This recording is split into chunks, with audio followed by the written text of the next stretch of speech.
Tantor Audio presents Sweet Expectations by Mary Ellen Taylor. Narrated by Susan Boyce. Chapter 1. Saturday, 4 a.m. 14 days, 4 hours until grand reopening. Income lost, $0. Some disasters meander or stroll into our lives at an easy pace. A leaky dam, a slow-moving storm, or a crack in a foundation all creep up nice and easy. If we're paying attention, we see the trouble coming and can dodge, bob and weave, or duck to avoid calamity. I've never known that kind of catastrophe. No, sir, my kind of trouble never ambles or strolls. Nor does it saunter, promenade, simmer, or fester. My trouble steams into my life like a runaway freight train, a Cat 5 summer twister, or a sweeping avalanche. It strikes like a snake, hits hard, and takes no prisoners. Boom. Fast. Just like that. Disaster hits. Consequently, I'm now good at rolling with the punches, picking myself up and moving forward. I don't dwell on the past too much anymore. Eyes forward is my new motto. But as I clutched the little white pregnancy stick and stared at the test strip, willing a minus sign, I wasn't sure how I'd handle this jam. A baby wasn't like an expensive pair of shoes that needed returning, a bounced check, or a really bad hair perm. A baby was forever and ever. Threading fingers through my dark hair, I fought back the nausea and allowed a groan to rumble in my chest as I thought about my boyfriend, Gordon. We'd broken up last year. It had been a bitter, sad breakup, leaving me far more wounded than I could have imagined. I tried to move on with life, but regrets over Gordon always lingered. In the last month, we'd both landed back in Alexandria, trying to rebuild broken careers, and somehow we'd found our way back to each other. There were days when our rekindled love touched on miraculous. However, in a bid to be mature and thoughtful about our newfound love, we'd not reestablished relations, if you know what I mean. No nookie, no sex. We were going slow. Didn't want to upset the apple cart. Friends before lovers kind of situation, because the first time we'd been together, the sexual attraction had been hot and furious. Couldn't keep our hands off each other kind of sex. We were intimate by the second date, and had moved in together after a month. Gordon had asked me to marry him by week 6, and by week 9, I'd freaked out over the looming commitment and pushed the self-destruct button on us. So this time, the theme was slow and easy. Don't get me wrong. Since our reunion, sex had been on both our minds. Big, big time. Old sparks still flickered bright and hot. However, Gordon was the one staying strong, suggesting we nurture a friendship before we jumped into bed. I didn't like it, but I understood. Gordon wanted me to be sure about him enough as a friend as well as a lover. A simple concept, except for the fact I'd just peed on a pregnancy stick. Gordon and I had officially broken up last year, and officially gotten back together 4 weeks ago. A muddled middle filled the months we'd been apart, and halfway through our separation, exactly 4 months ago, I'd made a less-than-wise choice I thought was forgotten forever. I stared at the still white window of the stick. If it went nuclear pink, it meant I was 4 months pregnant. I didn't need a calendar or any fancy guesswork to know the day. March 21st. It was my last night in my Washington, D.C. apartment. The financial management company I'd worked for had gone under overnight, a casualty of the mortgage market. The job prospects were slim, so I'd yielded to pressure from my mother and agreed to come home for a few months and manage the family bakery. My newly widowed sister struggled with the job, and in Mom's mind, it could be a win-win for everyone. I was not thrilled about the move. I loved my family, but the bakery held bitter memories of a birth mother who had abandoned me at the shop when I was 3 years old. Needless to say, my last night in Washington wasn't happy. Self-pity brimmed as I pined for the past and dreaded the future. So, to cheer myself up, I'd invited friends over for a final goodbye. The 6 of us had gathered to mourn the demise of our beloved company and to toast my bright, albeit underemployed, future. Bonded by grief and loss, we clung to ties doomed to fray, even as we swore we'd lunch, text, and talk all the time. We were more than friends. We'd said after I'd opened the 6th bottle of wine, we were family. Yada, yada, yada. One key friend, now to my great regret, lingered longer than the rest. Roger Traymore. We'd both been tipsy as we'd argued the roots of our company's demise. We'd both fought hard to save the company, worked crushing hours, endured difficult meetings with clients, and watched others buy us out and cut us loose. In those hazy, drunken moments, we both understood each other. We were kindred spirits, and our momentary bond had translated into sex. Not super great sex, but in the big picture the sex didn't matter. What mattered was the condom had broken.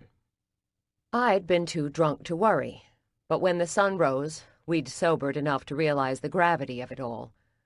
Instead of acknowledging what had happened, I'd been as anxious for him to leave as he was to go. And on the heels of more empty promises of friendship, we scattered like 2 rats from a sinking ship. He took a job teaching in China, and I moved home across the Potomac River to Alexandria, Virginia, to my parents' bakery, which also teetered on financial oblivion. Out of the frying pan and into the fire. Long story short, if the white stick turned pink, I was not only starting my 4th month as the Union Street Bakery manager, but I was entering my 2nd trimester. Pregnancy. Knocked up. Bun in the oven. Damn it. Clutching the stick, I walked across my attic apartment located atop the bakery and set it on my nightstand. Sitting on my squeaky bed, I buried my face in my hands. Don't borrow trouble. Don't borrow trouble. Glancing up, I surveyed my tiny attic apartment. My parents had converted the 3rd floor space into a room when I was a kid. They'd cleared out the junk, finished the walls, and added a bathroom. Not hugely spacious, but okay for me now. Since my return, I'd whitewashed the walls, added a desk for papers, and a chest of drawers to stow clothes. There wasn't a lot of storage space, but I didn't need much now. I'd saved one all-purpose black dress, but had sold my other DC clothes weeks ago for quick cash to pay the bakery's electric bill. There was a small television in the corner. It wasn't attached to cable, but I'd bought a digital converter, and on a good day it broadcast 4 channels. My red bike hung above my desk on twin hooks, a rag rug warmed the floor, and blue thrift store curtains covered the 2 dormer windows. In the corner, I'd also squeezed in another twin bed that doubled as a couch. No kitchen, but the bakery in the basement had all the cooking power I needed. My attic was not huge, but it worked fine for me. For me. Not me and a baby. I sat on my sofa bed, unmindful of the squeaky spring poking my backside, and switched on my nightstand light so I could stare at the strip under the bulb's glare. The white had turned a very faint pink tint, but it wasn't exactly dark pink. And I was pretty certain it was supposed to be a dark pink. The back of the box said, A pink plus sign indicated positive results. It didn't say faint pink or a little bit pink. No such circumstance as a little bit pregnant. How pink is pink enough? Damn. With a groan, I curled up on the side of the bed and stared at the stick, willing it to fade to white. It hadn't occurred to me until yesterday to buy a pregnancy test.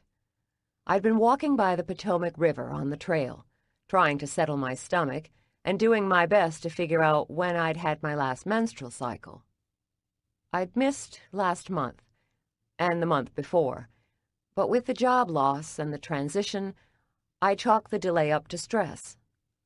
Unlike my sister's cycles, mine weren't totally regular, so I didn't get too worked up. I'd considered talking to Mom, but she was like my sisters. Like clockwork. Her biology wasn't mine. The fact was, no matter how much we loved each other, I was the daughter she'd adopted and not birthed. When I was 3, my birth mother had abandoned me in the bakery's outdoor patio. It had been Easter time, and the place had been a crush of tourists and regulars enjoying our very decadent hot cross buns. Sheila McCrae, the hippie bakery shop owner, had spotted me sitting alone. She'd stopped her frenetic collection of dishes and trash and waited to make sure my mom was close. After several minutes, she realized my mother wasn't hovering close or standing nearby with a watchful eye on me. I was alone. My birth mother had vanished, leaving no traces or clues. There'd been a police investigation, but my birth mother had gone. So Sheila had folded me into her family as effortlessly as she folded whipped egg whites into a batter, and life had gone on for both of us as mother and daughter. Though Mom loved me like her biological daughters, we did not share genetics. The only person to ask would have been my birth mother, whom I'd met for the first time months ago. Our recent reunion wasn't exactly storybook. She'd been clear she didn't want a relationship. She'd rebuilt her life with a husband and 2 young sons, and there was no room in it for me. She'd given me some biological information and had said she'd answer questions. But her sudden arrival into my life had left me stunned and had silenced the millions of questions I'd had as a kid. Now, as I stared at the light but not dark pink stick, the questions flickered to life. What was it like when she was pregnant, with my 2 half-brothers and me? Did she have morning sickness? Did her feet swell? How much weight did she gain? How was the delivery? Genetic time bombs in the family tree, maybe? Damn. Stupid stick.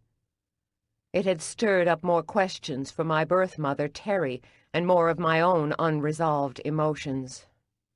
Even if the stick stayed a light pink, today's stirring had disturbed the cauldron. So why exactly did she leave me? I'd never really gotten the question answered, other than she'd been young and troubled. Why do you love your sons, but don't want to see me again? I imagined them to be special young boys who gave her no trouble at all. I shook the stick, held it upside down, and then studied it again. No change. Me. Daisy Sheila McCrae. With a kid. The image simply did not compute. I'd never pictured myself with children. My sister Rachel had 2 of the cutest girls in the world, and I'd give my life for them. My older sister, Margaret, always talked about marriage and having a family one day, and I could picture her sitting cross-legged on the floor, finger-painting with a half-dozen red-headed children. Both my sisters grew up assuming motherhood would be a part of their lives. But for me, babies hadn't been in the master plan. Logically, I understood my abandonment was a big part of the no-kid policy. What if I made a baby and couldn't raise it? My mom always assured me I'd be a great parent, but the fear that I'd hurt my child never left. Some people say young children forget trauma, but they're wrong. We might not have words or vivid minute-by-minute memories, but we remember on a cellular level. And with no genetic background to review, making a baby was akin to Russian roulette. I know. We all play a form of the game when making a baby. But my genetics had been such an unknown for so long, a baby hadn't made sense. Since my reunion with Terry, I've gained a good bit of medical history and could trace back her family, my family, for several generations. I had more answers now than I ever did. But the extra knowledge wasn't enough to prepare me for motherhood. I glared at the stick. Was it a little more pink? Was it pink enough? One simple, direct answer is all I want. Yes or no. Footsteps sounded on the stairs leading to my room, and I glanced at the stick as if I feared it would somehow shout, "Daisy might be pregnant." I hustled into the bathroom, took one last look at the sorta pinkish center, and tossed the stick in the trash. Smoothing hands through my hair, I glanced at myself in the mirror and smiled. "If you were pregnant," I whispered, "then it would be bright pink. The box promised it would be pink within a minute, and it's been 5 minutes. Don't borrow trouble. There's no baby, and Gordon and I will be fine." "Daisy?" My sister Rachel's voice echoed from outside my door. "Be right there, Rachel." I combed fingers through my hair, pulled the rubber band from my wrist, and twisted and secured my hair in a topknot. A strained smile plastered on my face. I opened the door. Rachel was 8 inches shorter than me, had strawberry blonde hair, and her skin was 5 shades lighter than mine. Hers was a peaches and cream complexion that easily burned in the sun, whereas my olive complexion soaked up the rays. She was our bakery's pastry chef, and was considered a talent in the restaurant circles, though she'd never been formally trained. She'd wanted to attend an upscale cooking academy in Maryland, but financially my parents couldn't swing it. So what she didn't learn from our father, she taught herself, with books and videos. Beyond her baking skills, Rachel also had an annoying knack for reading me like one of her recipes. Her smile faded. "What's wrong?" I cleared my throat and shrugged my shoulders. "Nothing's wrong, other than it's 4 o'clock in the morning." Blue eyes narrowed. "You're used to the hours." I don't complain like I did in the beginning, but I refuse to become accustomed to a baker's life. Every sane person in this city is asleep now. She shoved out a relieved breath. "Irritated, a little bitchy. My Daisy." The smile was unexpected, and it scared me. As I stepped into the hallway, I pulled my apartment door closed. I'll try to remember smiling is bad. Not bad, but out of character for you. Duly noted. We descended the narrow staircase. The Union Street Bakery had been in business for over 150 years.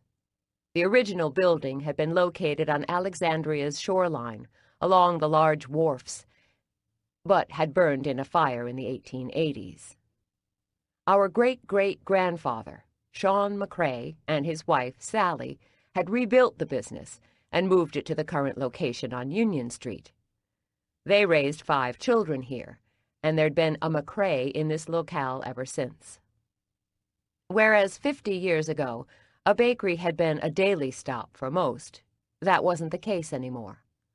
Most folks these days did their shopping at grocery stores and rarely made a side trip to a mom-and-pop operation like the Union Street Bakery. We had our steady customers, and in the last couple of months had supplemented our income with several catering jobs. But the retail business had not really grown. People loved us, but they just didn't want to go out of their way for us. I'd come to realize that if we were going to survive, we had to reach out to some of the smaller grocery stores and get them to carry our goods. But to accomplish this, we had to correct logistical problems at the bakery first. The kitchen was located in the basement, a manageable obstacle if you had a strong guy like my late brother-in-law or my dad in his prime to carry the 100-pound sacks up and down the stairs. When Rachel had run the place alone, she'd gotten around the heavy lifting problem by ordering small bags of flour and sugar. But small translated into expensive. If we were going to show a higher profit, we needed to move the kitchen to the main level. We also needed a freezer. Until now, we made all our dough the day of or the night before. Fine for daily customers, but if we planned to expand, we needed a freezer to stockpile dough and cake. All this meant we needed a serious renovation, requiring that we close the shop for 2 weeks. It was a painful financial proposition, but necessary if we wanted to take the business to the next step. "You're looking a little rough this morning," Rachel said. "How do you look remotely human this time of day?" And she did. Rachel had a way of springing out of bed looking, well, perfect. Strawberry blonde hair in place, makeup on, and wearing t-shirts I'm pretty sure she ironed. "You make the rest of us look bad." She grinned. "I've made coffee." "Great." The idea of my favorite brew had my stomach flip-flopping as I moistened my dry lips. What I really craved was one of the ginger ales I'd hidden in the refrigerator downstairs. If I was lucky, I'd be able to stomach the ginger ale and a handful of saltines. I'd not been sick until just a couple of weeks ago, and the more I thought about my upset stomach, the more convinced I became it wasn't morning sickness but the flu. The good thing about my sickness was that it lasted all day, and I was fairly certain nausea associated with pregnancy was restricted not only to the mornings, but also the first trimester mornings. "Demo starts today," I said. Rachel somehow summoned a smile. "I bet it goes real smoothly." I held my index finger to my lips. "Shh. Don't speak so positively. You'll jinx us." She gently elbowed me. "You've got to learn to think positively." "Right." I shoved out a breath, already dreading the construction. To make room for the kitchen equipment in the basement, we needed to knock out my office wall. My office would move to my apartment, and the reclaimed square footage would hold the freezer and the basement ovens. One of the selling points of the Union Street Bakery was our brick oven. Located in the basement, it gave our breads a fine crust a conventional oven couldn't duplicate. This old oven would remain in the basement, because as much as I wanted to move it up to the main floor, the oven was grandfathered in by the city, and if we moved one brick, we'd have to demo it totally. And instead of building a new oven, we would patch the cracks in the side and hope it lasted a few more years. Our new head baker, Jean-Paul Martin, had arrived on our doorstep 4 weeks ago. He had proven himself to be a talented baker, but when he'd assured us he could tackle the renovation, I'd been skeptical. He'd fixed and built several brick ovens in his native France. He'd also framed several kitchens. Our project should take 10 to 14 days, he had promised. We'd lose one selling Saturday and would be back in operation by the second Saturday. "Ne t'inquiète pas, tu es un ordre." Don't worry, everything is under control. I remained skeptical when he told me his fees, which were dirt cheap. He'd barely make a dime off the job. but a dime was all I had to spare, so I'd agreed. The bakery's accounts had tipped barely into the black, and this downtime would land us back in the red. But 10 to 14 days was a survivable delay. We could do 2 weeks, but not a day more. He needs us to haul away all the pots and pans this afternoon, and then we remove the brick wall separating my office from the workspace. The plan is to save the old bricks, and then sell them. Jean-Paul says people pay for old brick. It was a simple and straightforward plan. Simple. I hate it when someone makes a simple plan. In my book, it's the equivalent of thumbing your nose at the fates. "Tell me what to do, and I'll do it," Rachel said. "First, we sell today, business as usual. Then we tackle the rest." We moved down the back staircase toward the kitchen. The building stood 3 stories tall, not including the basement where the baking was done. The shop took up most of the first floor. Rachel and her 2 daughters lived on the second floor, and the attic was all mine.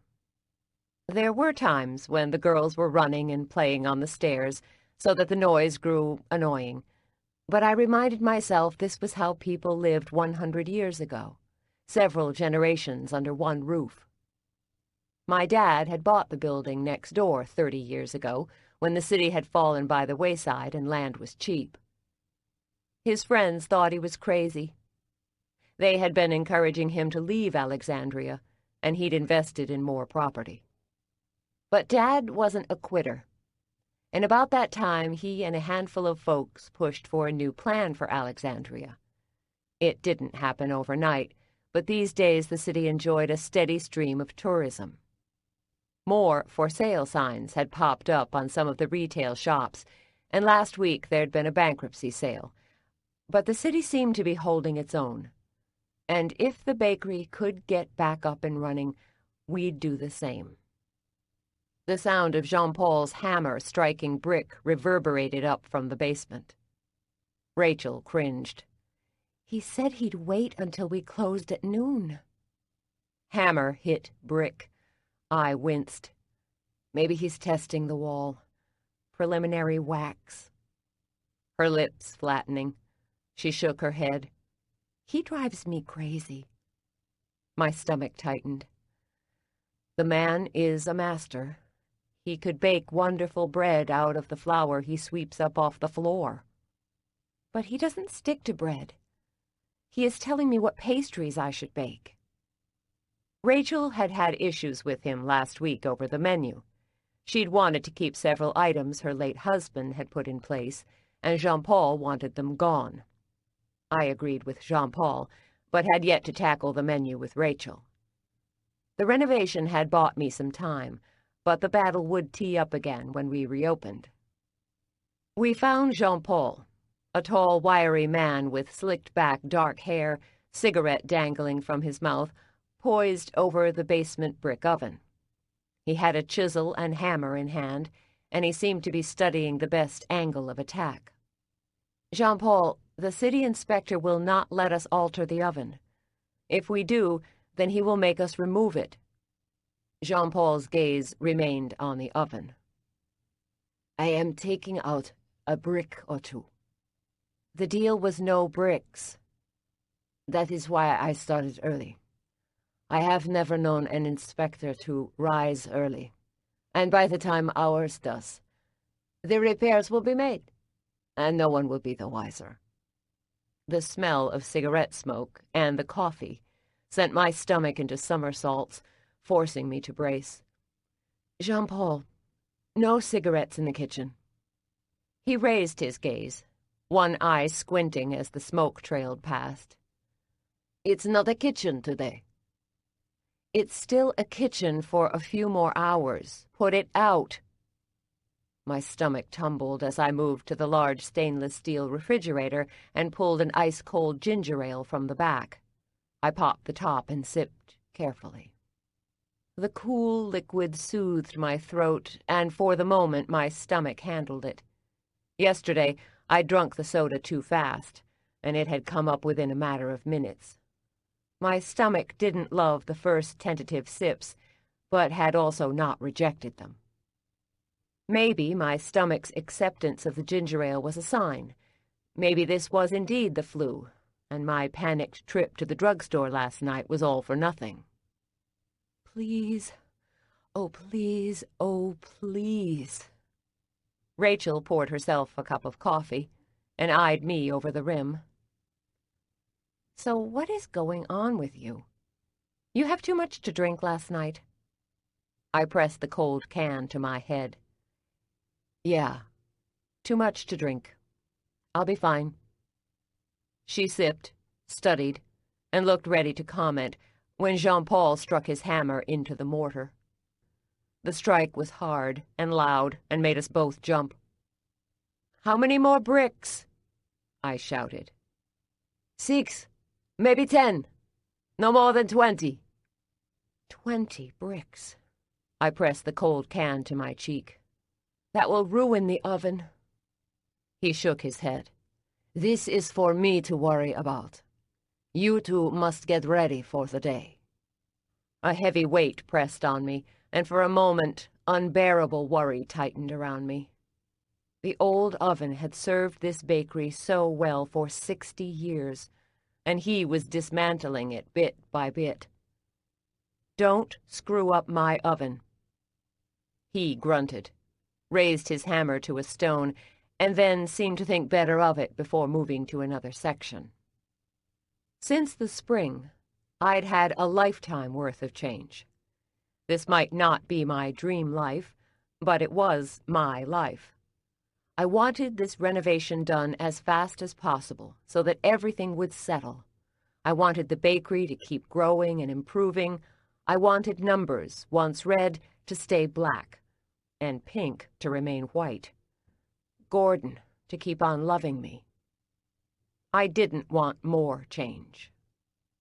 Want. Wanting could be as bad as planning. Both invited trouble. Chapter 2. Saturday, 7:45 a.m. 14 days until grand reopening. Income lost? $0. 4 hours later, the sun had risen, and the store was set to open in minutes. We'd baked extra yesterday, knowing Saturday would be our last sales day for a couple of weeks. We'd carefully carried all the baked goods upstairs and kept them in covered bins for freshness. We'd intentionally finished the breads and dozens of cookies this morning so the bakery smelled sweet and inviting. Jean-Paul finished removing his bricks and had spent the next hours mixing mortar and replacing bricks. While visions of surprise inspections had plagued me all morning, he'd not been the least bit worried. And as it turned out, I'd worried over nothing. By 7, Jean-Paul had completed the job. His smile had been smug and self-assured, and I'd wondered what other rules would get bent or broken over the next week and a half. My stomach had settled by the time we opened, and I was really feeling sure I had just gotten hold of a bug. Give it a day or two and I'd be my old self. The pregnancy test could be chalked up to a moment of hysteria. As Rachel arranged chocolate chip cookies on a tray, I hefted a tray of pies destined for the front display case. We were putting out 6 today, though we normally did 10. Is Margaret here yet? I asked. Our third sister, Margaret, was the oldest. She worked part-time at the bakery. On cue, I heard the front doorbells jangle and the door close. I glanced at the clock. 10 minutes to 8. Early. Margaret was never early. Margaret? That would be me, she called back. Rachel met my surprised gaze. Sounded like her. How can it be her? She's early. Rachel shook her head. You were smiling this morning, and she's early. This is all so wrong. I pushed through the double saloon doors, separating the work area from the sales area, and found Margaret putting her purse away. "Everything all right?" I asked as I raised the back of the display case and slid the pies inside. Margaret, like Rachel, had reddish hair, though hers was curly and wild and had to be tamed daily with a rubber band and bobby pins. "Life is great." I paused and glanced up at Margaret. Life was never good with my oldest sister. The glass always tipped at the half-empty mark. Red ringlets framed Margaret's round face, freckles, peppered skin looking flushed with excitement. She wore a loose pale blue peasant top and a full black skirt that skimmed her calves. Birkenstocks. Margaret had a Ph.D. in history and a master's in forensics. If there was one industry that was tougher than the bakery business, it was forensic anthropology. Last year, she'd had an opportunity to take a job out west, but she had refused it so she could stay close to Rachel. Family loyalty had her helping in the bakery, but she didn't love it. The customers never saw her frustration. She reserved those gems for me. "What's wrong?" I said. She actually laughed. "Why does anything have to be wrong, Daisy? Do you have to be such a downer?" My stomach tightened, and for a moment I mentally traced the steps to the bathroom. "I'm a happy person." She laughed again. "Right." "I am happy." Carefully, I rearranged the pies in the case. I was happy. I had a lot to be thankful for. Bracelets jangled on her wrists. "You are as bad as I am. We are soul sisters when it comes to our innate unhappiness." I'd always known I had a bitter edge, but wasn't comfortable with having a reputation as perpetually sour.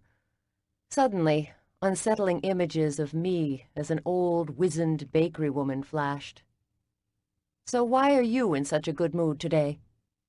She flicked away a lock of hair, away from her eyes. "It's summer. The air is warm, not hot." I rose, stretching the tight muscles in my back. "If you say the birds are singing, I'll hit you." "But they are." "Rachel!"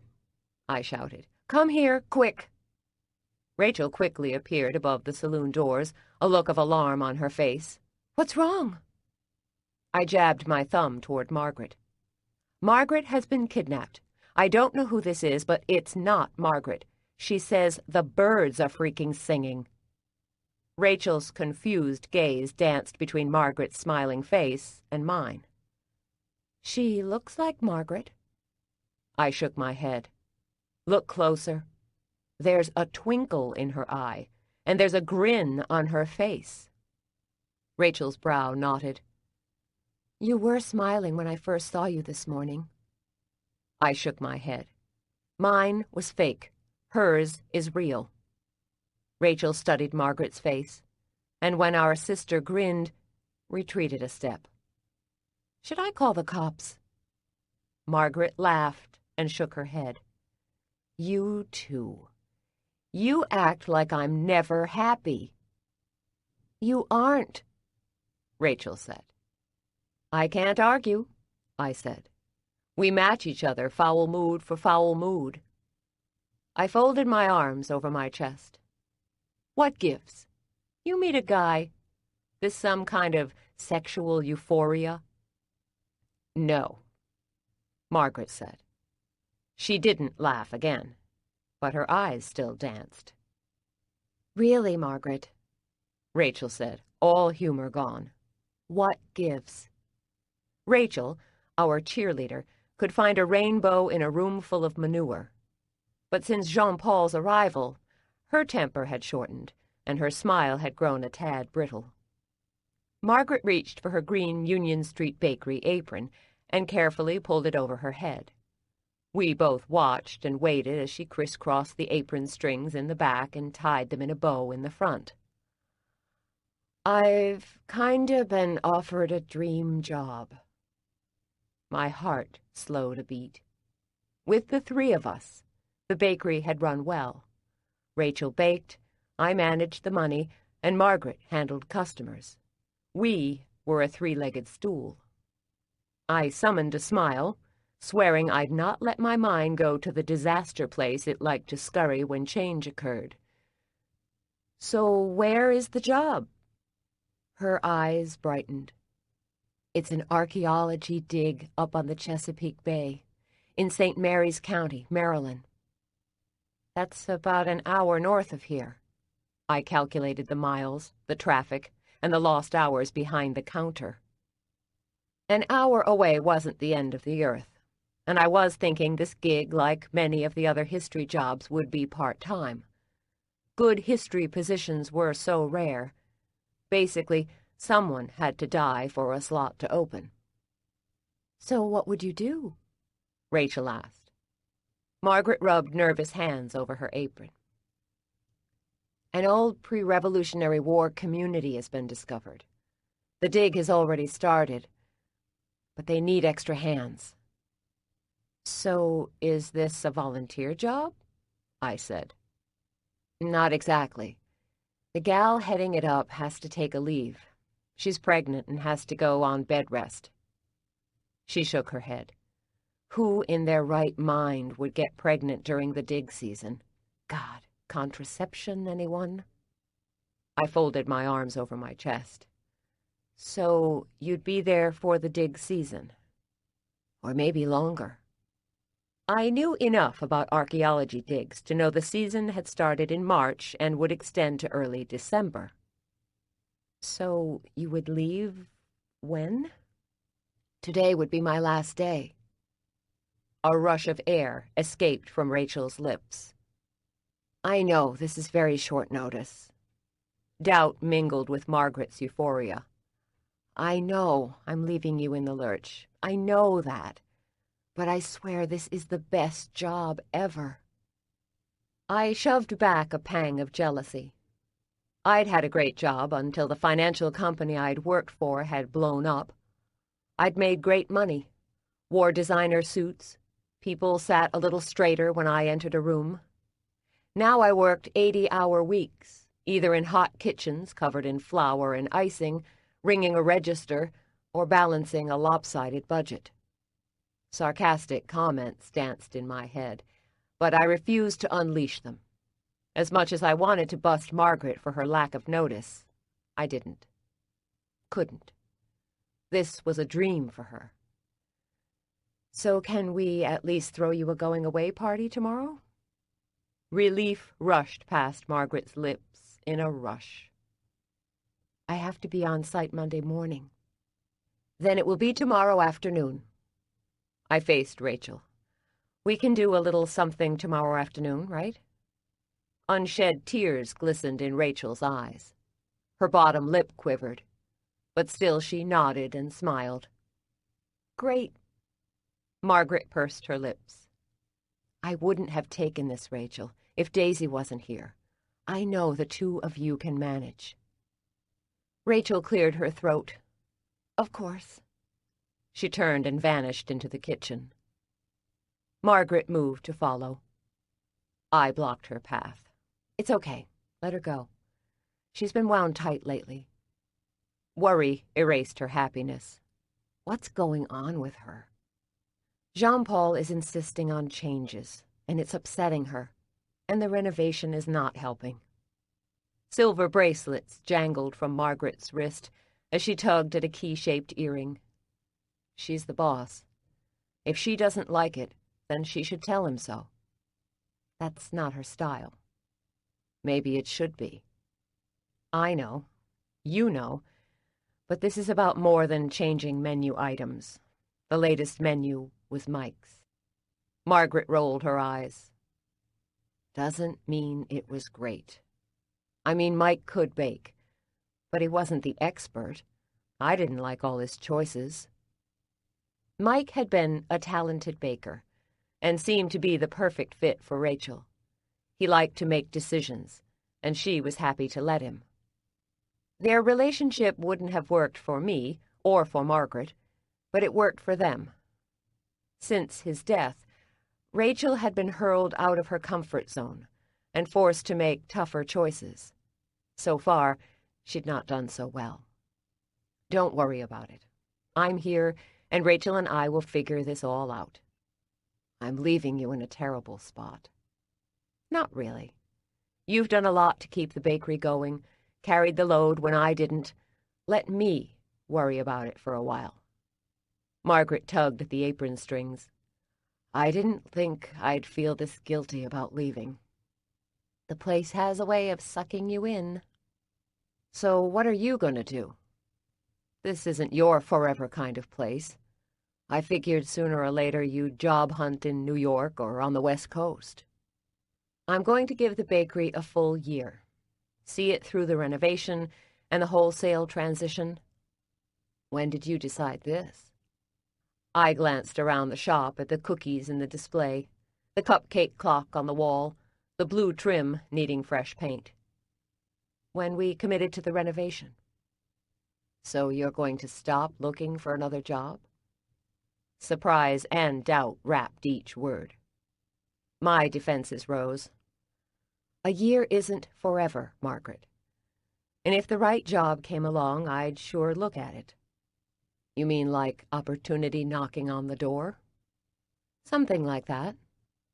Kinda zen and kinda passive for you. A frown furrowed her brow. I remember Dad saying when he was a teen he'd never work in the bakery, that he wanted to be a pilot. And then his dad died, and life locked him into this place. The comparison didn't sit well. I didn't resemble the McCrae clan, but temperament-wise, I was a lot like Dad. We thought alike. Mom said we both had type A personalities. I don't think he has a lot of regrets. He does, too. He never says, but those regrets are there.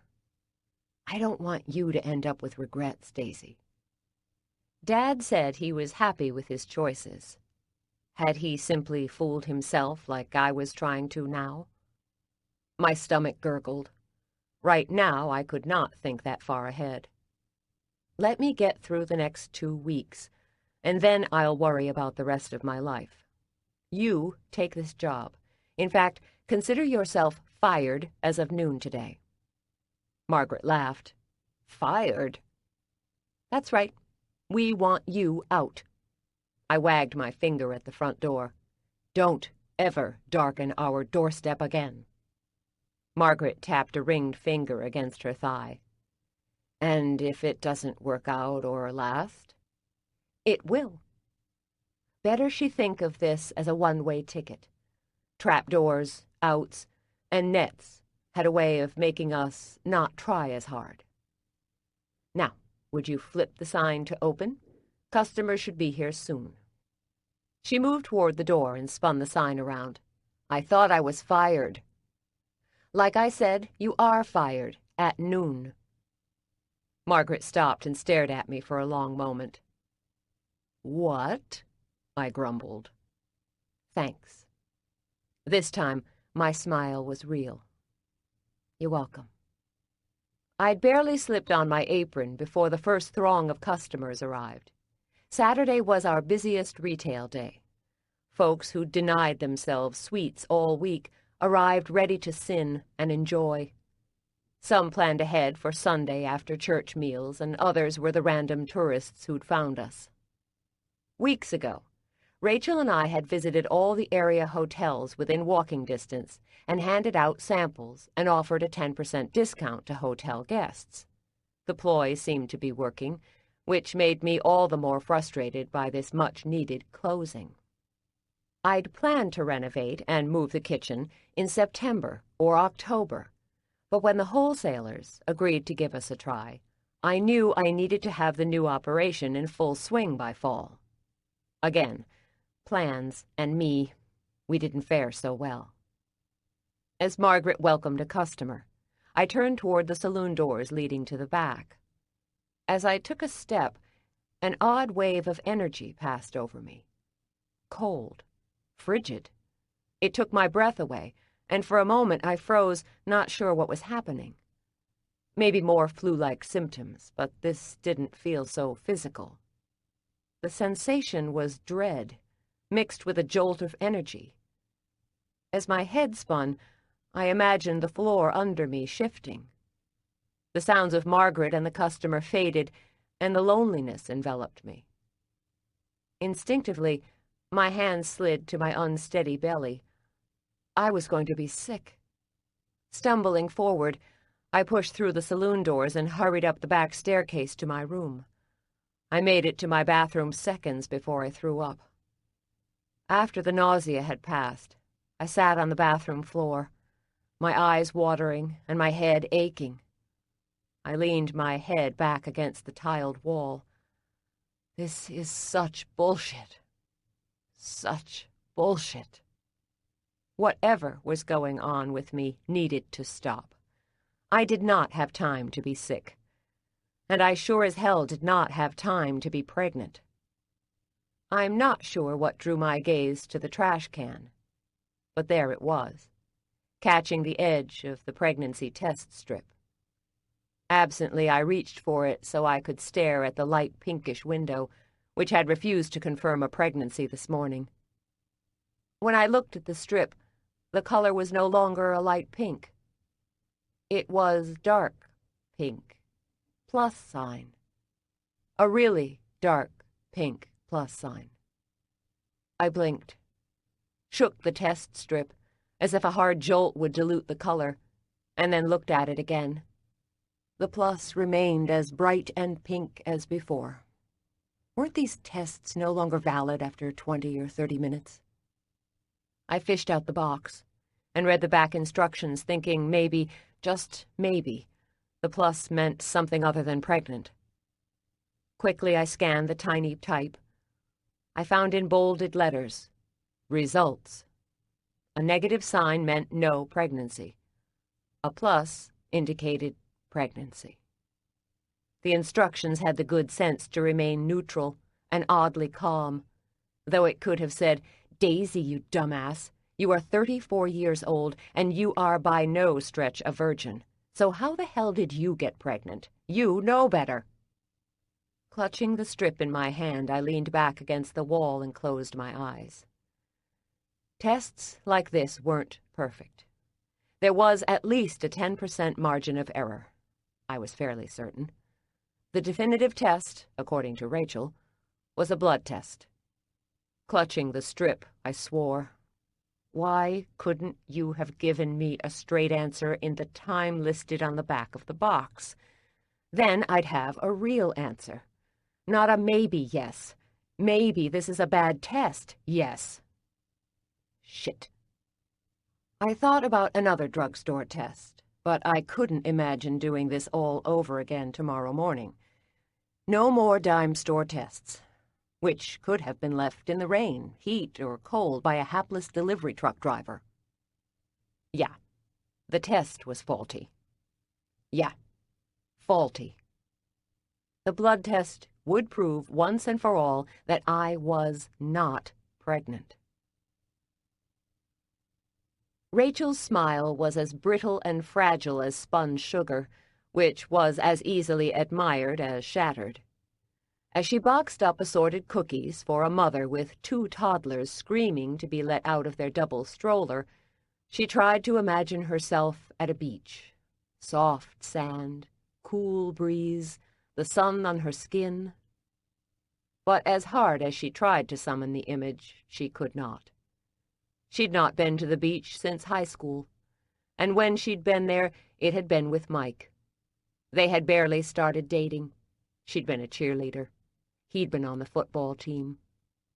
They'd not had much money, but there'd been no worries for either of them in those days. Their biggest concerns were getting a base tan before prom, which was weeks away. She'd been so worried her pale skin would all but glow in her new black dress. The lost, long-ago beach day had been magical. They'd had a beer or 2, soaked up the sun, laughed with friends, no worries. Perfect had ended during the car ride home, when she'd broken out in chills. She'd sunburned, badly. When they'd arrived home, her skin simmered with heat. Mike had laughed and reminded her he'd told her so. Her mother had coated her skin with aloe vera. Could you throw in another dozen sugar cookies? Rachel glanced up toward the voice that sounded as if it were 1,000,000 miles away. The woman wore her dark hair pulled back in a ponytail, sunglasses on her head and gold earrings dangling. She looked annoyed. Another dozen cookies? Rachel said. Sure. Sugar cookies, she repeated as Rachel reached for the lemon bars. Right. Sure. She carefully stacked the dozen in the box before sealing it with a gold Union Street Bakery sticker. That'll be $21. The woman handed her a credit card. I saw the sign out front, so how long are you going to be closed? If the woman had seen and read the sign, she'd know. But Rachel summoned a smile as she swiped the card. 2 weeks. A manicured finger smoothed over a sleek eyebrow. My son's birthday is August 12. I'd like to order a cake. Rachel handed her back her card and receipt. I can take it now. You are sure you'll be open on time? I've never known construction to go as planned. We will be fine. We've built in extra days of cushion. It's been my experience when there's a remodel, days turn into weeks. We'll be fine. And they would. This was about knocking out one wall and moving kitchen equipment, not rebuilding the entire place. Would you like me to take the order? She opened the cookie box and handed one to each child. It needs to look like a ninja, a red ninja. Chocolate. Must feed 20 children. A ninja? You can do that, can't you? I don't see why not. And he has to be red. Billy likes the red ninja. He has a red ninja doll and is obsessed with it. I can do a ninja. And red. Vanilla icing. Chocolate cake. Yes, but not buttercream. I like the icing made from Crisco. I know it's not the fancy kind, but I like the taste better. Tastes like the canned icing. I know we shouldn't like it, but we do. So do the kids. As Rachel wrote up the order, she pressed so hard with the tip of her pencil it broke, and she had to fish another out of her apron. Ninja. Crisco. What else? Food coloring in the batter? Sounds good. You'll pick it up on the 11th? Yes. She recorded the woman's information and watched as she left. Why don't you go to a chain store and get your ninja cake? Why bother to come here?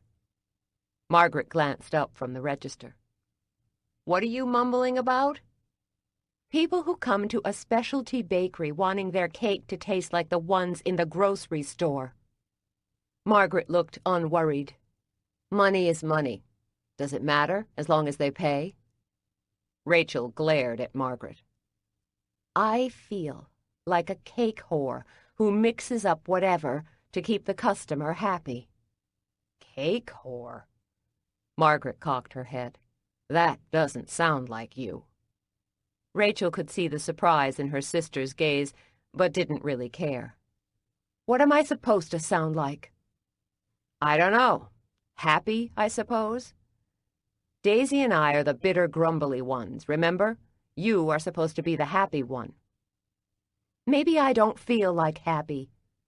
Maybe I'm a little bit annoyed in general today. The bells rang on the front door as several more customers wandered in. Rachel watched as they absently searched the menu above for ideas, and she realized if she had to answer one more question about the difference between white chocolate and chocolate, she'd scream. Without a word, she left Margaret to deal. She considered escaping to the kitchen and baking to burn off stress, but remembered the ovens had been unplugged and Jean-Paul was downstairs dismantling them for the move. She smoothed her hands over her hips and rolled her head from side to side, trying to work the kinks out of her neck. Margaret was right. She was the happy one. She didn't get pissed and didn't do bitter well. And yet here she stood, annoyed and angry, living in skin tightening by the moment. Daisy reappeared, red-eyed and pale. "Where have you been?" The sharp edges on her words had Daisy raising a brow. "Bathroom. Are you hungover or something?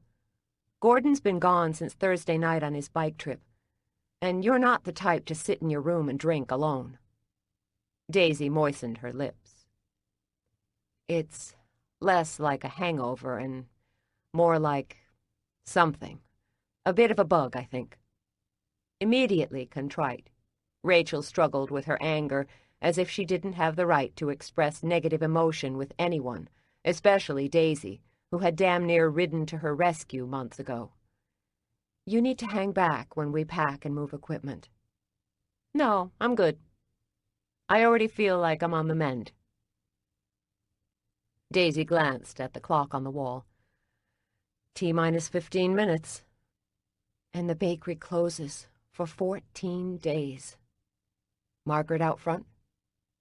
Figured I'd leave it to her since she's abandoning us. Bitterness melted into her voice. That's not exactly fair. She's hung in there with you. Yeah, she has. And Mom and Dad helped her with grad school, and last I checked, the bakery pays her for her time. She rubbed her hands over her arms, craving a beer. She'd had a couple since Mike died, always denying herself a second, fearing if she gave in to the grief, she'd never stop drinking. "You on the rag?" Daisy challenged. Rachel shook her head. "Can't I be annoyed without being on my cycle?" "You are only edgy during your period." "Well, today I'm annoyed, and I'm not on the rag." Daisy's gaze narrowed as she studied Rachel. "How was the girls' sleepover with Mom and Dad?" She huffed out a breath. "No one called, so all systems must be go." Mom and Dad had offered to take the girls on a beach vacation when Daisy had proposed the renovation. It had made sense to all, so her parents rented a cottage on the Outer Banks of North Carolina. The Sunday-to-Sunday rental began tomorrow, but Rachel had been worried about her aging parents chasing after very busy twin 5-year-olds. She'd suggested sleepovers as practice. So far, they'd gone well. The girls had been happy, and Mom and Dad hadn't died from exhaustion. "The acid test will be the beach vacation. Ellie and Anna are going to kick their asses." Rachel loved her girls more than life, but she needed this break. Needed a little time to reacquaint herself with Rachel. "They raised us," Daisy offered. "You lose the stamina real quick. If I had to go back to the infant stage now, I think I'd die. All those sleepless nights, I thought I'd go insane." Daisy's gaze sharpened. "Mike helped, didn't he?" "When he could, but he had to be up at 3 to bake, so for the most part I took care of the babies." "Yeah, but you had 2. "True, but all it takes is one with colic, and life as you know it is over. Gone, dead in the water." Daisy untied her apron and carefully hung it on the wall. "Good to know. What do you have to worry about? You're on the no-kid plan." "Right." The front doorbells jangled. Margaret wished the last customer good day, and then she pushed through the saloon doors. "Mission accomplished. We are now officially closed." "So we pack up equipment now, right?" Rachel said. "Sure," Margaret agreed. "I'm about all packed on the home front, so you have me all afternoon." Daisy's smile made her pale features look a little ghoulish. "Great." Seeing the finish line brought with it a kind of euphoria, and Margaret could see hers. Rachel had been robbing Peter to pay Paul time-wise for so long she'd forgotten what it felt like to be excited. Her finish line was so far off in the distance, she wondered if it existed. Chapter 3. Saturday, 2 p.m.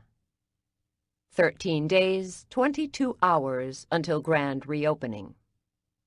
Income lost, $0. The three of us worked for several hours. While I cleaned out my office, Margaret and Rachel packed all the cooking supplies, pots, pans, and spoons. Jean-Paul finished his repairs to the brick oven. By 4, we'd cleared out the space, and we were ready to demo the wall of my office. The wall had been in place for as long as I could remember and was made of brick. Jean-Paul had gone to the basement, studied the floor joists, determined the office wall was not load-bearing, and we were safe to remove it. "Don't worry," he said. Hammer and chisel in hand, I stared at the wall. "You are sure about the wall?" He shrugged and brushed back a lock of hair with his long fingers. "Of course." "If the bakery collapses, Jean-Paul, I'm coming after you." He grunted, took the hammer and chisel from me, and cut into a chunk of mortar. The first bricks were slow going, but after about the 5th or 6th removal, the demolition went faster. Soon my sisters and I were carrying bricks to the back alley behind the bakery and stacking them in neat piles. Since Jean-Paul's arrival, I'd noticed whatever he did very well. However, he could only do one task at a time, and he could not be rushed. So when we had no bricks to move, I swept mortar from the floor, Margaret texted friends, and Rachel paced. It wasn't an efficient system, but like I said, Jean-Paul wasn't charging more than his baker's salary, and I didn't have the money to hire a real builder. And so we moved slowly and carefully. In a couple of hours, about 40% of the wall had been dismantled. We'd created a neat hole into the space that had been my domain for the last couple of months. I'm gonna miss this space. Closing the office door had been a treat in itself. The space had been small, but it was a sanctuary of sorts, and soon it would be gone for good. Rachel shook her head. Not me. I always tensed up in the space. Balancing the budget made me want to cry. Margaret texted, "Maybe you can make an office in the basement. Other than the bread oven, space is now open, right?" 1,200 square feet. We could use it as storage, but the basement square footage needed to work for us to survive. I didn't know what we'd do with it yet, but we needed ideas. An unlit cigarette dangled from Jean-Paul's mouth as he studied his work. Hands rested casually on his lean hips. "Make it a wine cellar." "Wine? We are bakers," I said. "Bread and wine are natural pairings," Margaret said. "A loaf of bread, a bit of cheese, and a bottle of wine. Perfect for a day by the river." "I don't know anything about wine. I know what I like, but I wouldn't know how to sell it." Jean-Paul shrugged as if this were a simple problem. "I might know a guy." "A guy?" "He is selling his restaurant. He has wine to sell." "How much?" Jean-Paul straightened, as lazy as a cat on a hot day. "I will ask." With no further explanation, we returned to work. As the day went on, the heat outside rose, and the temperatures in the kitchen grew hotter. We had the back door propped open to allow a breeze because Jean-Paul had shut off the AC so the intake didn't suck up the dust. "This is BS," Margaret said. Her good humor of the morning had faded. "I can't believe we are doing this ourselves. Why don't you hire someone, Daisy?" I swiped sweat from my brow. "Can't afford a someone. We are it. We are bakers, not construction workers," she said as she accepted a brick. Rachel had been silent through the afternoon, but it was clear she didn't like this any better than Margaret or me. Normally she found positive topics to talk about, but not today. Something chipped at her good humor, as Jean-Paul chipped at the mortar. He set his chisel against a chunk of mortar and hit hard. The mortar fell free, and he wrestled another brick loose. This was a maddening process. My head pounded, and I considered calling it quits for the day, when Jean-Paul said, "That is unusual. No surprises, please." "What?" "There is a hole, where the side wall meets the main wall." He took a small dented silver flashlight, clicked it on, and peered into the crevice left by the missing bricks. "Do you see anything?" Margaret said. "Always the archaeologist," I said. She shrugged. "Be nice to land a big discovery during this adventure. Makes the chipped nails and sore back muscles worth it." "Maybe it's buried treasure," I teased. Margaret's eyes brightened. Now that would be totally cool.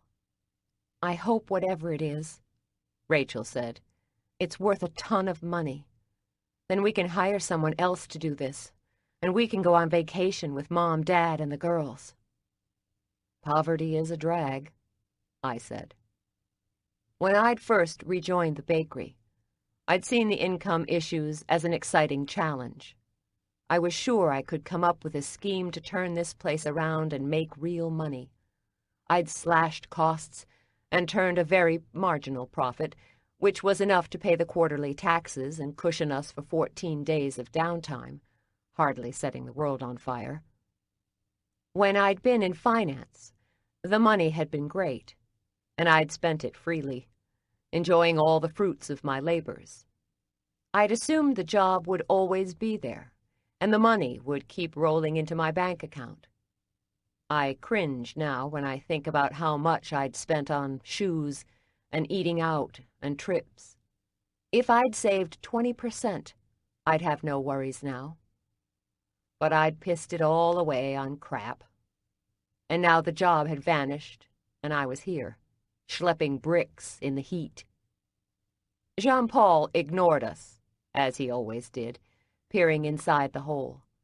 Finally he grunted, pushed up his sleeve, and put his arm in the opening. "Is that such a good idea?" I said as his arm vanished into the opening. "You don't know what's in there." He grunted and leaned deeper into the hole. And then, without warning, he screamed, as if in agony. He thrashed, screamed more. We all squealed. Rachel jumped up and down as I raced toward Jean-Paul. Please don't let his arm get bitten off. The thought of blood made my stomach flip-flop. "I'll call 911, Margaret shouted as she reached for her cell. I reached Jean-Paul, ready to do, I don't know what, but I was there ready to attempt a rescue. And then the anguished expression on his face vanished, and he smiled. He pulled his arm effortlessly out of the hole. Clutched in his non-bloody fingers was a rusted metal box. My heart racing, I stared at him through narrowed eyes as he laughed. "Women, so easy to scare." I took a step back and glanced at my sisters. The anger burning in their gazes mirrored mine.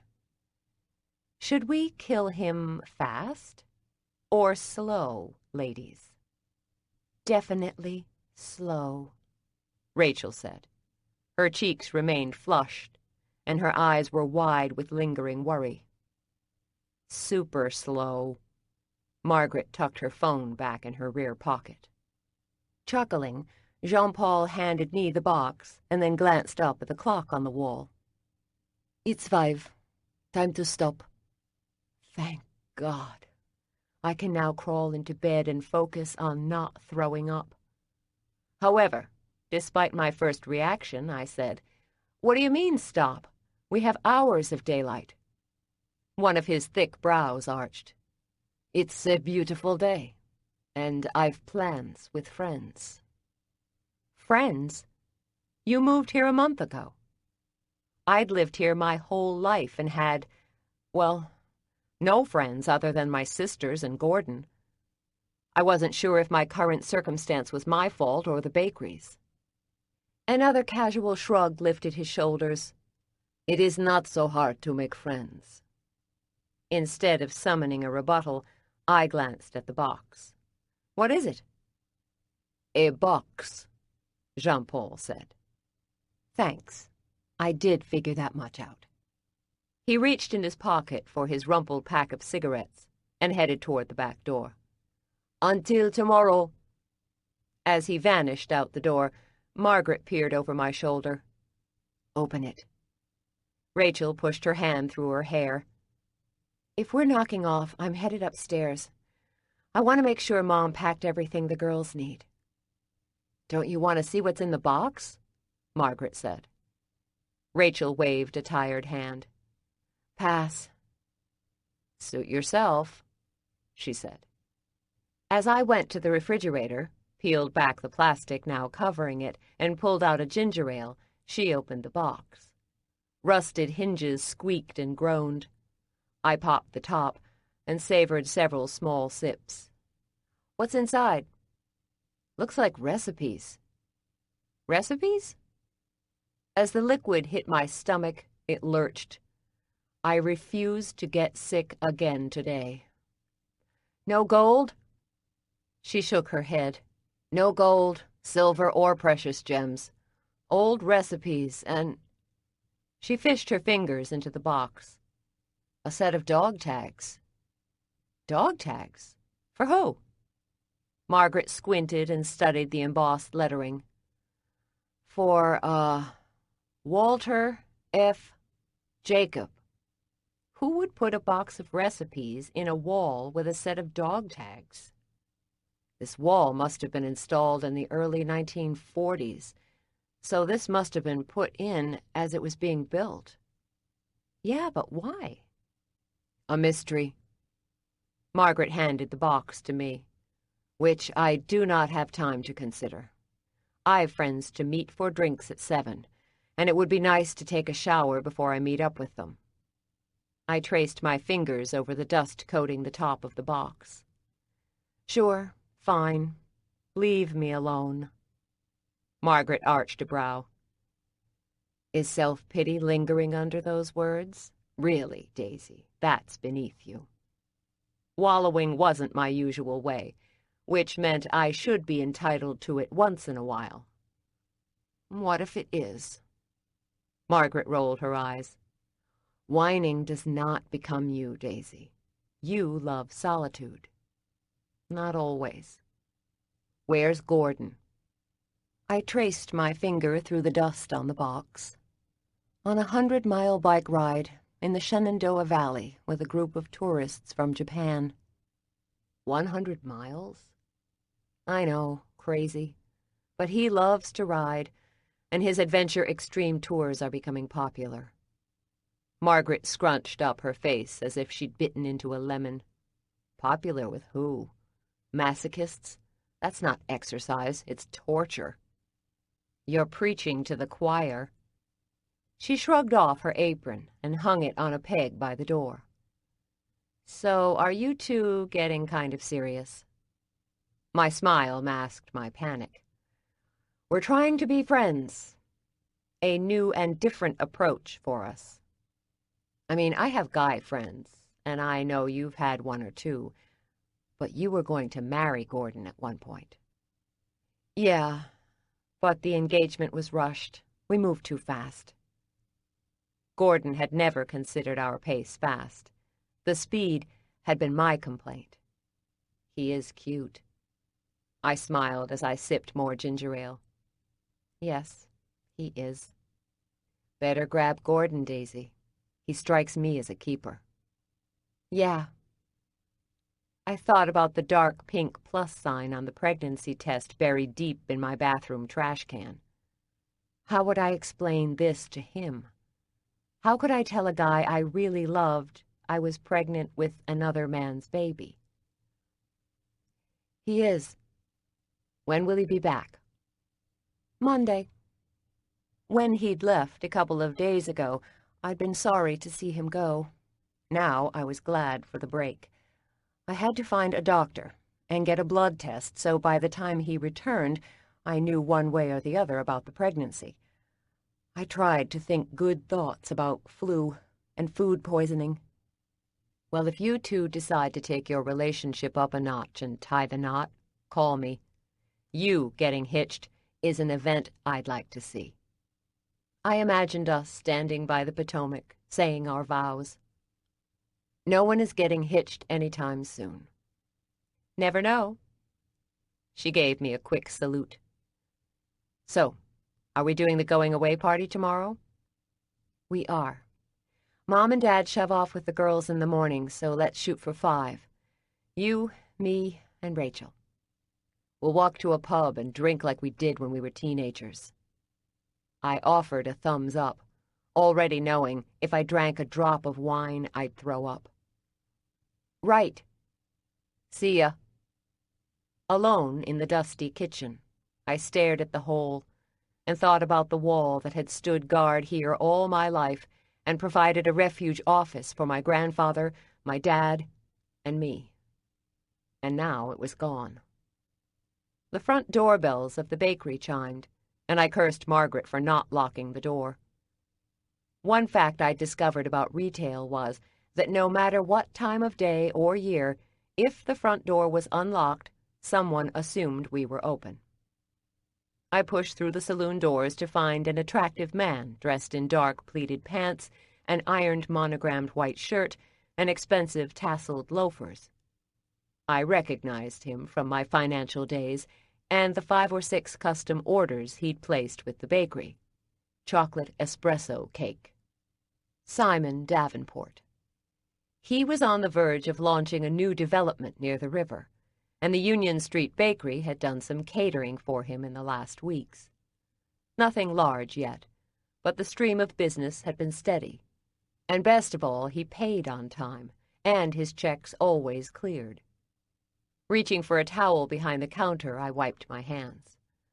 Simon, what brings you to our neck of the woods today? He adjusted horn-rimmed glasses. I hoped to place an order, but I see you are closing for a couple of weeks. The party is week after next. My dad's heart for business beat strong in my chest, and I couldn't let potential income pass without at least asking. We're making minor renovations. What kind of party? Launch of the Waterside project. We're inviting key investors to walk the site. Always nice to have good food on hand when you're trying to make a sale. Fat and sugar do make the world go round. The last job we'd done for him had netted us $1,000. $1,000 would sure take the sting out of being closed for the next 13 days. We might be able to help you. I'm always willing to work with a good customer. How many people at the party? 40. A good number. Not so huge, but big enough for a decent payout. And you'd need this when? 9 days. I ticked through a mental calendar. It was a Monday. What would you like? I hoped Rachel would have suggestions. She has a knack for knowing what people like. Let me get her. Wait right here. Great. I found Rachel upstairs in her apartment, standing in front of a pile of clean but unfolded children's laundry. She stared at the pile. Packing for the girls? Attempting. She reached for a pair of little red shorts. They're going to need so much, and I don't know where to start. Recognizing she obsessed over details when she worried, I kept my tone light. They're going to the beach. They need a bathing suit, 1 change of clothes, and flip-flops. She plucked the matching set of red pants from the pile and studied the two together. I always rotate their outfits. Why? Because. Stress deepened normally non-existent lines on her forehead. I was stressed about closing the bakery, and so was Rachel. Love it or hate it, The bakery was the glue in her life. Don't worry about the clothes.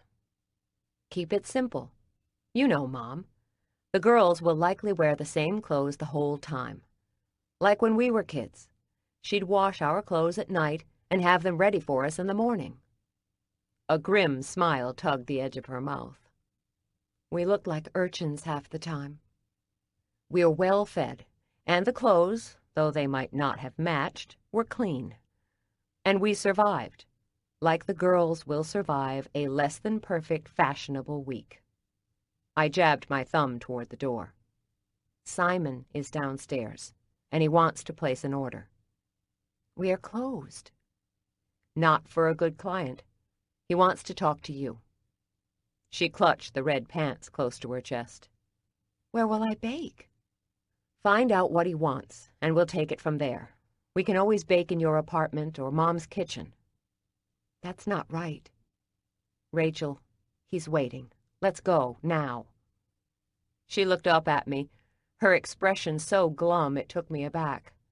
Hey, I thought you were Ms. Positive.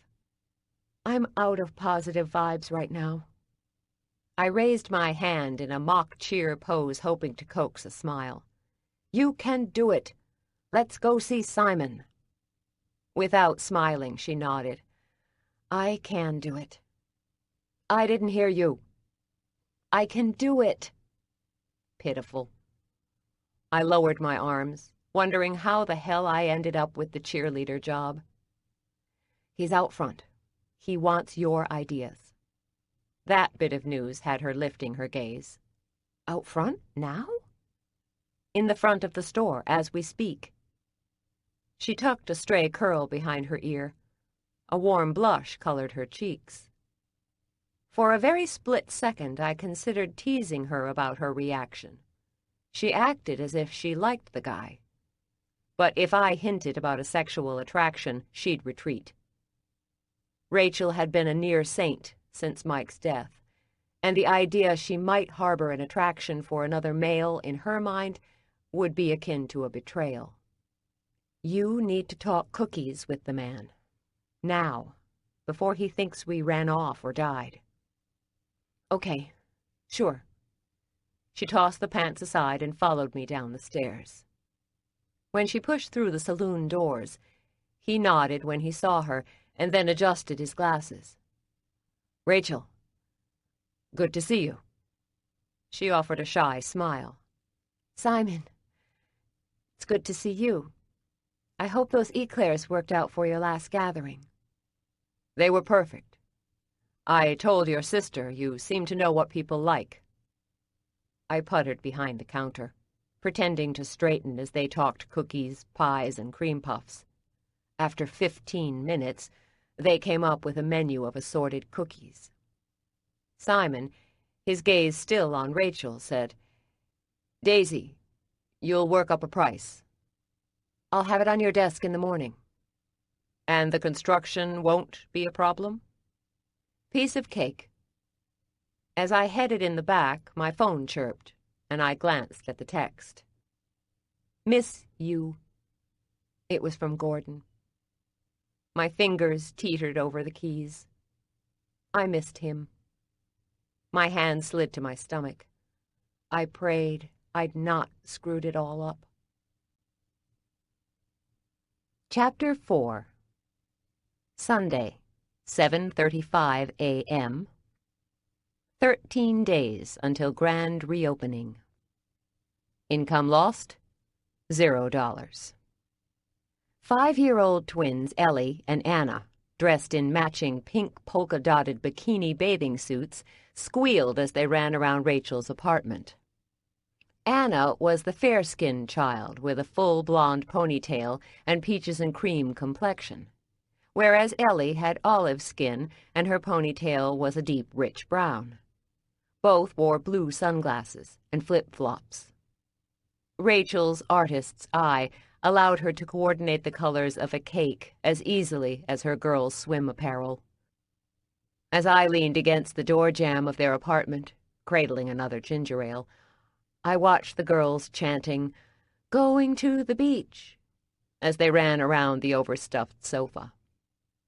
Rachel's second-floor place was bigger than mine, though by most apartment standards it was small. However, she made the best of the space. The sofa was also a pull-out bed. Storage chests doubled as coffee and end tables. Shelves lined the entire north wall and exhibited a neatly organized collection of books, pictures, and knickknacks. The dining table was round and sat four, but there were leaves somewhere which extended the eating space. Off to the side was a small L-shaped kitchen, outfitted with a full pot rack, butcher block island, and narrow granite countertops. Her stove was electric and small, nothing special, but she'd baked delicacies in the oven. Dishes filled the sink, and a glance into hers and the girls' bedrooms revealed unmade beds. Any available wall space showcased pictures of the twins. It seemed every moment from birth until now had been documented. And of course, there were pictures of Mike. In one shot, he hugged Rachel and her very pregnant belly. In another, he looked bleary-eyed and tired as he cuddled his infant daughters. In another, he stood behind the counter of the bakery, grinning broadly. Rachel and Mike had met in high school. His home life had not been the best. I knew his parents were divorced, and his dad had moved away by the time he'd met Rachel. He'd fallen in love with her, and also with the entire McCrae clan, who offered a sense of security he'd never enjoyed. He and I had never gotten along. We could be polite, but he enjoyed making me the butt of jokes that weren't really funny. The jokes all had to do with my not being a real McCrae. I can look back now and recognize he was jealous of my spot in the family. He wanted to nudge me out and take the lone spot for the non-McCrae McCrae. But I've always said never cross words with an adoptee, especially if they have abandonment issues. We are tenacious fighters, and my grip on this family would have to be pried out of my cold, dead hands. Needless to say, we bickered a lot. I get to go in the ocean first, Ellie announced. No, I get to go in the ocean first, Anna countered. The girls volleyed words and declarations back and forth. Soon a headache pounded behind my eyes as Rachel calmly packed the final items for the girls. "How do you do it?" I asked. She didn't look up from the suitcase as she counted, for the second time, sets of socks. Do what? The kids. I think I'd run screaming into the street. A faint smile lifted the edges of her mouth. There are days when I am tempted. As if realizing they were the center of conversation, the girls stopped and stared at their mother and then me. Anna, the more aggressive of the twins, looked at me with a clear, direct gaze. How come you and Mom aren't coming to the beach? Got a kitchen to renovate, kid, I said. Can't knock out walls from the beach. But Jean-Paul is building the kitchen, Ellie said. Someone has to be there to answer questions. Like what kind of questions? Anna asked. I pressed the cool can of ginger ale to the side of my head. I don't know. How come you don't know? Ellie said. I just don't. Anna studied me. But how come? I don't know Jean-Paul's question until he asks it, and only when he asks it can I figure out an answer. What if he doesn't have any questions? Anna said. He will. How do you know? Ellie said. I glanced at Rachel, who grinned. You do this all the time? All the time. I sipped my ginger ale. There was a dock-in-the-box medical center opening at 8, and I planned to be first in line for a blood test. I'd never prayed so hard for the flu. Anna ran up to me and showed me her hair bow. Do you like pink? Pink? I scrunched up my face as if thinking. On you, it's very pretty. but it's not my first choice. What color do you like? Right now, I sipped my soda. Plain white. Heavy footsteps sounded outside Rachel's apartment, and we all turned to see Mom and Dad dressed in shorts and matching Hawaiian shirts. The shirts had to have been Mom's idea. Back in the day, Dad would never have been caught dead in such a get-up, but then he'd never been going on vacation. He'd worked 7 days a week for 50-plus years, and not once had he closed the bakery outside of the few weeks after the holidays. Since he'd retired 2 years ago, they'd driven to a dozen different cities. I'd never figured my folks for the wandering traveler kind, but then 50 years was a long time to work on a bucket list. The girls squealed louder as they ran up to Mom and Dad. Both my parents laughed and hugged the girls close. No denying Ellie and Anna were getting the fun vacation energy my parents had never been able to lavish on their own children. Rachel zipped up the suitcase and hauled it off the couch. "So," Dad said, giving me a hug, "how goes the renovation?" "I'm surprised you haven't had a look." "Nope. You girls are running the show." His cheery tone had me wondering if he believed the words or practiced them so many times he could sound convincing.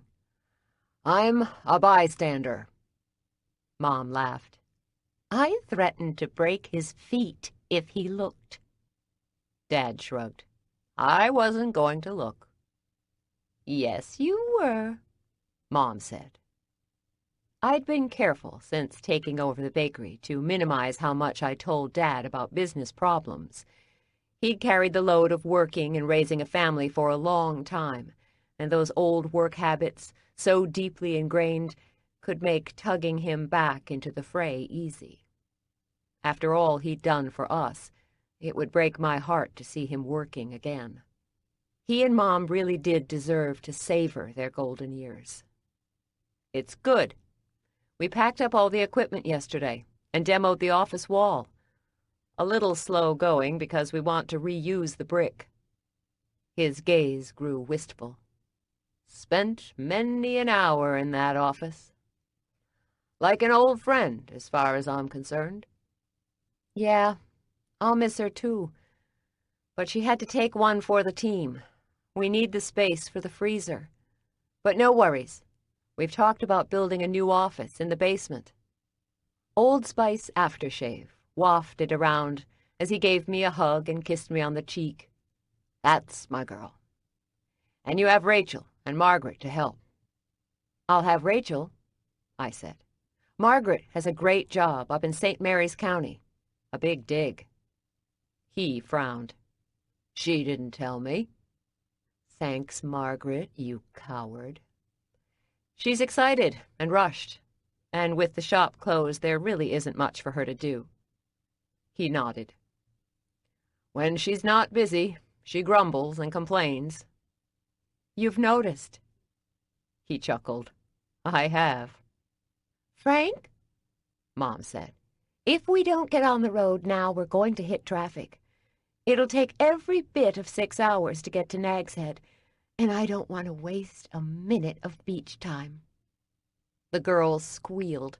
Dad clapped his hands together and laughed. "Then let's get this show on the road." The 6 of us proceeded down the stairs and out the back alley where Dad had parked his white Buick. The girls scrambled into car seats Rachel had installed this morning, and as Dad crammed the girls' bag in the trunk, Mom gave me a hug. "You look tired." She spoke softly so Dad couldn't hear. "You feeling all right, honey?" "Never better, Mom. Please, go and take your vacation." "Are you sure?" Her blue eyes darkened with mother's guilt and worry. "I can always stay and take care of you." A part of me wanted to pull her aside and ask, "What does pregnant feel like?" But that question would have sent both my parents into a hysterical tailspin. They'd cancel their vacation and spend the week hovering over me. No, this very explosive question, if I were lucky, would never, ever have to be asked. Rachel kissed her girls, Dad slid behind the wheel, and Mom hugged us both again. Finally, after a great deal of fanfare, my parents and nieces set off on the grand beach vacation. As the car turned the corner and vanished out of sight, Rachel and I stood there, savoring the silence. "Amazing how much noise two well-behaved little girls can make," I said. Rachel shook her head. "They weren't trying to be loud." "I can't imagine." "Any bets on how soon it'll take for the girls to break Mom and Dad?" I sipped my soda. 3 or 4 days? Rachel shook her head. "This time tomorrow, they'll be wondering what truck hit them. Mom swears this is going to be so much fun. Too much fun." I laughed. 2 days. They'll cut it short in 2 days. 3 days, Rachel said, extending her hand. "And the winner gets what?" a free round of drinks at O'Malley's. You can name your poison." Drinks. If this Pink Plus problem didn't clear up, my poison was going to be milk. Making a lame excuse to Rachel about a drugstore run for peanut candy bars and a Diet Coke, I left the bakery for the doctor's office. Weekend office hours began at 8, and by the time I drove the 5 miles and parked, it was 8:20. Already, the waiting room was full. I signed in and spoke to the receptionist through the little glass partition. "What's the wait look like?" A young girl, not more than 20, with bleach blonde hair and darkly lined eyes, didn't spare a glance away from her computer screen. 30 or 40 minutes. Somewhere behind me, a kid hacked and coughed. "So, where did all these people come from?" It's Sunday. The line was 5 deep when I opened the doors. "Next time I'll be sure to come early." I'd hoped to make a personal connection with the girl, believing it might get me bumped up in line, but she hadn't spared me a single look. Reception girl pressed a computer key over and over. "I'll call you when I need to take your insurance card." I sat in a corner as far away from everyone resembling sick and hugged my purse close to my chest. The magazines on the small table ranged from Good Housekeeping to Parenting to Time. I picked up Time. The issue was 6 weeks old and the pages fairly beaten up. I flipped through the pages, glancing at headlines and the occasional picture, but found concentration in short supply. "Ms. McCrae?" Grateful to have my name called, I tossed the magazine aside and hurried to the little cubicle room, where another young girl asked for my insurance card and a picture ID. Thanks to the buyout at my old company, my insurance would remain intact for another 6 months, which, if I really was pregnant, was right around the due date. I had visions of watching the insurance clock tick away as the baby stubbornly refused birthing. How much did it cost to have a baby? Ellie and Anna had been 6 weeks early and had cost a fortune, but I'd never gotten hard numbers. I wasn't sure if 2 babies earned a discount on each unit. I slid my card and ID across the desk. "Have you ever been here before?" "No." "And why are we here today?" This gal was dressed in light blue scrubs, as if she were in the medical field, but I suspected the scrubs were for show. I leaned forward, trying to make light of what could be a disaster. "We are here for a pregnancy test." My use of "we" earned me a raised eyebrow before the woman typed my info into the computer. After more moments of silent typing, she slid my cards back to me and rang a bell. Another nurse appeared and escorted me to a curtained room. The nurse snapped the curtain closed behind her and moved to a station equipped with a computer. I climbed up on the table, lined with white paper. "You are here for a pregnancy test, correct?" Her deep voice carried, and I envisioned a customer, or, God forbid, a family member standing outside the curtain. Wishing for a door, I shifted my weight, causing the paper under my rear to crinkle. That is correct. Do you have any idea of how far along you might be? 16 weeks, 1 day. She glanced back at me, her gaze direct. You're sure? I folded my arms over my chest, grateful to give voice to the thoughts dogging me. March 21st at about 1 a.m. The nurse frowned. Did you take a home pregnancy test? I wished she'd stop saying the P word. I did.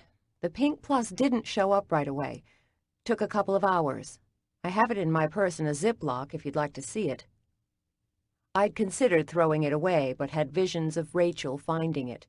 My plan was to save it, then deposit it in a trash can far, far away from the bakery. That's not necessary. I leaned forward. These home tests, they are kind of bogus, right? They aren't really good. They're pretty accurate. But what do you mean by accurate? I mean, I would think a real positive would show up right away and not take its sweet time. She faced me with a needle and syringe.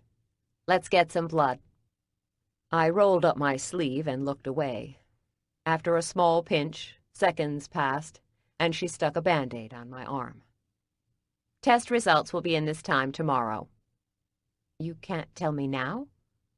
The home test promises fast results, so it seems like you could match or best that time. You are a medical facility. She laid a hand on my shoulder. You want accurate or fast? Both. Her gaze softened. Sorry, hon, but either way, you'll have your answer this time tomorrow. You do understand, right now time has stopped for me, and in my world 24 hours is equal to an entire decade? She patted me on the shoulder. Keep busy. Don't think about it. Really? She typed into a computer screen and printed out a receipt for me. You feeling sick in the mornings? More like morning, noon, and night. Though I seem to get about an hour's break, a half hour before bedtime. Ginger ale and crackers. Have 'em both on your nightstand, and have both before your feet hit the ground in the morning. Right. Thanks. As she turned to leave, my phone buzzed. I fished it out of my purse and glanced at it. The text was from Gordon. Hey, babe. Everything all right? Didn't see a text back from you last night. See you tomorrow. G. I stared at the text for long, tense seconds. I should tell him it was all good. But it wasn't all good. I slid the phone back into my purse and left the doctor's office, wishing like hell the next 24 hours would pass fast. Rachel, Jean-Paul, and I spent the day clearing out the remainder of the wall. The next step was for Jean-Paul to install the electrical work, and once done, we could call the city inspector, get the all clear, and then put it all back together. By 5, I stopped working to take a hot shower. A grateful sigh escaped my lips as I stood under the hot spray while it washed away the sweat and grime clinging to my body. If only problems could wash away as easily as dirt, I'd be set. As I toweled off, I glanced toward the desk in my room and caught sight of the recipe box. I'd all but forgotten about it. Crossing the room, I carefully thumbed through the cards. I glanced at the neatly written cards, and for a moment was tempted to sit and look at each one. But I had barely 10 minutes to dress before Rachel and I met Margaret. Rachel and I arrived at O'Malley's after 6. I wanted a stiff drink, but knew I'd be settling for soda. My phone buzzed again, and I glanced at it. Gordon. Another text. Daisy. Call. Shorter and more terse. He was officially annoyed. I could have brushed off yesterday with the excuse of the demo, but today I had officially crossed over into rude. Why don't you call him? Rachel and I walked along Union Street. The gentle breeze wafting off the Potomac warmed my skin. Smiling tourists filled the paths. I'll catch up with him later. Is he having fun on his big bike ride? Gordon loves his bikes. He should have taken up this career after college. Why didn't he? Too smart. His parents did not want to see an Ivy League education go to waste. And he is very good with numbers. I'd not known him back in college. In fact, I'd not known his story until weeks ago when he'd told me. We'd both dropped the walls, and now I was putting one back up. You don't talk much about the time you two were engaged. Both of us weren't ready to be a couple. The sex was great, so great, and for a time it was enough. But I feared we were building a life on shaky ground. She nibbled her bottom lip, a question burning in her gaze. She dropped her voice to a near whisper. So, is the sex as good as it used to be? My mature assessment of my relationship buzzed right over her head. She'd been blinded by the mention of sex. Rachel, I'm shocked. Since when did you ask questions like that? She shrugged, still chewing on her lip. I might as well live vicariously through you. One of the McCrae sisters has to be getting it. Laughter rumbled in my chest. You never talk about sex. Yeah, well, I've changed. Death, kids, and a bakery will do that. She shoved her hands in her pockets. Motherhood changes you. We moms still like sex, but other things get in the way. My heart is now controlled by 2 little girls in bathing suits at the beach with parents who haven't had young kids underfoot in 30 years. I reached for the brass door of O'Malley's. You worried about Mom and Dad taking care of the girls? Music and laughter washed out from the bar. I worry about everything. It's my specialty. Have you called Mom? Twice. She forgot to turn her phone on again. You know Mom loves her landlines. She'll call once they're settled. I know. Deeper inside the bar, music mingled with the buzz of conversation and the smell of beer on tap. For a Sunday night, the place hummed with activity. The bar served a light dinner, and weeks ago, I'd called on the owner to see if they'd like to order rolls for their dinner service. I'd gotten a big maybe. Would be real nice to have more restaurant orders to supplement the grocery store order. I scanned the crowd for Margaret and spotted her in a corner booth. She saw me, raised her hands, and we wove our way toward her.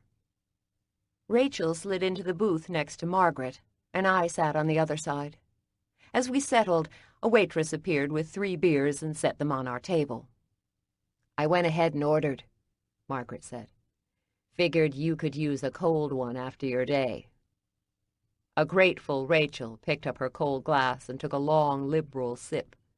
She closed her eyes as she drank. Margaret looked at me, amusement dancing in her gaze. Little sis, you looking to tie one on? Rachel nodded. Yes.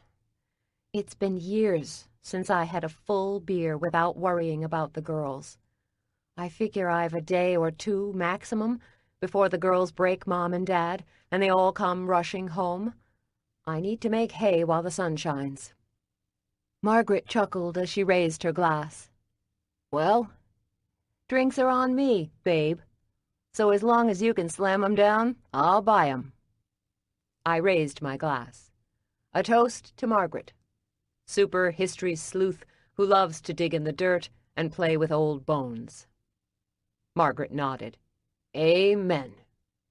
Rachel swiped the back of her hand over her mouth as if she were a sailor fresh in port. I hope you have lots of fun digging in the dirt.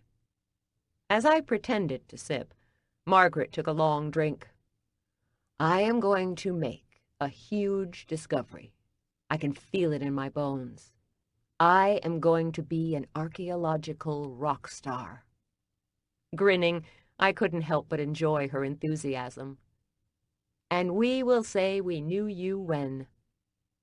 Rachel finished her beer. As I swapped out my beer for her empty glass, the bandage from this morning's blood sample rubbed against my skin under my shirt. Still a bit of that bug. Take mine, and I'll get a soda. Must be serious, Margaret said. You never get sick. I caught the waitress's attention and ordered a soda. Bound to happen with all the customers we deal with. I'll be fine in a day or two. 18 years at the outside. So you demoed the wall today? We did. Monday is wiring and new studs. Rachel smiled. 2 studs? Margaret burst out laughing. Our little girl is growing up, I said. She's been asking about sex. Really? Rachel shrugged as she finished another half beer. It's been a long, long dry spell. I mean, you try being married to a guy who's stressing about a business while you were chasing twin girls. Not much been going on in Rachel's love life for a very, very long time. There's time for love, I said. Yeah, like when? I will be 35 in 2 months. I've slept with exactly 1 guy in my life. She held up her index finger as if we needed visual aids. I want to know what it feels like to have a man touch me again before I die. Margaret sat back in her booth. Okay. I take back what I said about buying you all the beer you want. I figured I was in for 1, maybe 2 beers, but I can see you could drink me out of my life savings tonight. The waitress delivered my soda, and I took a long sip. My stomach lurched but didn't buck. I'd arrived at the sweet spot in the evening, when I wasn't exhausted or sick. Most nights I turned in by 9, but tonight, with no store to open tomorrow, I could actually enjoy an adult bedtime. Did you 2 go over the recipe box? Margaret asked. Honestly, demolishing the wall didn't give us any time. I wish I had a little time to go through it, Margaret said, like a mini time capsule. I glanced around the bar, hoping to spot the waitress, who could bring me bread to soothe my stomach. As I did, I spotted Simon Davenport by the bar, dressed in jeans, a V-neck sweater, and expensive loafers. He appeared to be alone. Rachel, I said. Don't look now, but Simon is at the bar. Who? Simon Davenport. Remember? He's the dude who hates sweets, but who has placed 5 big orders in the last couple of months. The dude who must have a little crush on you? Rachel moistened her lips. Beer had left her cheeks flushed. Do you really think he likes me? Margaret glanced in his direction, studying him as if he were an artifact found at a dig. Totally. Alone, we were articulate women in our 30s. Together, we reverted to middle school and might as well have been standing by hall lockers with our arms full of textbooks as we ogled the football quarterback. You should go over and talk to him, Margaret said. Yeah, I prodded. I mean, you do want another beer, and it would be so much easier to get it from the bar. Rachel nodded. I could get a beer from the bar. Margaret handed her a $10 bill. Go get a beer and say hi to the nice man. Rachel ran her fingers through her blonde hair. Do you really think he likes me? Yes. A frown furrowed her brow. How can you tell? Rachel, go, I said. Worst case scenario, you get a beer, say hi, and come back here. She nibbled her lip. That's not such a bad scenario. No, it is not. Rachel rose, swayed a little, and walked stiffly toward the bar. She's not had a date since high school, Margaret said. I know, but she might as well practice, or she'll spend the rest of her life in the bakery. Rachel stood at the bar, her $10 bill clutched in her hand. Simon leaned a fraction closer as he spoke to her. To Rachel's credit, she looked up at him with what looked like genuine surprise. Our little girl is a player, I said. I'm so proud. Margaret leaned forward, staring with open interest as Simon, head slightly tilted, spoke to Rachel. She tucked her hair behind her ear, rested her hand on her hip, and then slid it in her pocket as if she didn't know what to do with it. She was a fluttering butterfly, whereas he stood tall and strong, like a 100-year-old oak. Rachel needed a guy who could be fun and make her laugh. Simon's fun meter didn't look like it registered high. But he was nice, and this wasn't a marriage or a date. It was a little practice flirtation. Rachel took her beer from the bartender and gave him the 10. He put 5 back on the bar as change, but she didn't seem to notice. She's not bothering to pick up the change. Margaret slid to the edge of the seat as if to rise. I should get $5 back. Don't you dare. $5 is a lot of money. But Margaret halted, clutching the edge of the booth, as if ready to sprint to get her 5. Rachel tucked her hair behind her ear and laughed. He leaned in a little closer to her. It looked good, real good. And then a tall brunette approached Simon and slid her arm in his. He didn't pull away, didn't blink. The woman was tall, slim, and wore a short silk dress, skimming tanned, very well-toned thighs. Tall metallic high heels matched gold bracelets and hoop earrings. Rachel's smile froze on her face. She raised her beer to her lips, but didn't take a sip. Shit. A she-devil has staked her claim, I said. Simon at least had the decency to stand a little straighter. He looked like he'd been caught with his hand in the cookie jar. Margaret's eyes narrowed. We can't leave her hanging. Cover me. I'm going in. What do you mean? She pushed to her feet and crossed toward Rachel, Simon, and the she-devil. Well, hey, Margaret said as she moved to the bar beside Rachel and picked up her 5. Never seen you here before. Groaning, I slid out of the booth and came up behind Margaret in time to catch Rachel's shocked expression. Hi, Mr. Davenport. Simon. Please call me Simon. Right, sure. I looked at she-devil. Hi, I'm Daisy McCrae. My sisters Margaret and Rachel. She-devil's smile didn't reach her eyes. She'd sunk her talons into Simon, and she was not going to let go. Elizabeth Wentworth. Nice to meet you. But I know Rachel. We cheered together in high school. Rachel's smile turned brittle as she smoothed her hands over worn jeans and surveyed Elizabeth's watered silk dress. Elizabeth, you look great. Rachel and I were the same year as Elizabeth in school, but I hung out with the drama kids and the nerds. Rachel and Elizabeth were strictly with cheerleaders and football players. I'd never formally met Elizabeth, but had heard stories. Passive-aggressive, lots of lip gloss and hairspray, dated the backup quarterback. And you look, well, like you've been working hard. Simon's gaze sparked with interest. You two went to high school together? He asked. Elizabeth laughed. Hard to believe, right? Rachel, you still work in your parents' bakery? Gosh, she used to make the cutest cupcakes for the team. Of course, we were all on diets and couldn't eat a bite. Rachel and I both own the bakery now, I said. They've done some catering for my company, Simon offered. Rachel drew in a breath. I kept waiting for the perky smile guaranteed to make everyone feel as if it would be okay. Her lips flickered at the edges, but the 100-watt smile would not fire. "So what brings you all here tonight?" Elizabeth said as she glanced beyond us to see who else was here. "My sisters are giving me a going-away party," Margaret said.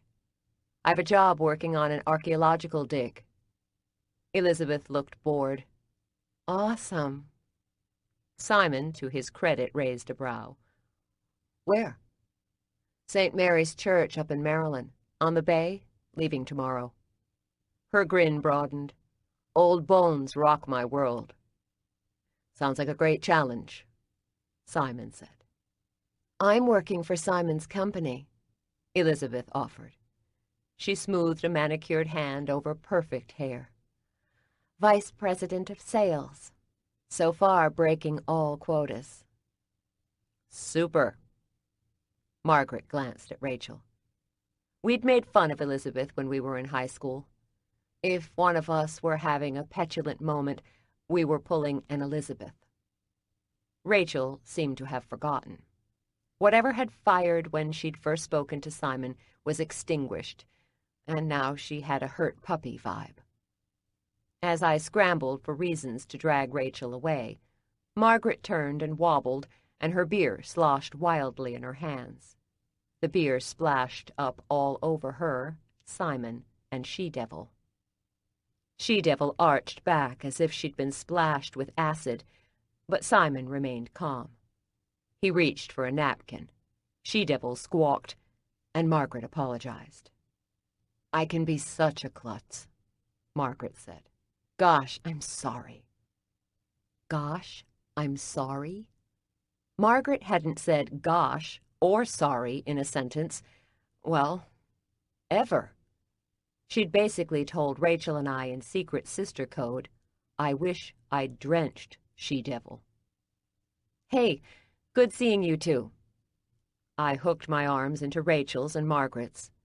Another minute and Margaret would douse Elizabeth, and I might be tempted to help. I pulled my sisters toward our table and we sat. Margaret and Rachel drank heavily, and I was grateful my stomach was settled. "What's it like to be Elizabeth's kind of successful?"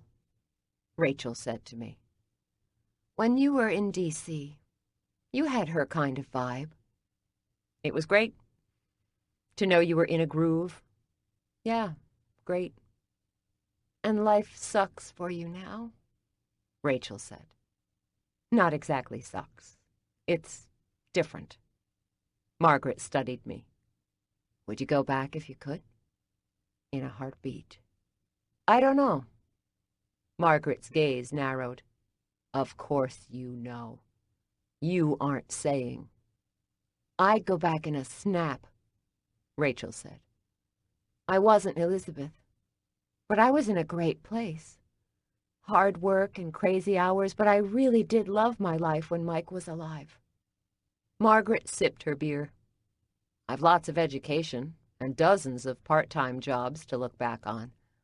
But there's no great accomplishment. I'm 36 and can finally hold my head up when someone asks me what I do for a living." I understood. I held my head high, but it was a lot of bravado these days. "I'm glad you have the job in St. Mary's. It was made for you."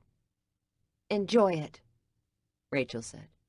"Savor every moment." Margaret frowned. "You make it sound like it's not going to last."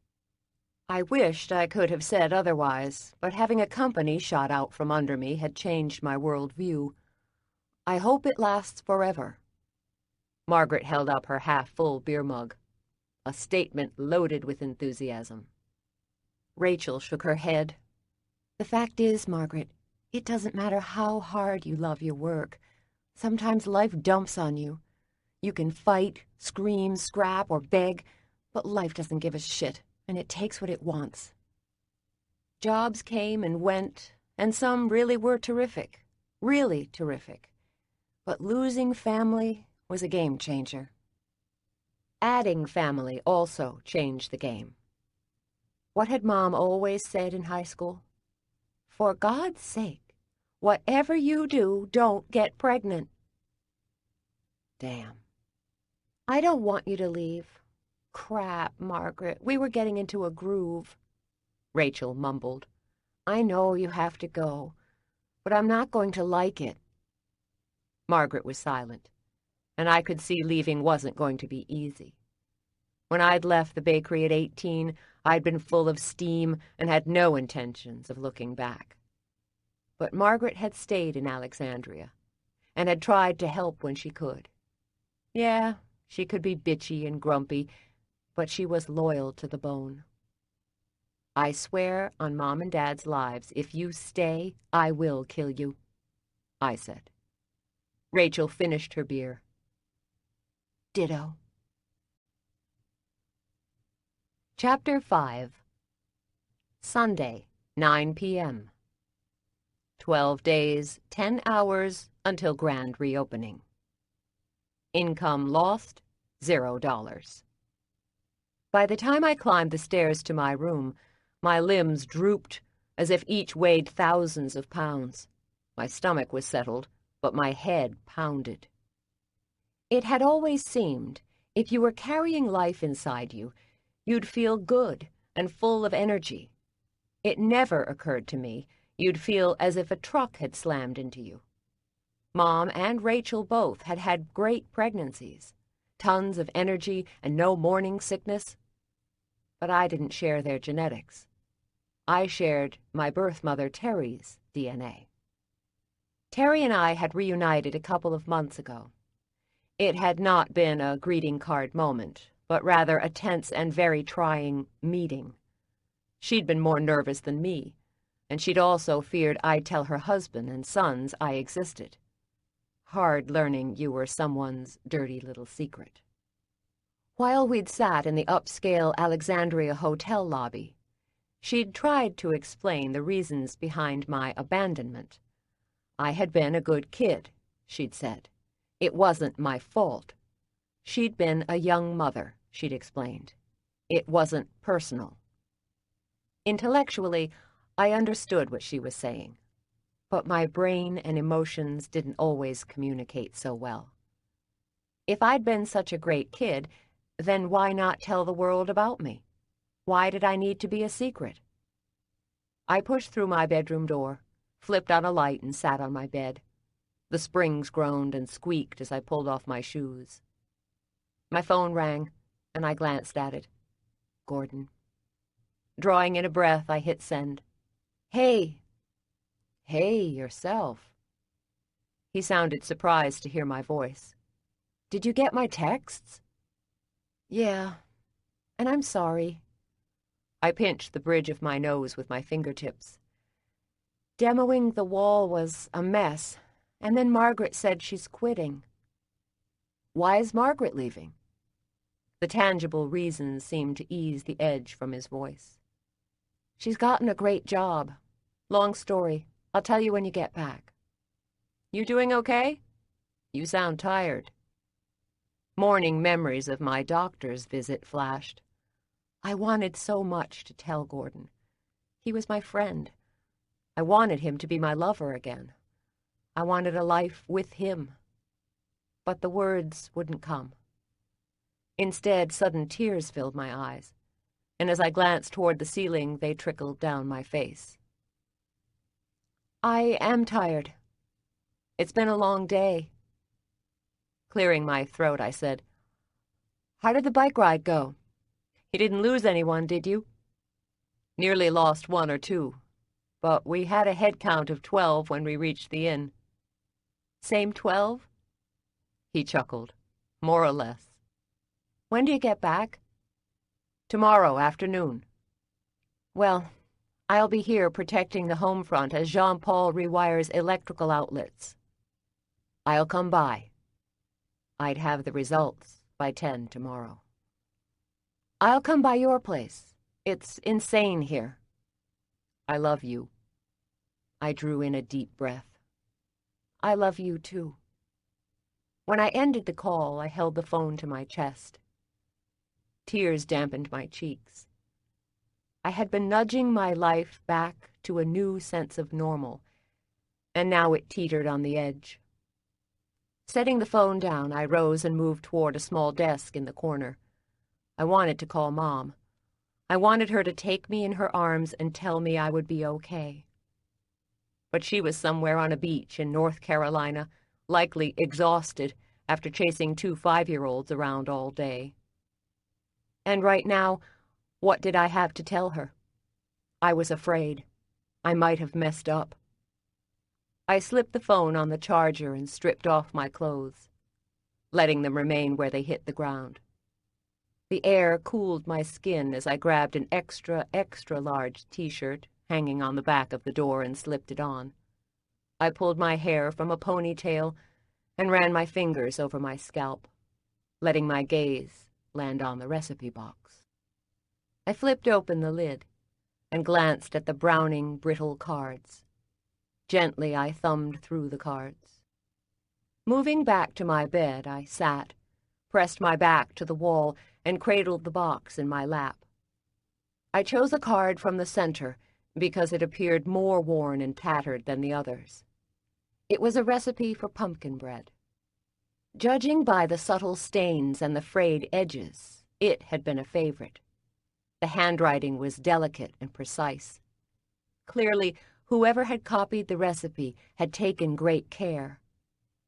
60 years ago, there had been cookbooks, of course, but many relied on recipes passed from generation to generation. I raised the card to my nose, expecting the musty scent of thyme, but instead inhaled the scents of cinnamon and nutmeg.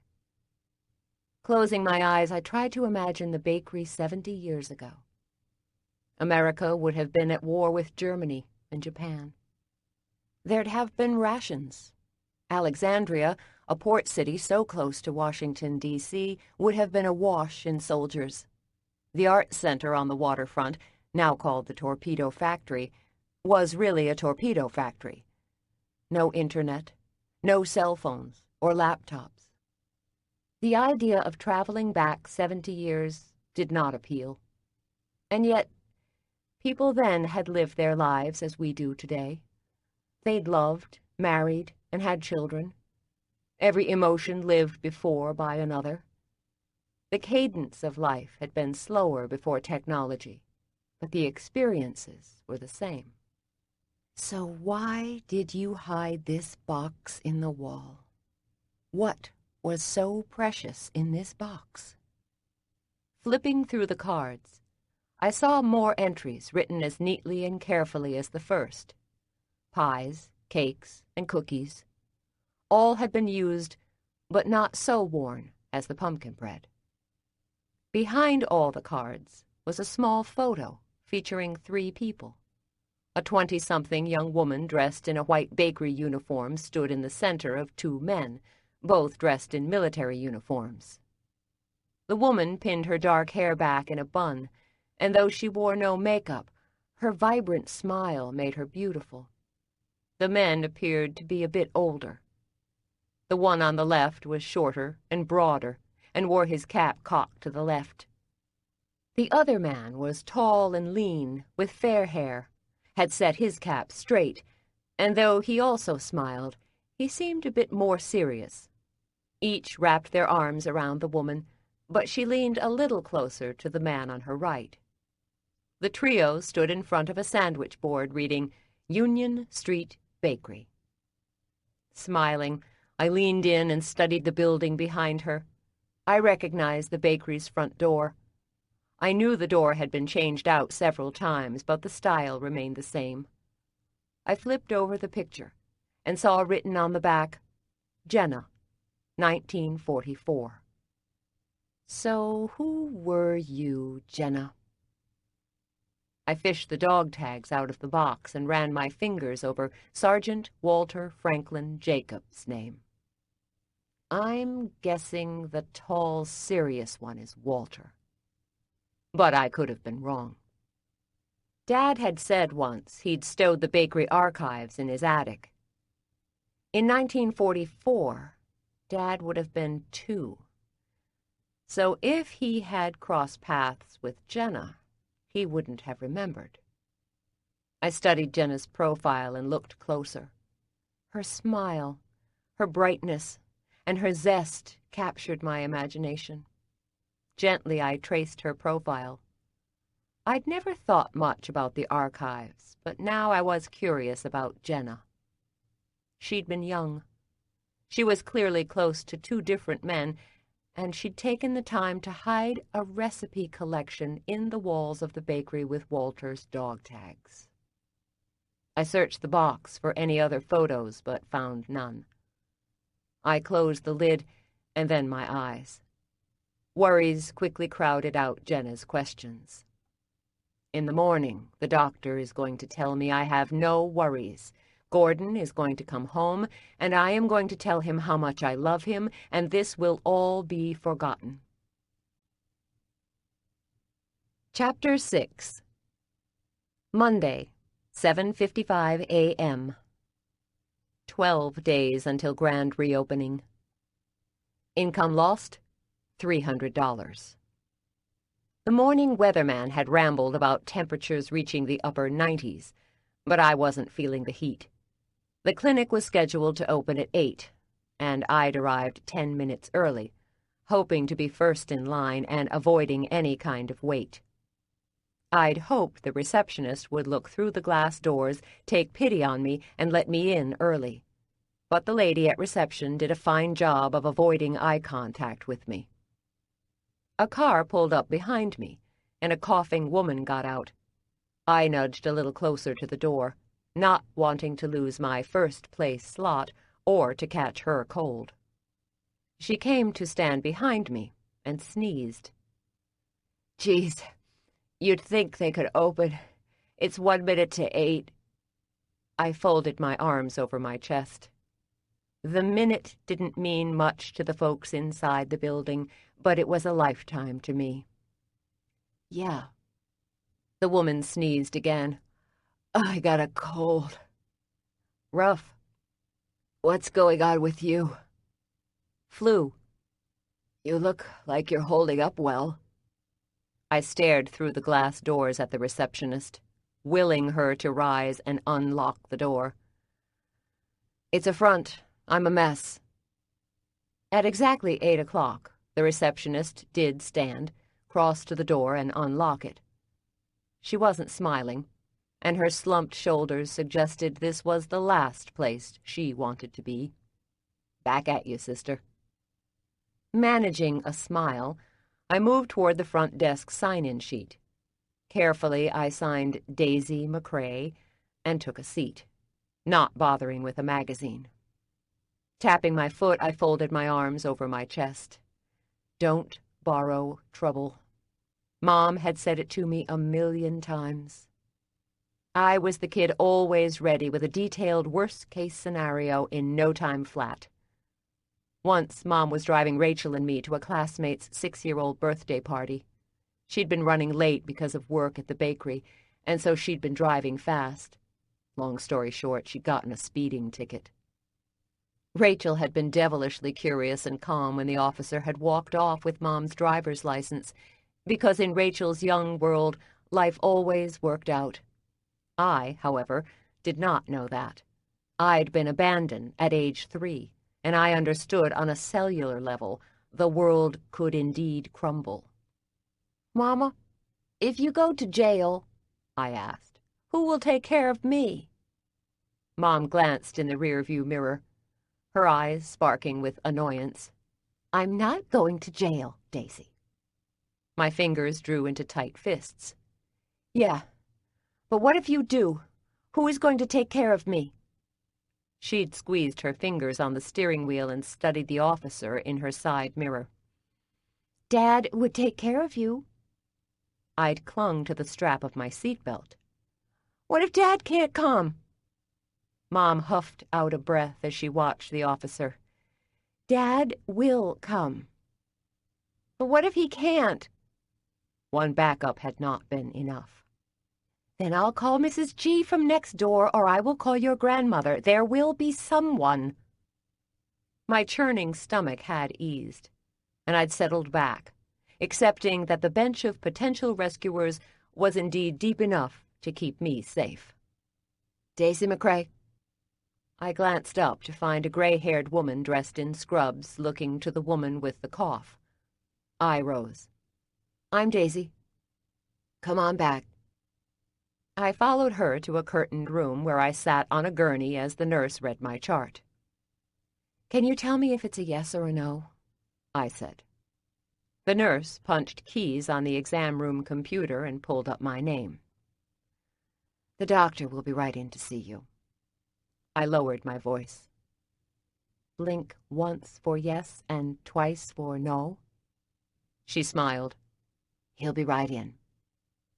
Doomed to more waiting and wondering, I shifted on the gurney, crossed and uncrossed my feet, stretched, and then shoved out a sigh.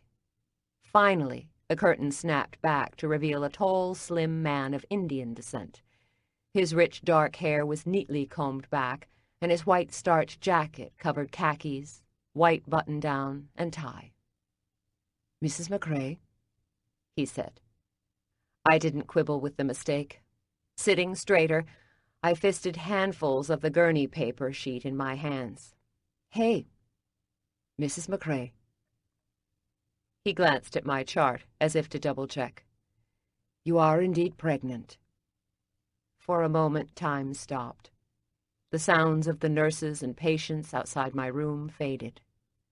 The air around me grew thick and heavy, and my heart slowed. I could feel myself shrinking into the gurney and resisting the urge to pull the paper sheet over my head. I cleared my throat. Are you sure? He didn't make eye contact as he nodded. We ran a blood test, and they are very accurate. Very? Is your kind of very like a 100% kind of very, or a 90% very? He lifted his gaze to mine so there'd be no confusion. 100%. Really? Really? I shoved out a breath, and then more to myself said, now what? The doctor frowned. You were not expecting this? Threading my fingers together and resting them on my lap, I nodded. An understatement. There are options available to you. His voice sounded distant and far off. Options. The word sounded so neat, clean, and non-threatening, as if we were talking about removing tonsils or an appendectomy. I'd known women who'd exercised their options, but I'd never been faced with this choice before, because I'd always been so careful. I'd never wanted to make a baby I didn't want, because I'd been that baby. Mrs. McCrae? I glanced up. It's Miss, and I know the options. I hopped off the table. Thanks. That option is not for me. I had no idea what the hell I was going to do, but I was certain what I wouldn't do. Do you have an obstetrician? What? No, not yet. My sister likes hers. I'll get on with her. I was saying the right words, but I was so not feeling them. An obstetrician for me. Shit. Thanks. I'll take it from here.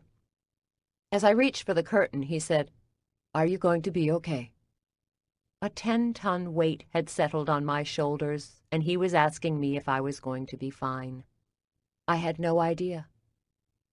Yeah, sure. I always find a way to bounce back. As I gave the receptionist my credit card and waited for her to process the payment, I fought a tremendous sense of loneliness.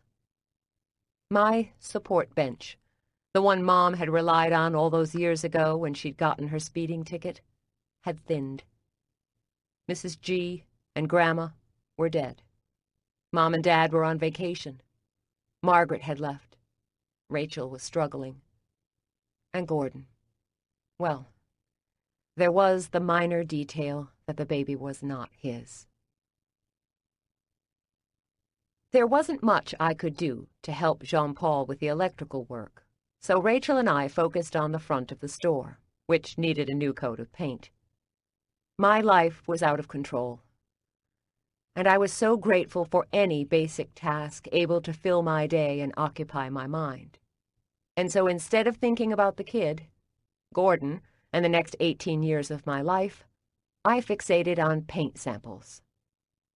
Rachel, hidden behind dark sunglasses, climbed into the passenger seat as I slid behind the wheel of the bakery's delivery truck.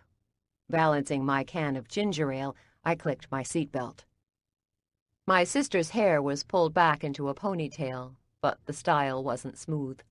In fact, it looked like she'd simply combed her fingers through her hair and tied it back. In the rush of getting the girls and our parents out of town yesterday, I'd not noticed how rough she looked. "You feeling all right?" My stomach flip-flopped as I turned on the car and waited for the chug-chug of the engine to warm and settle. I unrolled my window, breathed in fresh air, and sipped my soda. She also unrolled her window. "Great."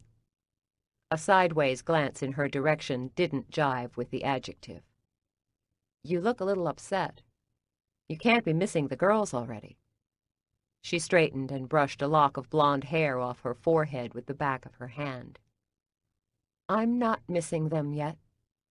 "You look rough." She tossed me a glare. "You don't look so hot yourself." Thinking about not feeling well made me sicker. I put the gear in reverse and backed out of the alley. "Did you get drunk last night?" She reached for my ginger ale, which I reluctantly surrendered and sipped carefully. "And then some.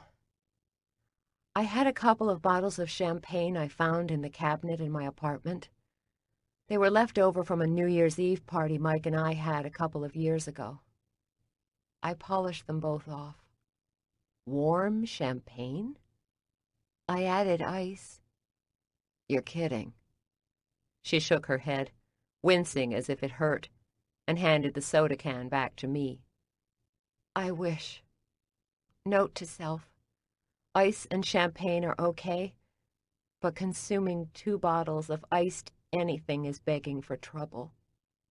Duly noted. She moistened her lips as if the memory of the champagne was too much to tolerate. "So what was your poison?" "A broken condom 4 months ago." "Just under the weather." Rachel shook her head. "You never get sick."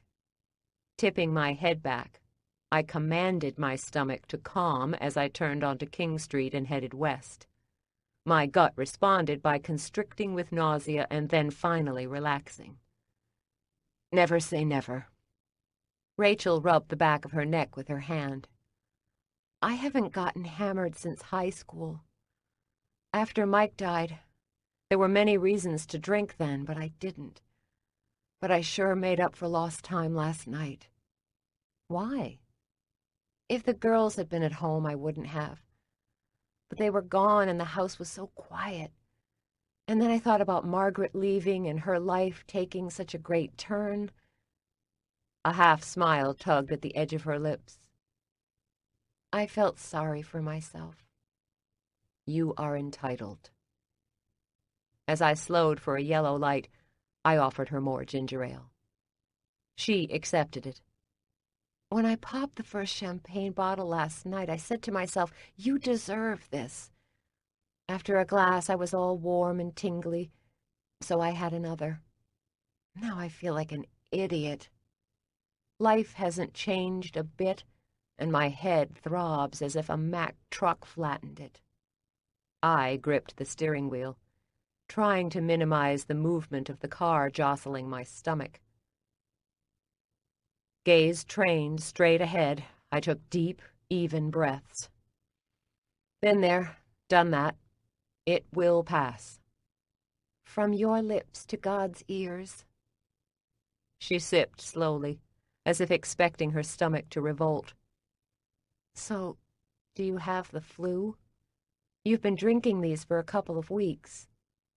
Though Rachel didn't often speak her mind, it was easy to forget she had keen powers of observation. "It hasn't been weeks." "Yes, it has." "I didn't realize." But as I ticked back through the days and weeks, I noticed a collection of queasy moments that normally would have caught my attention. Rachel paused, can halfway to her mouth, and looked at me. Her gaze narrowed and then widened. Daisy? I lightened my hands on the wheel. What? She cocked her head, and her gaze roamed over my body, resting on my stomach. Daisy? Shit. What? The light changed, and a car behind us beeped when I delayed. I shifted to first, but wasn't smooth with the clutch, so we rabbit-hopped a few feet before the gears clicked. She gripped her door. You're pregnant. What? The word had a high-pitched quality. Daisy. Rachel, like our mom, had a way of saying my name with more underlying meaning than a 5-page speech. Was this a talent reserved for mothers? Would the secret of injecting censure into a name be revealed to me when I became a mother? Became a mother. Damn. A car beeped again, and I drove through the intersection. I pulled into a fast-food restaurant parking lot. A lie would get me off the hook for a few days, but what was the point? The secret would come out sooner or later. The clinic doctor had talked about options, but this baby was going to be born. Don't tell anyone yet, I said.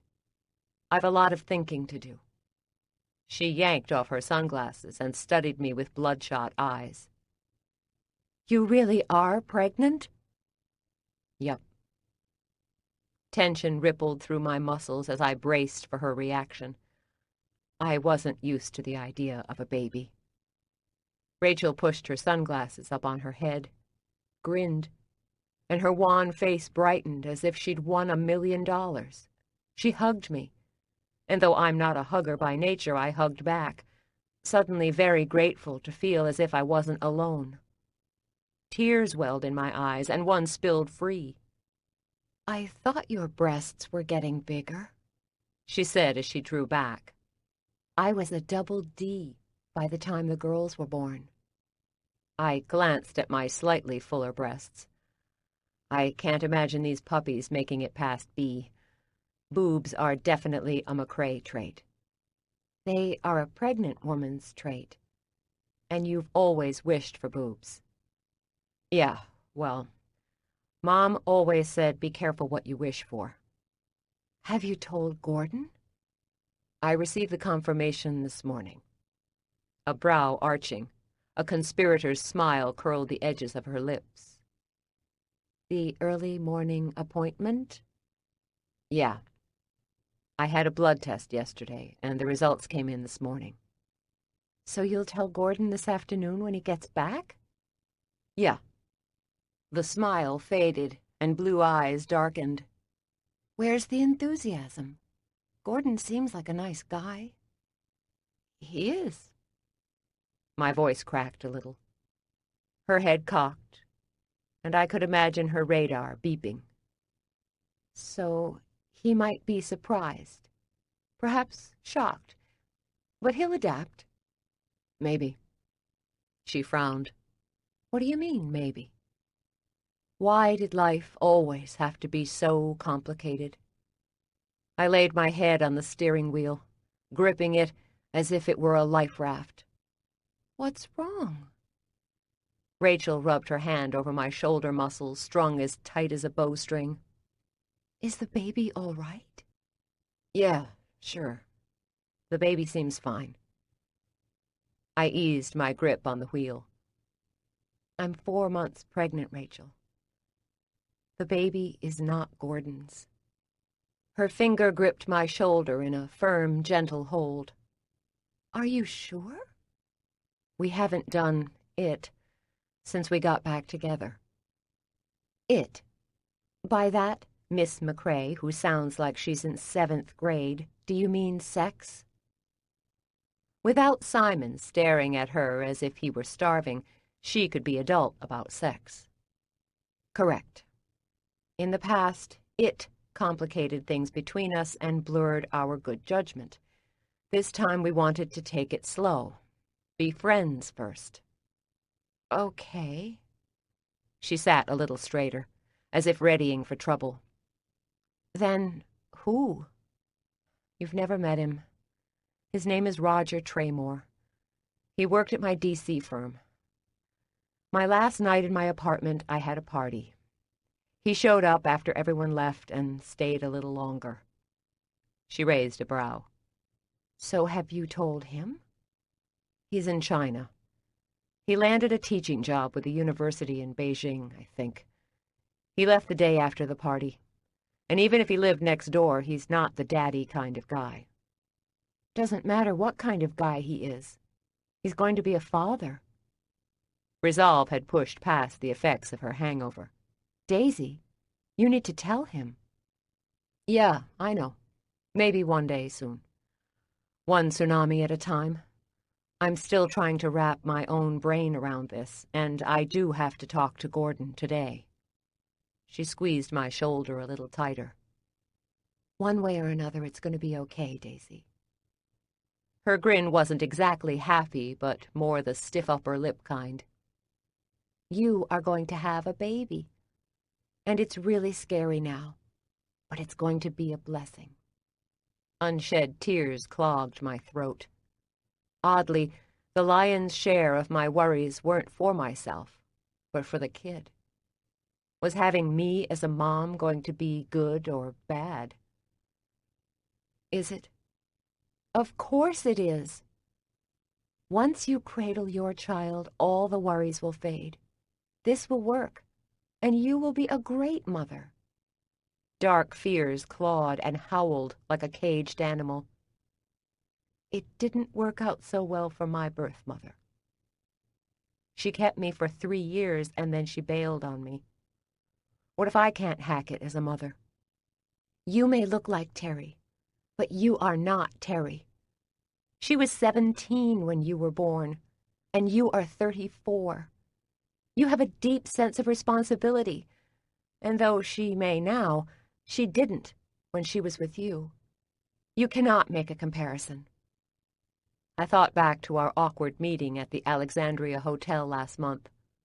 We'd both been nervous at our reunion, and neither of us knew how to negotiate the tempestuous waters.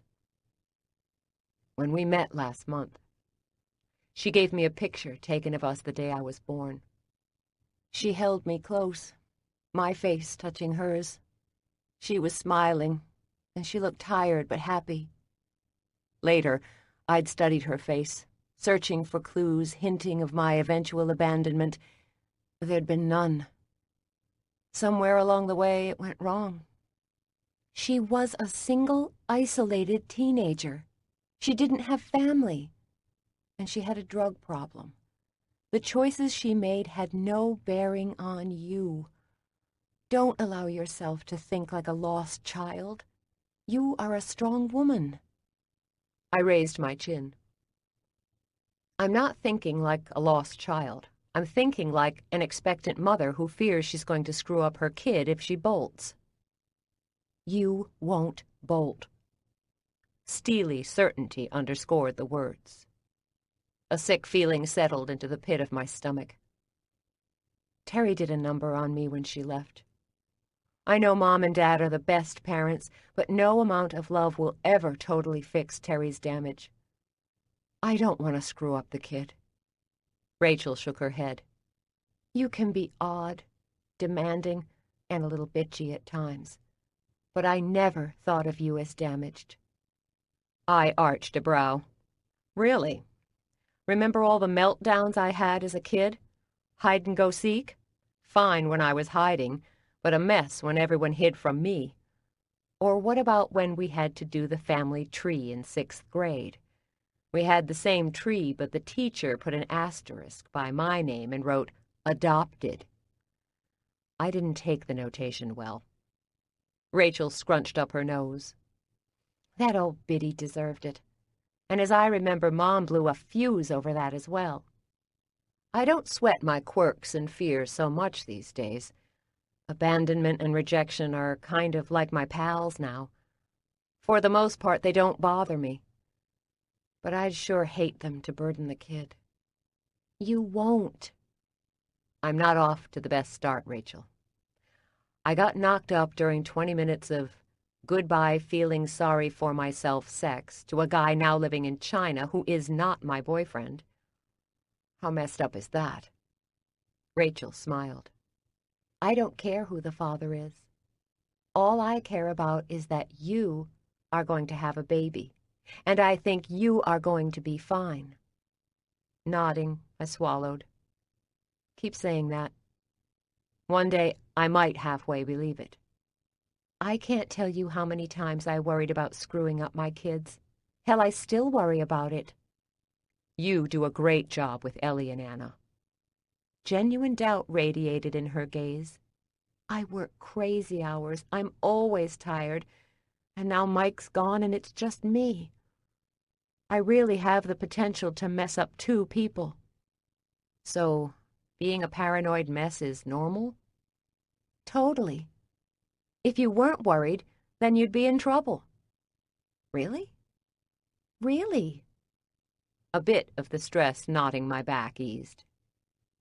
Thanks. You're welcome. We sat silent for a minute, watching people stream in and out of the hamburger joint.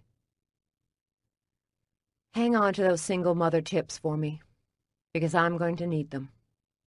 She offered a bright, if not hungover, smile. You don't know how Gordon will react. He might be okay with this. Would you have been cool if Mike announced he'd gotten another girl pregnant before he dated you? She frowned.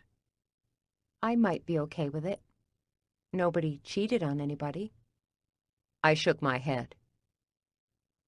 I've done a lot of emotional work for Gordon. I hurt him when I left him last year. Asking him to raise or accept another man's baby is asking too much. My phone buzzed and Gordon's name flashed on the display. He texted, I'm back. Can you come over? Rachel nibbled her lip. You better go. I don't want to do this. Talk to him. It might not be so bad. Laughing as tears pooled in my eyes, I shook my head. Right. Hang tough. Let's get the paint, and then you can drop me off at Gordon's. We can get the paint later. No, now is best. This is a delay tactic. You are very right. And so I texted Gordon and told him I'd be by as soon as we got the paint. Rachel and I spent the next hour wandering through the paint section at the hardware store. In the end, we'd settled on a buttercup yellow, which we both agreed was a happy color. Rachel and I unloaded the paint, and I promised to return after my talk with Gordon. I made a joke about seeing her in minutes, suggesting Gordon would toss me out. Neither of us laughed. The 1.5-block walk to Gordon's bike shop might as well have been 1,000 miles. It took effort and thought to put one foot in front of the other as I walked down the rough brick sidewalk. Ahead, Gordon's yellow bike shop looked so shiny and clean. He'd worked hard to rebuild his life after our breakup and then the demise of our company. I twisted the handle and pushed open the door. As bells jingled over my head, Gordon glanced up. He held on to his smile for a couple of beats until he sensed trouble. Hey, I said. Hey.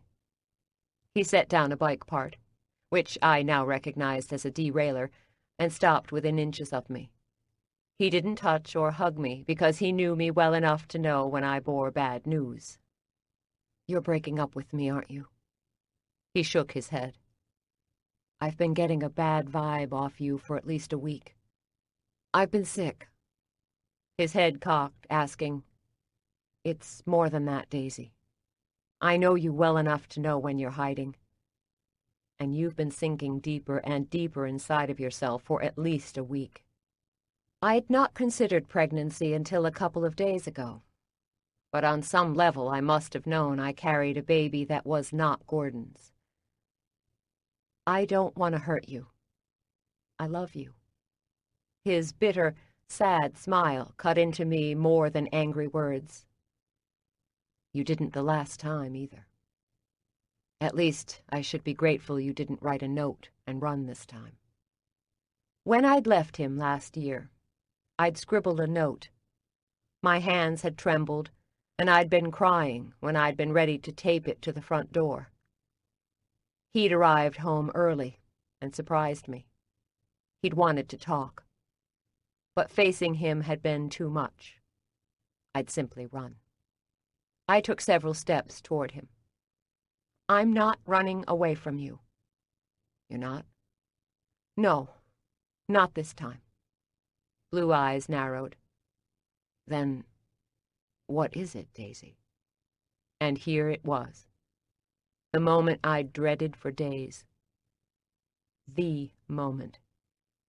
I sucked in a deep breath and released it slowly. My skin prickled and pinched as if it shrunk 2 sizes. "I'm pregnant." For a moment he simply stared. He didn't blink. He didn't breathe. "What?" Suddenly, another underlying ramification struck me. "It's not what you think." His shock vanished as anger flashed. "Really?" I tipped my head back, wondering when my life would ever feel easy and natural. "I'm 4 months pregnant. I accomplished the deed while we were broken up. A day before I moved back to Alexandria. I didn't cheat on you." His jaw worked. "It was my last night in D.C., at my going-away party. I got drunk." He rolled his eyes. "The classic excuse." I lifted my chin. "No excuses. I screwed up." He shoved balled fists into the pockets of his khakis. "Who's the father?" "Roger Traymore." Roger had been one of the vice presidents at our company. Bad blood flowed between Gordon and Roger, but he'd never told me why. "Roger?" An attempted smile fell flat. "When I screw up, I go big." My very lame attempt at humor went unnoticed.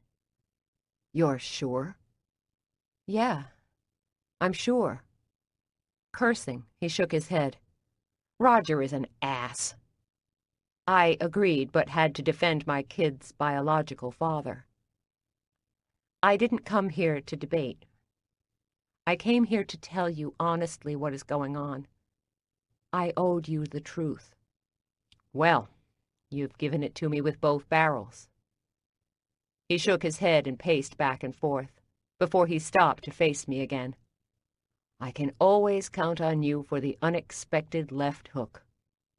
I could have marched off in a huff, but I had pulled the rug out from under Gordon, and I owed him a moment to say his piece. "This one clipped me, too." He shook his head. "When you didn't answer the first couple of texts, I assumed you were busy. By the 4th, I realized there was a problem, and I've spent the better part of the weekend trying to guess. I cataloged all your moods for the last weeks, searching for a clue. Moody, distant, quiet. With no way to soften the moment, I relied on the truth. Par for the course, with me. Blatant honesty didn't win me any points either. Disconnected. That was the new piece of the puzzle. You were disconnected. Shrugging my shoulders, I wrestled with tears. I kept telling myself it was stress, or the flu. When did you find out for certain? This morning. The clinic doc gave me the results. His face, a still emotionless mask, mirrored the expression he'd worn after our breakup. He tracked me to my office and gently closed my door. He'd been quiet and logical as he'd asked me questions, but he'd not railed, begged, or ranted for my return. I remember wishing that he'd get mad. Yelling, screaming, or ranting would have been better than the wounded silence. I wished he'd get upset now. At least if he released his temper, I could hide behind a little righteous indignation and not feel so much like I'd kicked a puppy. Have you told Roger? His tone sharpened each word. No. Honestly, that's the least of my worries right now. Challenge darkened his eyes. Shouldn't he have been your first call? Doesn't he have a right to know? I'd want to know. Roger isn't you. This is not the kind of info he'd like to read in a morning email, nor would he wish to receive it in any other form. Where is he these days? China, last I heard. All polite and all so controlled, and I wanted to scream. I wanted Gordon to get angry. I despised being shut out more than dealing with someone else's anger. Bad attention beat no attention every time.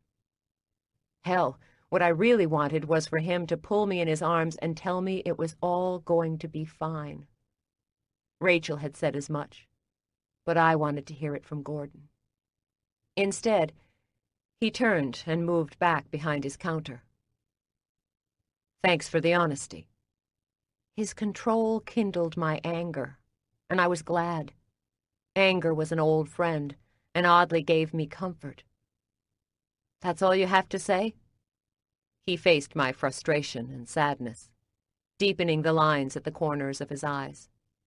What do you want me to say, Daisy? Congratulations? No, Gordon. My voice sounded louder than I'd intended.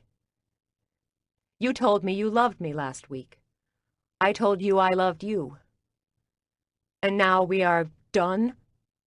You are pregnant, Daisy. Not with my baby. That is a problem we can't talk our way out of. He shook his head. I thought you'd changed since the bakery. Thought you'd gotten a little more grounded. And if we reconciled this time, the roller coaster ride would be over. I can see with you the ups and downs will never be over. I marched up to the counter and smacked my palms against the nicked wooden surface. So what do you want from me? Some kind of flatline ride? Because, Gordo, the last time I checked, flatlines equaled death. He shook his head, and I caught the first spark of anger in his eyes. Don't turn this on me, Daisy. This is all you're doing. Yeah, I was on shaky ground, but it wasn't like being in the right had ever stopped me before. Hey, I didn't go looking for this. He slammed both his hands on the counter just out of reach of mine and leaned toward me. You never go looking for trouble, but it sure as hell has a way of finding you. Not fair. I was upset, mad, and I wanted to yell if he wouldn't. Roger wasn't here, but Gordon was a handy target. Now seemed as good a time as any to go for a pound of flesh. What the hell do you want from me, Daisy? Want us to get married and raise this baby together? White picket fence, two-car garage? Tears welled in my eyes. I didn't ask for this. So what do you want? I wanted you to tell me it will be fine. That we will be fine. He shook his head. I can't tell you we'll be okay. Or I can handle this. We won't be fine because this is too much even for me. Too much. I lifted my chin and swore I would not cry. Curling my fingers into fists, I dug my fingernails into my palms. So we break up. By anyone's standards, I have good cause. He yelled the last words. On a good day, I'd have come out swinging, but I didn't know if it was the hormones or the nausea, but those damn tears spilled again. Embarrassed, I turned from Gordon. Fine. I moved toward the door, but didn't hurry, half hoping his voice would soften and he'd ask me to stay.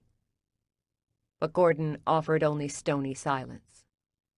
Tears falling faster now, I left Gordon's shop, slamming the door behind me.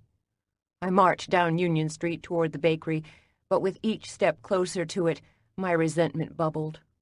That damn place. It had been the source of so much pain and sadness for me. Tempted as I was to keep walking and never look back, the bakery pulled me closer. A glance through the front window showed the paint cans and drop cloths waiting for me. The place beckoned, as if it wanted to embrace me. But right now I could not bear it. I walked around the bakery to the alley and cut through the back entrance. Grateful no one was on the main level, I climbed the back staircase to my room. By the time I pushed through my apartment door, I was still looking for a pound of flesh. I grabbed my laptop, plopped on my bed, and clicked the computer on. I opened my email account. Under normal conditions, I'd have worried and wondered over what I was about to type. I'd have scrutinized each word and triple-checked spelling. But I was so upset, I didn't censor as I typed. Terry. It's been a month since we spoke. I know we both needed time to process, but I'm out of time. I found out I'm pregnant, and I need more biological information. A. How did your pregnancy and deliveries go? B. Who is my birth father? I'm not looking for hearts and flowers or mother-daughter lunch dates. Just answers. Yours truly, Daisy. Before I considered a word, I hit send. As I heard the message zoom off into cyberspace, I sat back on my bed and stared at the inbox, as if somehow I half expected a quick response. Daisy. Pregnancies went fine. John Smith is your birth father. I love you, Terry. But the inbox remained empty. And the longer I stared at the empty box, the stronger my sense of rejection grew. When I couldn't stand it any longer, I shut off the computer and lay on my bed. Rolling onto my side, I caught sight of the recipe box on my nightstand. I reached for it and held the small wooden box in my hands, tracing the embossed corner details. If my life had been a book, pregnancy would have been the last plot twist I'd have written.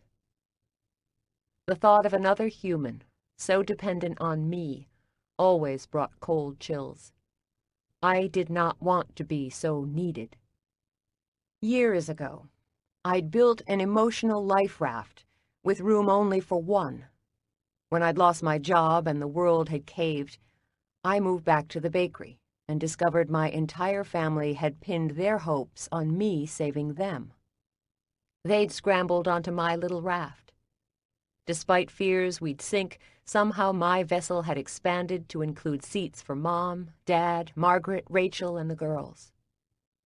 I didn't have any more oars, but my ability to row faster had grown. Somehow, I would save us all. And now the boat needed to grow again.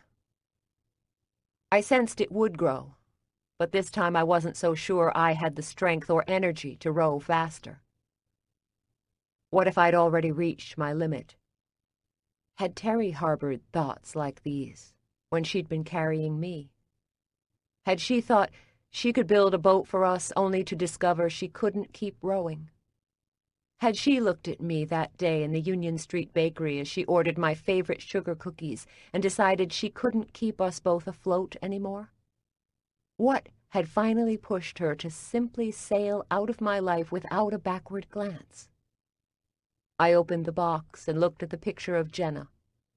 I traced her face. For some reason, Jenna's smile eased the tension banding my chest. Fatigue seeped into my bones, draining my energy. My eyelids grew heavy, and soon I simply let them drift closed. I hadn't napped since I was 4, and I'd fought sleep as if my life depended on it. I needed to get up off this bed and prep the lobby for painting. And I would. Soon.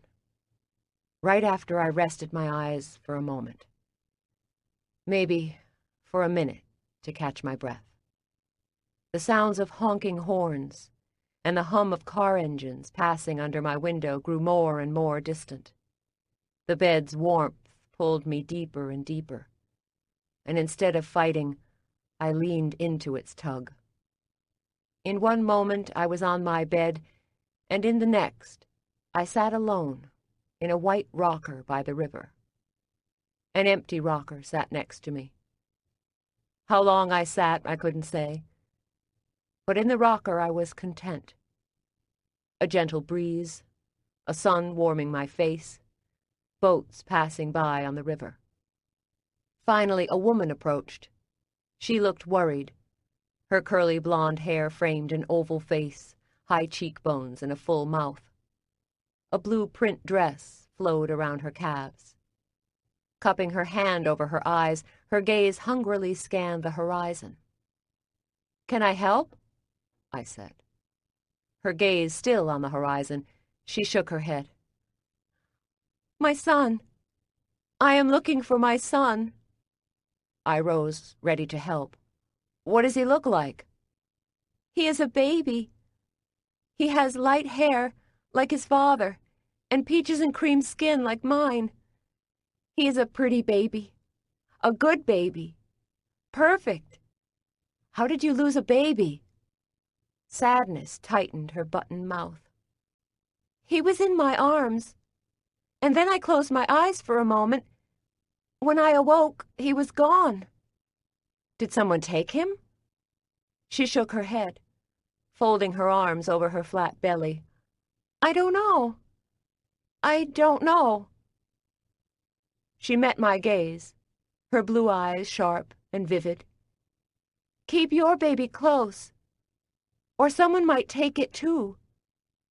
In that moment, the wind rushed and swept me from the riverbank toward the cold, icy waters. I flew, helpless, so out of control. I wrapped my hands around my belly and braced for impact. I sat up in bed, heart racing, hands clutching my belly, and sweat dampening my brow. "Don't worry, kid. I'll figure this out."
Chapter 7.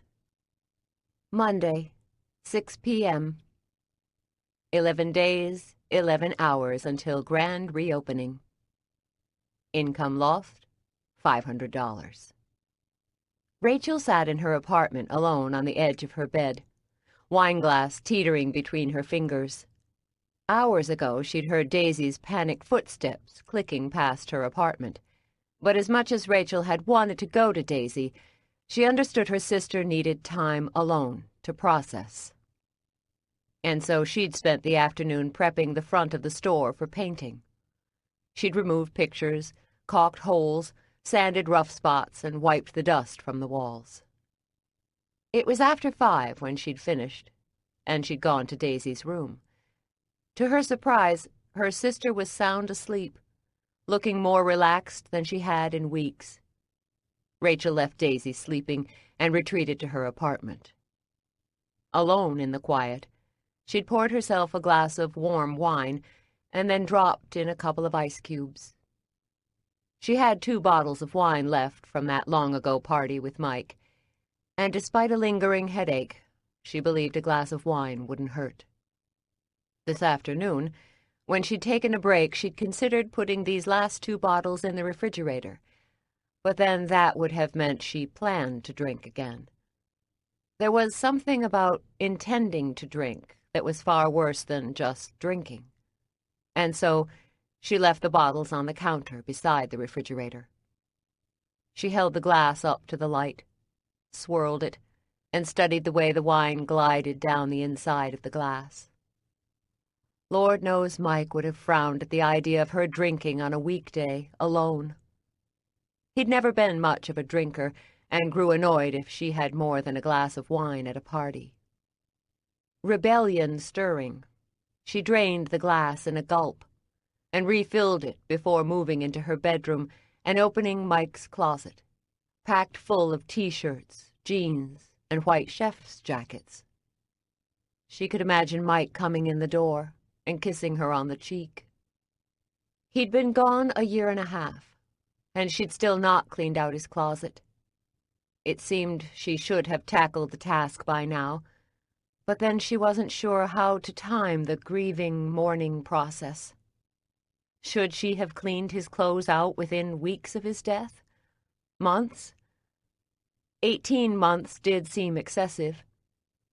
But when did she cross the line between normal and weird widow lady at the bakery? She gulped a mouthful of wine and set down her glass. Today was as good a day as any. She desperately needed more storage space as the girls grew. Saving Mike's clothes was a space luxury she could no longer afford. Intent on cleaning the closet out, she'd reached for the first shirt.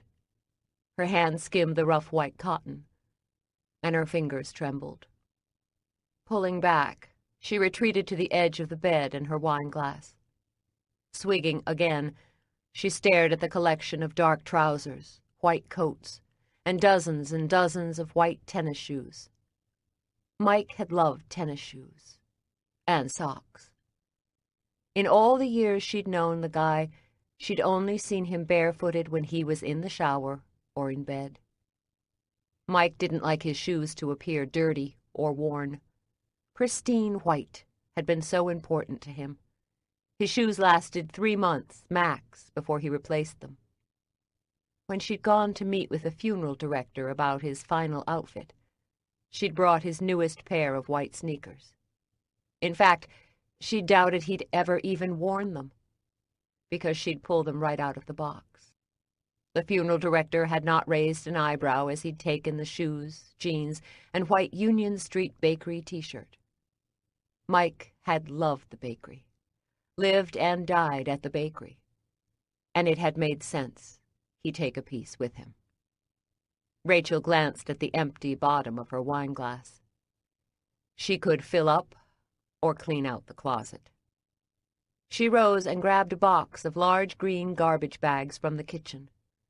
She jerked a bag free, snapped it open, and snatched her first handful of clothes from their hangers. The clothes weighed heavy in her hands, as if they resisted her efforts. "Don't send me away, Rachel." Her chest tightened, and she hesitated. Again she glanced at the wineglass. No.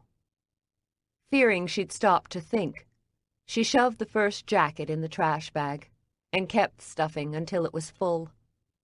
Less than a half-hour later, the closet was empty, and 5 trash bags bulged with clothes and shoes. She dropped to her knees and reached for the last remaining pairs of shoes. The clothes and newer shoes had been easy, but the remaining collection of white sneakers, they were special, and Mike had saved them despite their state of disrepair. They told the story of Mike. The chocolate cake stains on one pair spoke to the signature cake he loved to bake. Red and green dye on another pair reminded her of their last holiday rush. Yellow and green triggered memories of Easter and their last Mother's Day all-night bake-a-thon. Gently, she skimmed her fingers over the shoes. The shoes, like the memories, had been valued treasures over the last year. But somewhere along the way they'd wrapped around her and had secured her in the past. Carefully, she collected the shoes and put them into a garbage bag, hoping the Goodwill would find some use for them. She moved at a steady pace until she reached the last pair. They caught her short, slicing through her like a knife. Stained with blood, they'd been the shoes he'd worn the day he had suffered his aneurysm. Hands shaking, she'd clutched the shoes to her heart. She'd been upstairs with the girls that day. Both had had colds, and she'd not been able to work in the bakery. Mike had been double-timing it to get the orders filled. They'd both had so little sleep the night before because the girls had been restless. She and Mike had been cross with each other their very last morning as a married couple. Neither had wished each other a good day. Neither had said, "I love you." He'd grunted to her as he'd left, and she'd not bothered to respond because she'd thought, if he'd really wanted to speak to her, he'd have turned around and made eye contact. 56 minutes later, he was dead. Tears filled her eyes and rushed down her cheeks. They'd had one last chance to talk, and they tossed it away. She'd carried the shoes along with his clothes home from the hospital after he'd been declared dead. She'd clutched them to her chest as her father had driven, and her mother stared silently out her window. Tears burning in her eyes, Rachel dumped the shoes in a garbage bag and sealed it up. As a strong pot of coffee brewed, she loaded all the bags in the Union Street Bakery van. She ate a chunk of bread, drank a coffee, and filled a travel mug with a second serving. Before she had time to second-guess, she drove them to the Goodwill trailer 6 blocks away. The attendant, an old black man with a graying mustache, glanced up at her from a magazine as if surprised. "You made it in time. I'm closing my doors in a couple of minutes." Rachel opened the back of the van. "Glad I made it." He took the bags from her car, but she didn't accept the tax receipt he offered. Instead, she climbed back in the van. For several minutes, she sat, letting the day's remaining heat seep into her chilled bones. As the attendant loaded her bags onto the trailer, she thought about the shoes dripping with chocolate, the ones he'd worn the day she'd given birth. Panicked, she climbed out of the car. "Mister, I need to look in one of those bags." His gaze narrowed. "Why?" "I think I packed shoes I should have kept." He answered with a shrug, and he unloaded the 6 bags from the truck. Rachel dug through the 3 bags and multiple layers of worn white shoes before she found the ones stained with chocolate. Grateful, she clutched them to her chest and shoved out a sigh. "That all you want?" he asked. She studied the open garbage bag spilling over with shoes, shirts, and memories of Mike. She rose and carefully repacked the bags as the man watched. Quietly, he took the bags from her. Salvaged shoes in hand, she took a step back. "Yeah, that's all I need. Thanks." The old man reloaded the bags and locked the back of the trailer before walking to his old red Lincoln. He eased behind the wheel of his car and glanced in his rearview mirror at her. Finally, shaking his head, he started his car. Anxiety tightened her throat as she watched him drive off. Carefully, she traced the shoes' silver-tipped laces. More doubt circled as she wondered if she were abandoning Mike along with his clothes. Gripping the shoes, She entertained ideas of waiting here all night, and in the morning, when the attendant returned, begging for her bags back. Tears dampening her cheeks, she didn't know how long she sat, until finally she put the car in gear. Heart racing, she drove. 10 minutes later, she parked in the alley spot behind the bakery's back entrance. As she got out of the van, a large green delivery truck pulled in behind her. Painted on the side of the truck was Holder Brothers Wholesalers. The driver set the brake and climbed out. He was a short man, with a belly that overflowed a tight leather belt and stretched the limits of a dark blue Holder Brothers Wholesalers t-shirt. Jeans and worn boots finished the look. Rachel knew the guy, Jeb. She didn't like him, and had left the delivery side of the business to Mike, and then Daisy. "I got your delivery," he said. "Jeb, Daisy sent you an email. We are closed this week for renovations." Jeb glanced at his clipboard. "It don't say closed on my clipboard." Of course it didn't. "We are closed this week. We can't take deliveries." "So what am I supposed to do with all this flour, eggs, and sugar? Where's Daisy?" "She's not working today." He sniffed and tugged at the waistband of his green pants. "Yeah, well, I want to talk to her. I don't believe she sent me the email." Was she invisible? Did he not understand? "She's not here." "What about Margaret?" "Just me." "Great, a creative one." She straightened, shoving aside feelings of blame, as if this was somehow her fault. "I'm sorry, Jeb. We can't take the order." "Sorry don't cut it with me today. This is my last delivery, and I'm tired." If she'd had the money to pay for the order, she'd have taken it just to end this. But she didn't have the money. Daisy had made it clear it was expenses to the bone during the renovation. She stood silent, hugging the shoes like a child. Jeb stared at her. "Well?" "I'm sorry, Jeb, for the miscommunication, but I can't take the delivery." Shit. Had she just apologized to him? He muttered an oath under his breath.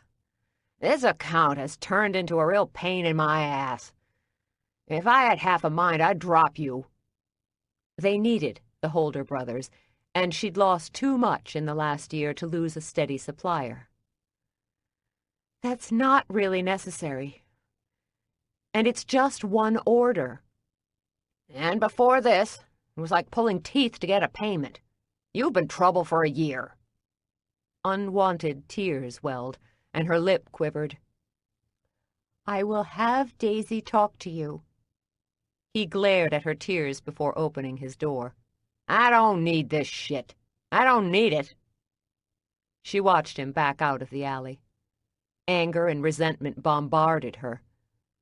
Why hadn't she told him to back off? Why hadn't she fired him on the spot? He couldn't be the sole supplier in the region.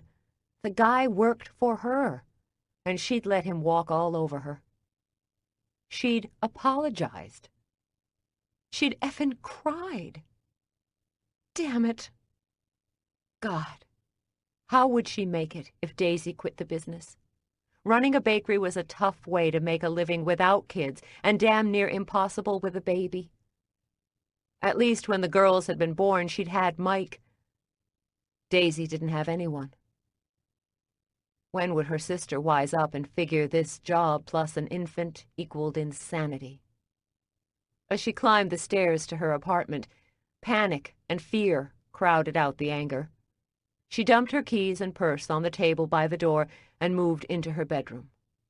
The closet waited for her, wide, gaping, and empty. She should have taken time to close the closet before she'd left. Carefully, she set the single pair of sneakers in the center of Mike's side of the closet and shut the doors. Overwhelmed by a sense of emptiness, she thought about the wine bottle in the kitchen. If she drank it all, she'd be drunk. numb, and would fall into a heavy, dreamless sleep like last night, when the house had been far too quiet.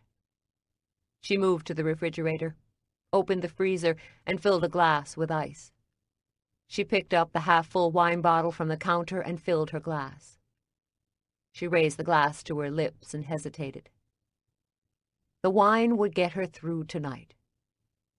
But what about tomorrow? And the next day? And the next?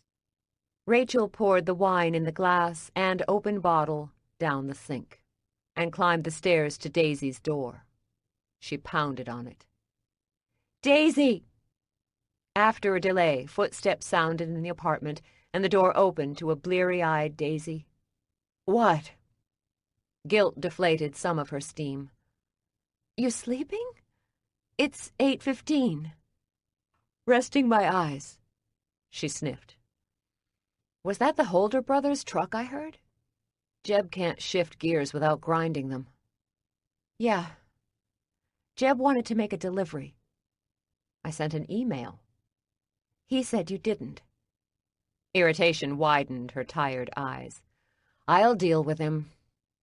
And Rachel knew she would. The problem was, she should be able to deal with Jeb. Instead of digging into what she couldn't do, she shifted to what she thought was safe. "I slept a lot when I was pregnant." Daisy winced. "Don't say the P word. I'm not there yet. Doesn't matter what you want. It's all about the—" She hesitated and found a smile. "It's all about the B now." Daisy rubbed her eyes. "Why are you here?" "I want to look at the recipe box." Daisy yawned and rubbed her eyes. "You're kidding." "I'd like to read through it. Maybe bake?" She dealt with nervous energy by baking. Daisy yawned again. "You have 10 days off, and you want to bake?" "It's an addiction. What can I say?" She snapped her fingers. "The box." Daisy raised a brow, surprised by Rachel's crisp tone. "Right." Daisy vanished and reappeared seconds later. She handed the box to Rachel. Rachel thumbed through the yellowed cards. "We should try and find Jenna. Dad's old bakery records are in his attic." Daisy shook her head and rolled her head around as if working kinks from her neck. "My window of non-nausea doesn't open until later this evening." She smiled. "I didn't have much nausea." "Lucky you." "Want to bake with me?" Daisy's bloodshot gaze narrowed. "I'll drink a ginger ale, eat crackers, and talk to you while you do." "Deal." She wrote lots of notes in the margins. Daisy nibbled a saltine and followed Rachel down the flight of stairs to her apartment. "You've scribbled notes on every cookbook you've owned." While Daisy dug a soda from the back of the refrigerator, Rachel thumbed through the cards in the box. "There are times when the recipe comes out right, and other times when it won't, and it doesn't gel no matter what. It's my way of keeping track. And then sometimes I try different flavor combinations." Rachel squinted as she studied one card. "This is a recipe for simple cake." Yum.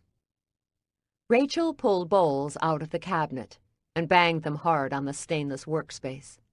She grabbed ingredients, slamming all on the counter. "So, what's eating you?"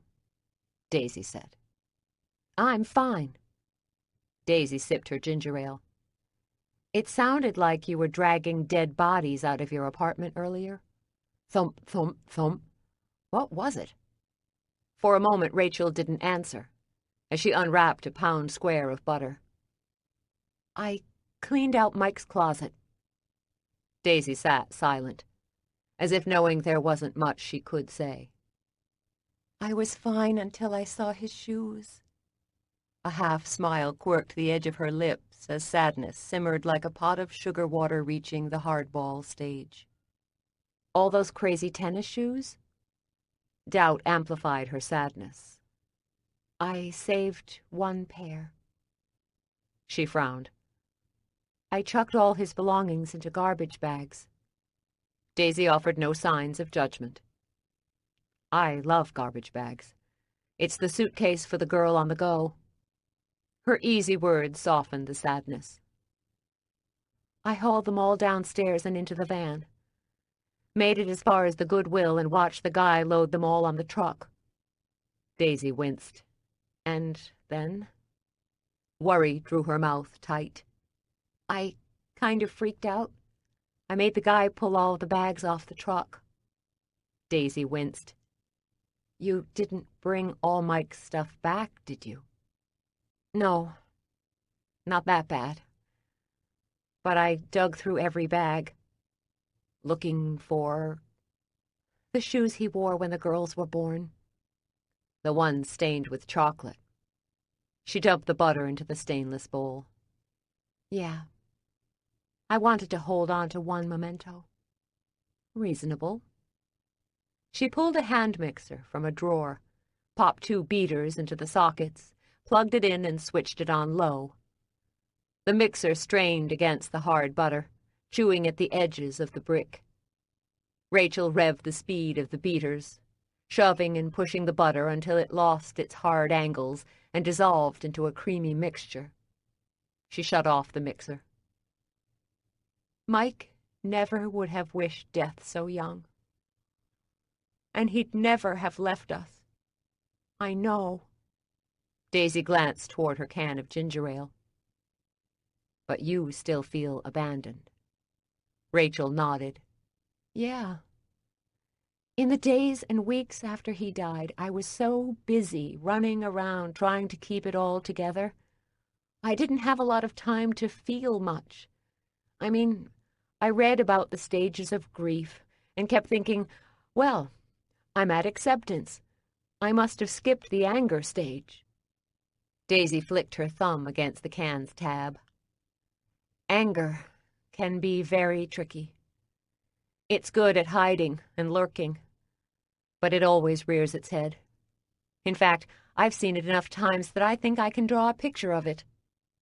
Rachel smiled as she shoved a measuring cup into a white canister filled with sugar and scooped out 2 cups, which she dumped onto the creamed butter.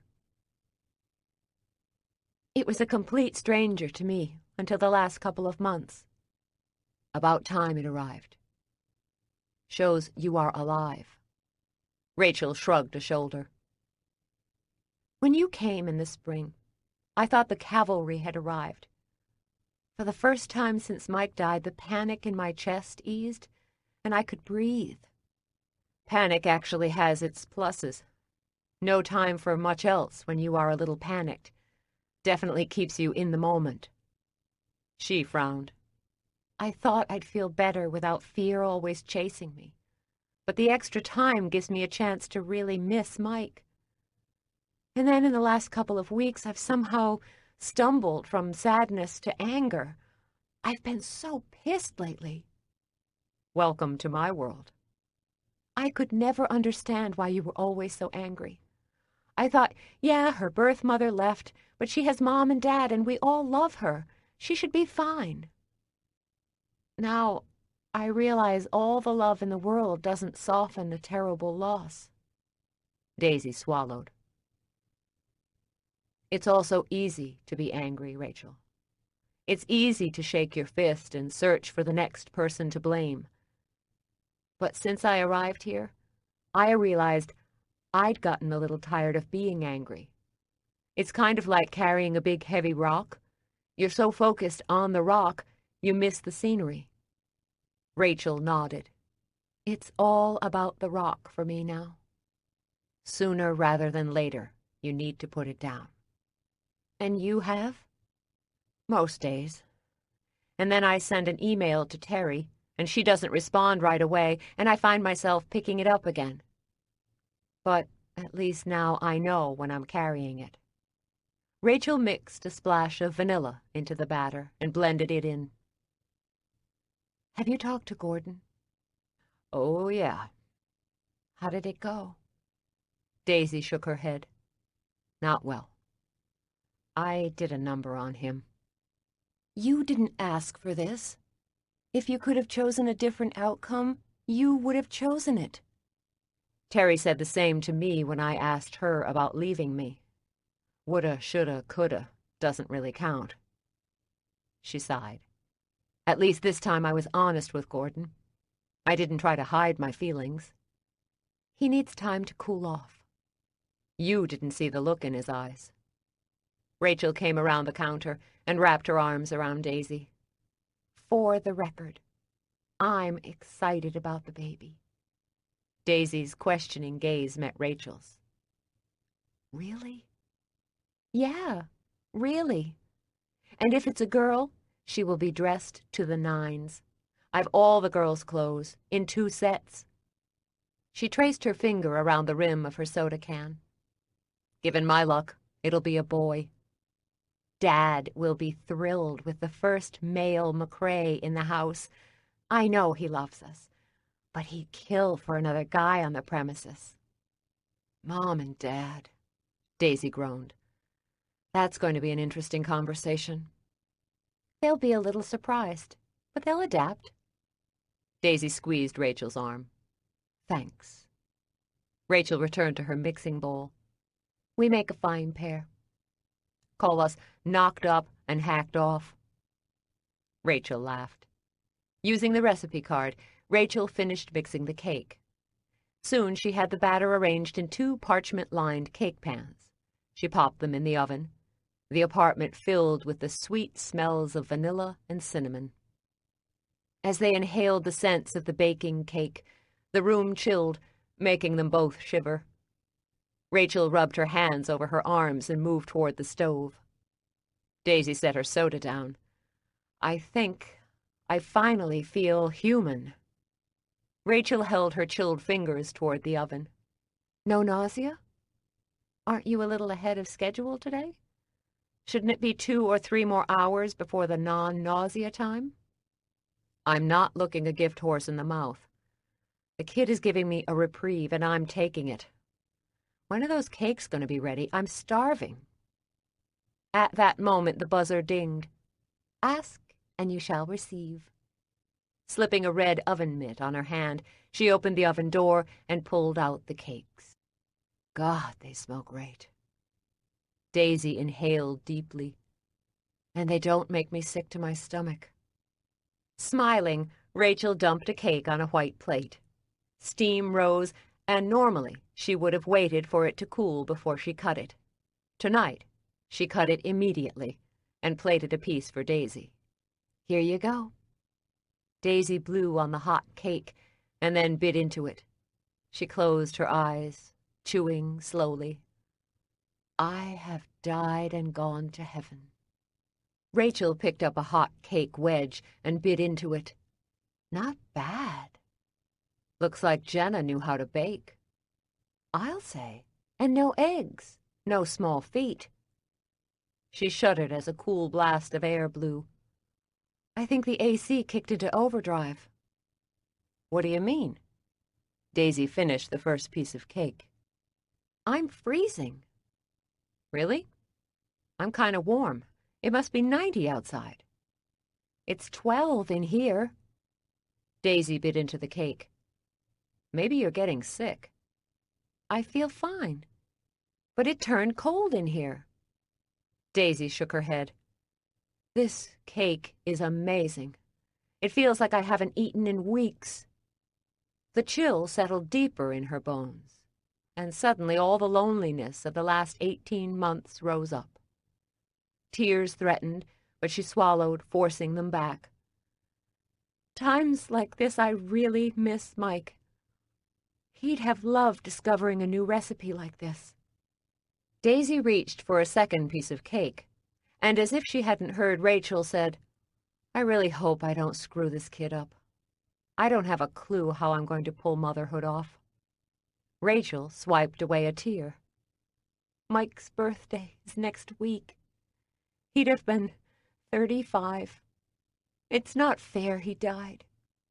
What if I'm like Terry? And I try, but I fail. As she nibbled the cake, her frown deepened. I don't want to fail my child. The 2 sisters, each lost in a web of fear and worry, stood in the kitchen for several minutes. And then outside, a car backfired. Both sisters blinked at the intrusion and then stared at each other as if they'd forgotten the other was there. Rachel shoved a shaking hand through her hair and stepped away from the cake. She cleared her throat and shook her head. My emotions were amped up 1,000%. Me too, and I do not like it. Rachel glanced at the half-eaten cake and the counter, now littered with crumbs. It's like the cake cast a spell. Daisy's gaze trailed hers. It wasn't the cake. How do you know? It was hormonal. You, maybe. But I went through my cycle last week. Daisy pushed her cake plate away. It was the cake, Rachel. How could it make us feel so much? I don't know. But we were fine until we bit into the first piece. It wasn't the cake. She reached for her ginger ale and sipped slowly. We are both just on edge. Rachel stretched her arms over her head. Do you feel pretty good? Because I feel like $1,000,000. Daisy rose. My feel-good window has passed. I think I might go rest. You okay here? Rachel nodded. Yeah, I'm good. Real good. Thanks. Good, Daisy said. I still feel like I've been hit by a truck. What can I do? This time I don't think I'll be able to muscle my way through the problem. I'm not in charge anymore.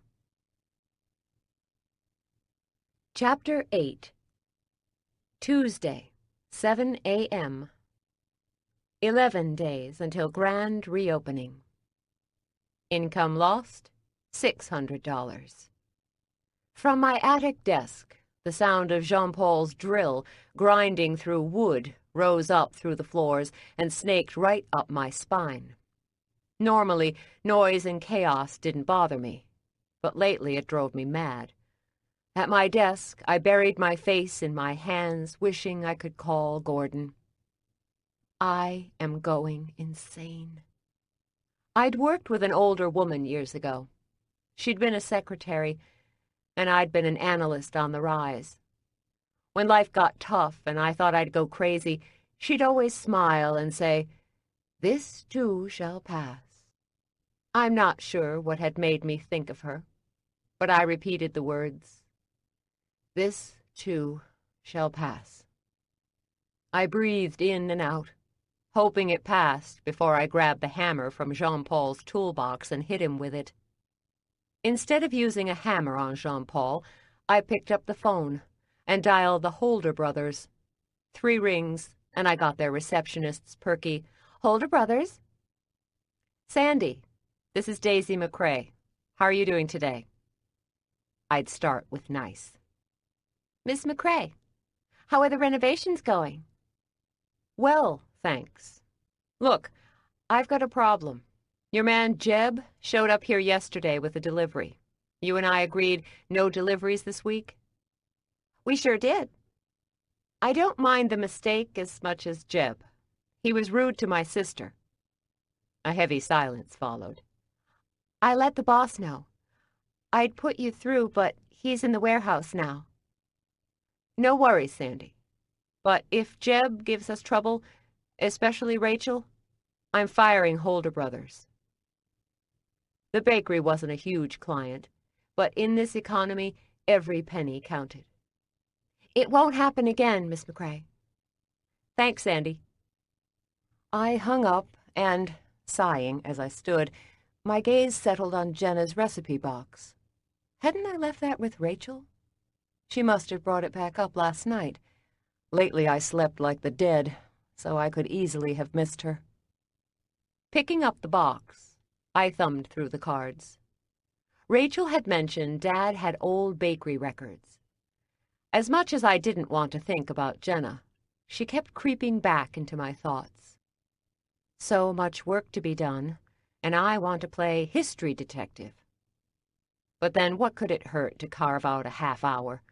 I'd take a peek at the records and return to work. Downstairs, I checked in with Jean-Paul, waved my cell as a signal I could be reached by phone. He held up his finger as he drove the drill deeper into a stud, halting when he'd punched through the wood. He removed his finger from the trigger, and the drill went silent. "My friend Gus has wine." Wine? Jean-Paul pushed back a thick lock of dark hair with his typical must-I-explain-again glance. "Gus, he owns a restaurant that is not to be. He has lots of wine. We can buy it from him, and we can sell the wine at the bakery." "Right. Gus, I don't have much cash." "He will sell the wine to us for $3 a bottle. We can sell it for $15 a bottle. Nice profit margin. How many bottles does he have?" 1,000. $3,000. A sum once insignificant was now a fortune. "He will take half now and half in a month." "He is that desperate?" Jean-Paul reached in his back pocket and removed a cigarette pack. "Oui." "And the basement could be a wine cellar?" "Oui." "I'll need shelves." My mind played with the possibilities as it added and rearranged numbers. He shrugged. "Of course. Wine must be stored on its side." If I bought the shelves, I could do them on the cheap. And a wine cellar would set us apart. Bread, wine, and maybe cheese. It was a risk, but a risk with a high payout. "I'll do it. But it will have to be half now and half in 60 days. It will take me time to get a liquor license." He nodded. "I will tell him." "And he delivers?" "I will ask." "Okay." A little deeper in debt, I headed out the front door to my parents' house. "Have you seen Rachel?" "She went for a walk." "Where?" "I am not in charge of her." No doubt she needed a break, a day to breathe and regain her footing. Fair enough. My folks' townhouse was next door to the bakery. Real estate in Old Town Alexandria had remained high, despite the economy, but my folks had been in the neighborhood over 40 years, and 30 years in this house. When Dad pitched the idea of buying the house, it had been cheap, but it had been a real reach for my folks. Dad had had to do some fast talking to get Mom to agree to the purchase. Because of his risk, they were sitting on some very pricey real estate. Let's hope Gus's wine would do the same for me. I climbed the front steps of their narrow brick town home, outfitted with wrought iron window baskets filled with red geraniums. The house had been built in the 1820s by a sea captain who'd made his money trading spices and slaves. The windows, original to the house, had a beveled, wavy look that added a misty, watery quality. I dug my keys out of my pocket and opened the front door. Quickly, I moved to the alarm and punched in the year of Margaret's birth, my parents' universal security code. I'd tried to get them to vary the code, but the times we'd tried, they'd forgotten the code and had to call me to help them reset it. I'd given up and reset them all back to Margaret's birthday. The entryway was long and narrow and cut through the center of the house. Immediately in front of the door, a slender, tall staircase climbed to the second and third floors. The walls, trimmed with waist-high wainscoting, were painted a creamy white and extended a good 12 feet. Pocket doors separated the hall from the first parlor. With an eye always on resale, Dad and Mom had chosen simple, classic colors and finishes. However, when it came to furniture, they chose what they liked. So the fireplace had been restored with a sleek marble, and the floors were a light pine. But the furniture was a couple of decades-old lazy-boys, end tables piled high with magazines, and a very wide-screened television. I climbed the stairs to the second floor and glanced in my parents' room. Mom and Dad slept in a 4-poster bed that had belonged to my dad's parents. Mom rarely made her bed, the exception being when they had company or she was on vacation. Mom had a fear of dying on the road, and the idea of everyone tromping through her house and seeing an unmade bed was too much for her. She wanted her last impression to be a good one. I moved to the end of the hallway and opened the door leading to the attic.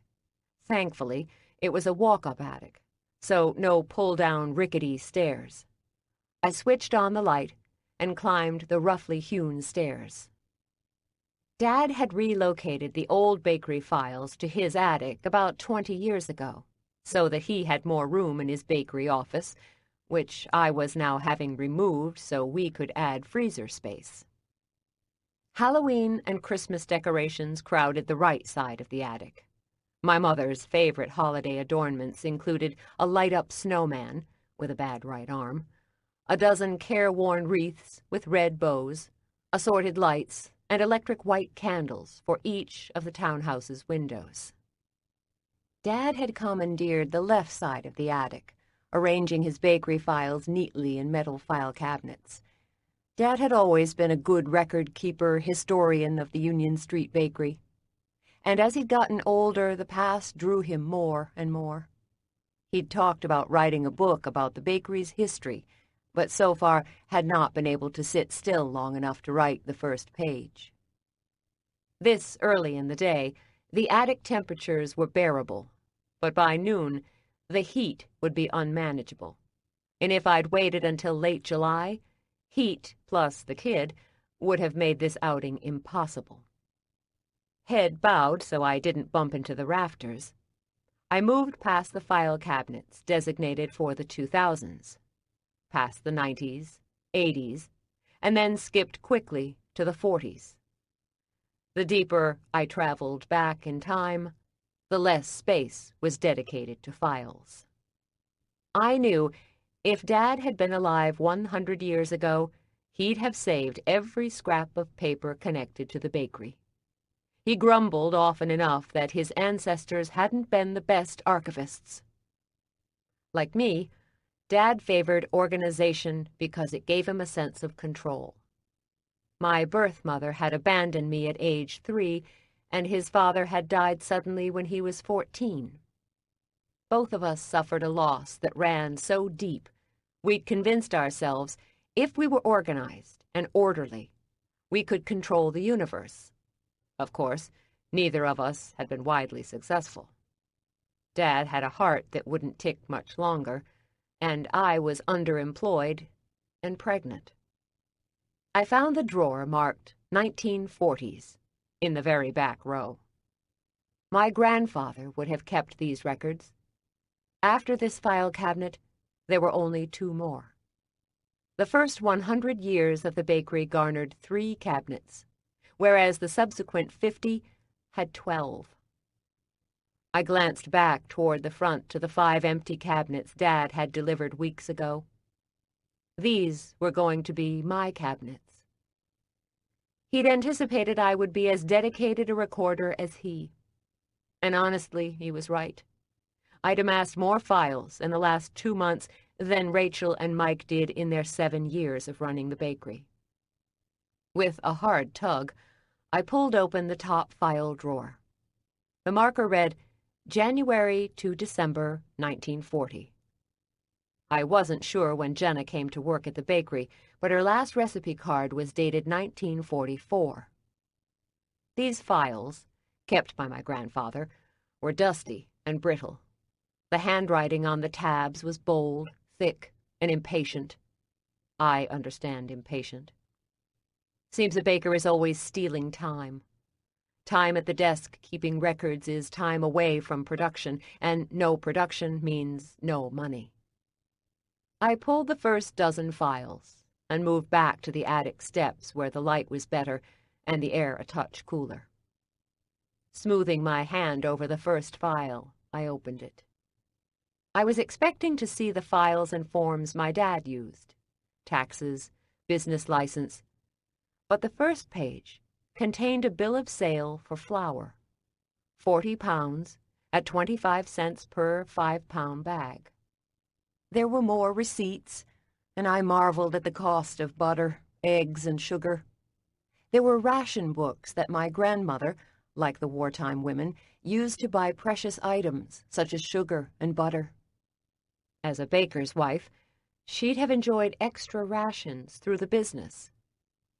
By the end of File 1, all I'd gained was a lesson in inflation. Digging through the next 3 or 4 more files, I found letters from my grandfather, a bank loan agreement to pay for the oven we use today, and information about local shopkeepers and merchants. But there was no mention of employees.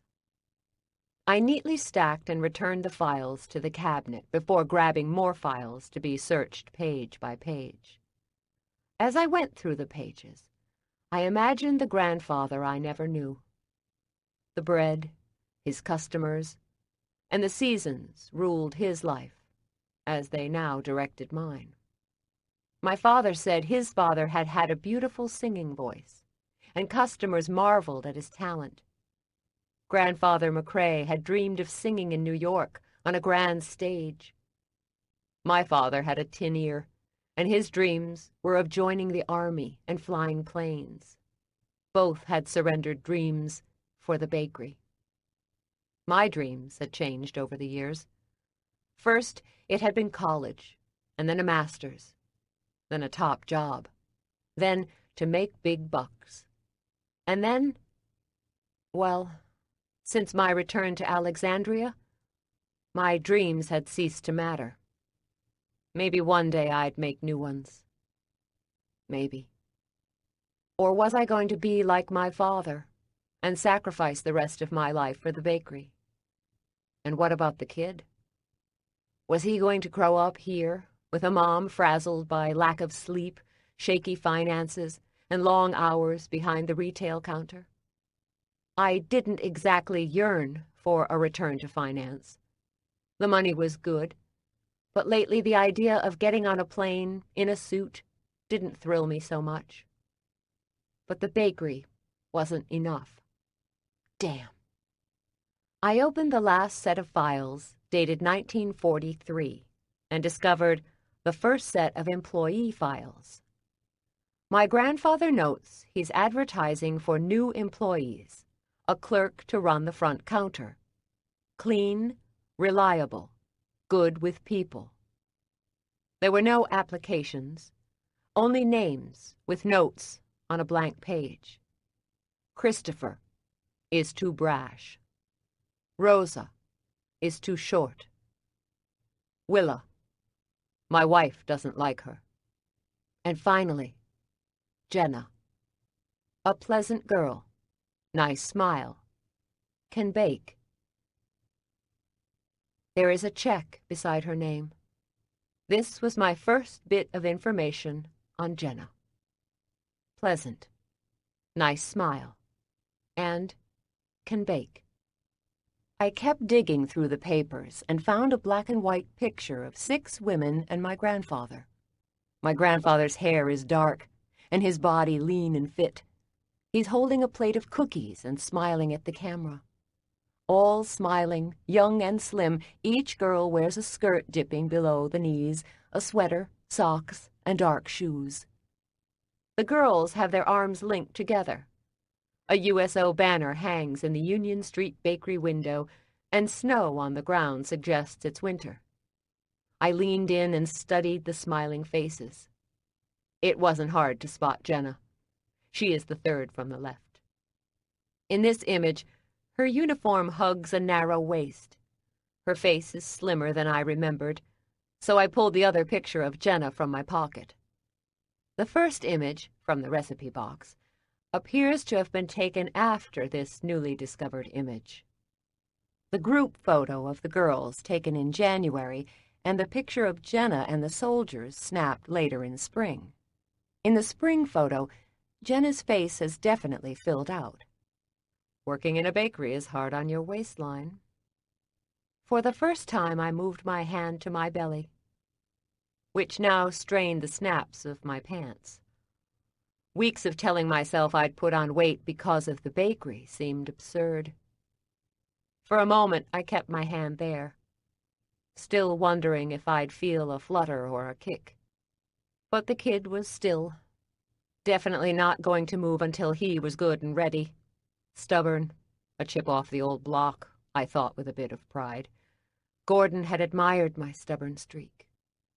Pushing aside a jolt of sadness, I focused on the photo's discovery.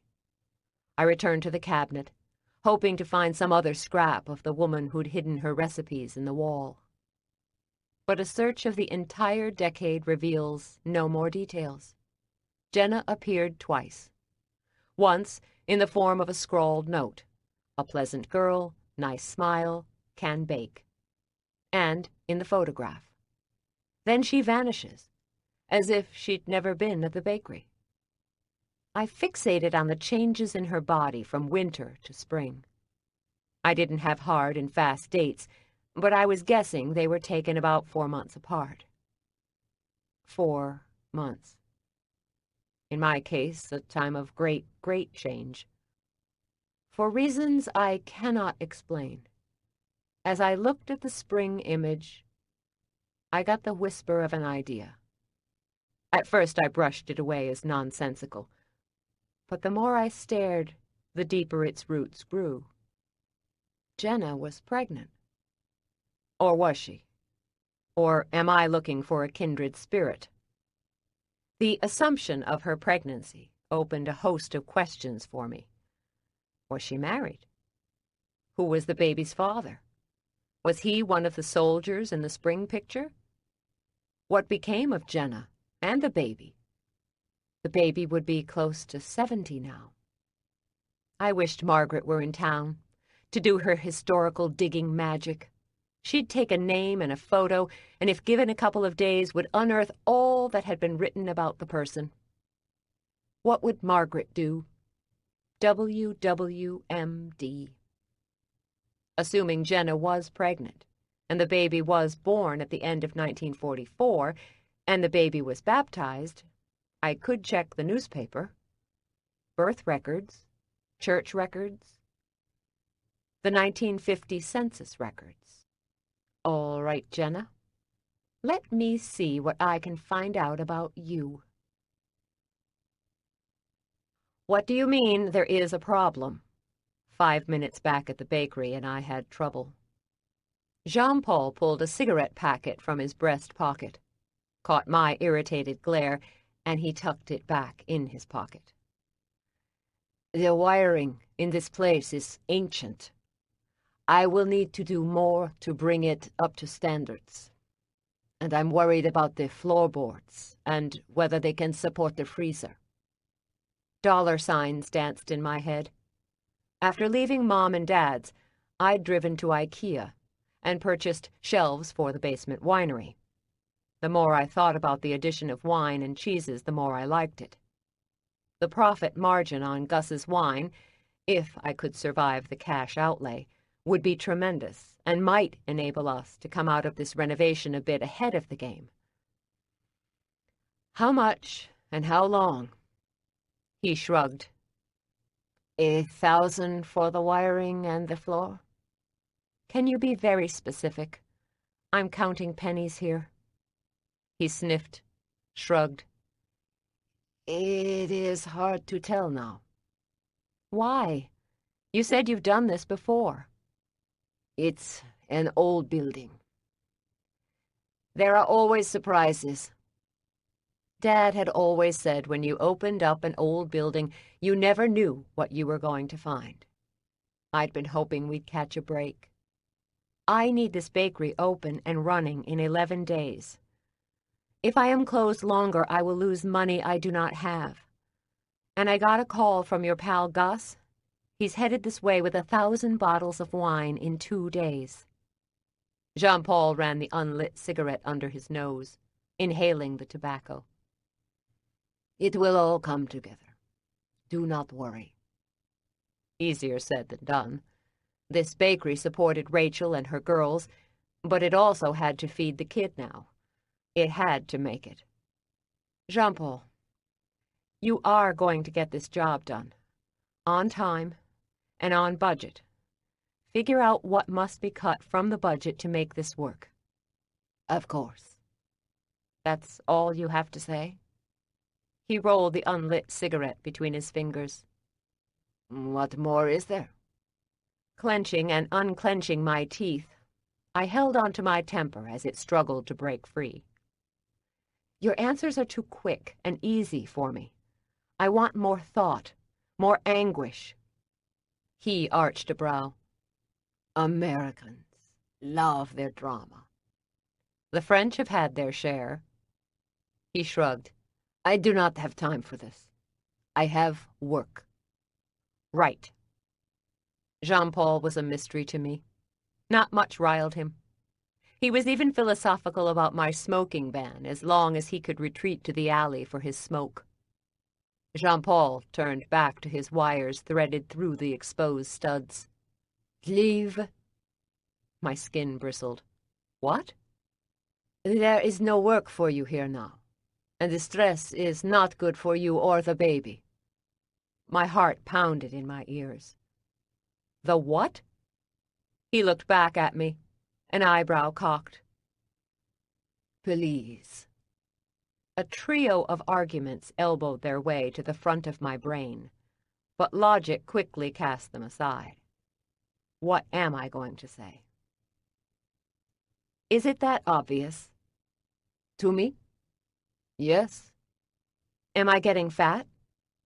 He hesitated, as if sensing he'd entered a minefield of fat questions. There is a glow. A glow? Artful dodge. Of course. I'd never thought I'd had any kind of glow. Jaundiced or green around the gills, yes. It's nice to think I'm glowing around someone. Yeah. Well, don't tell anyone. At least for now. Don't tell me. Tell your belly. I am getting fat. Again, he weaved out the loaded questions path. No. Now go. He mumbled in French and waved me away. Fine. Outside the bakery, the warm afternoon air greeted me with a soft breeze. With a queasy stomach refusing to let me paint or assemble shelves, I cut across Union Street toward the meandering waters of the Potomac River. The waters were offset by the clear blue sky stippled with clouds. The tourism season was in full swing, and the bike and walking paths along the river were growing congested. As a kid, I didn't like the summer season, hating to share my city with strangers.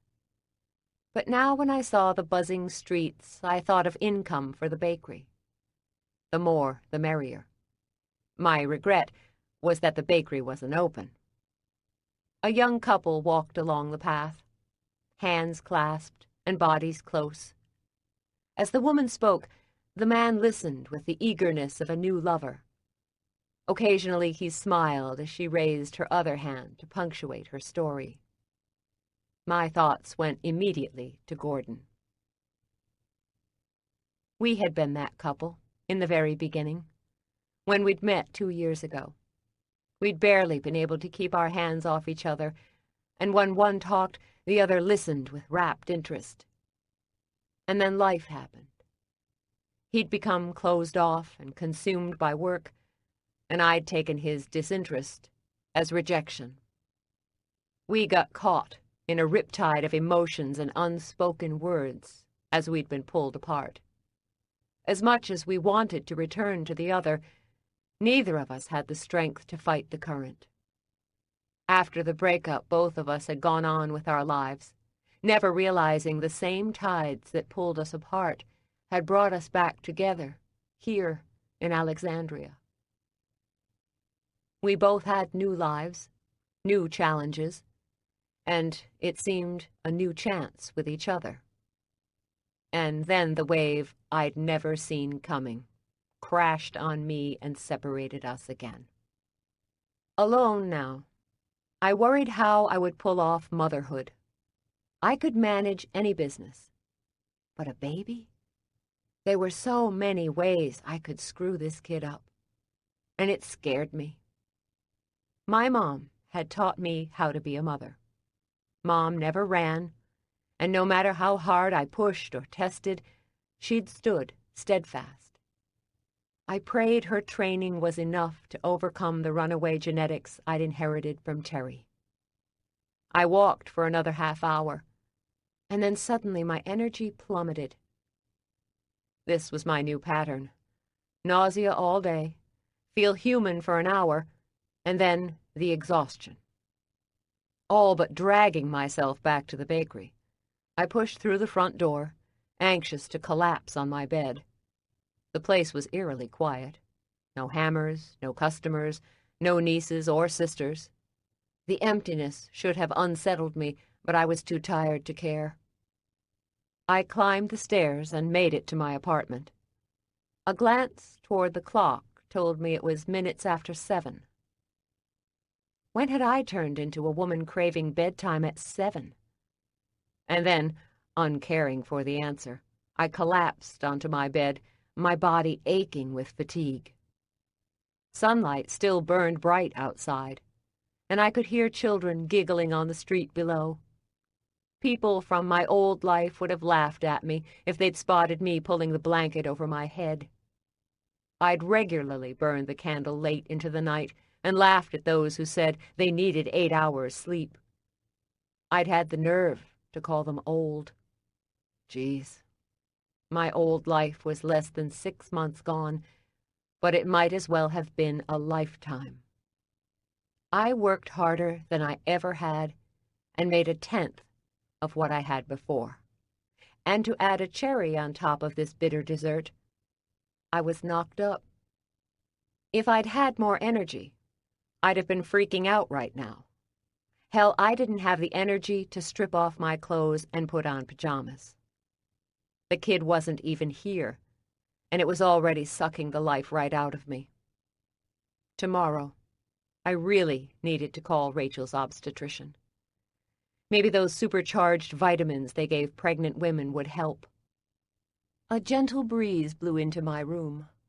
We'd had to turn the air conditioning off during the renovation, and I thought now how lucky we'd been with the weather. Not blistering hot, as it could be during a Virginia summer, but moderate days, cool nights.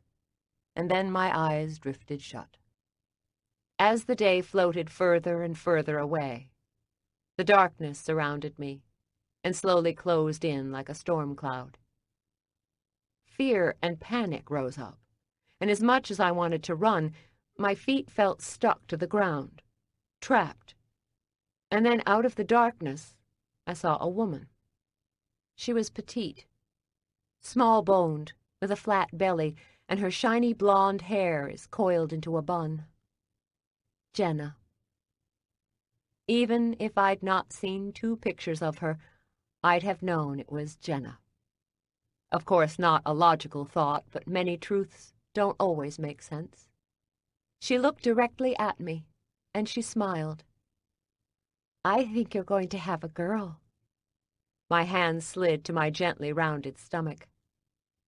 "How can you tell?" "I just can."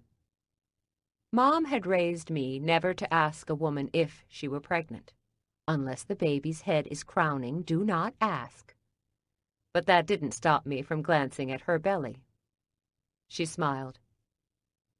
"His name is Walt." "Who?" "My son. His name is Walt. He looks like his father." "Where is your son?" The light in her eyes faded. "I don't know." "Did you give him away for adoption?" She shook her head.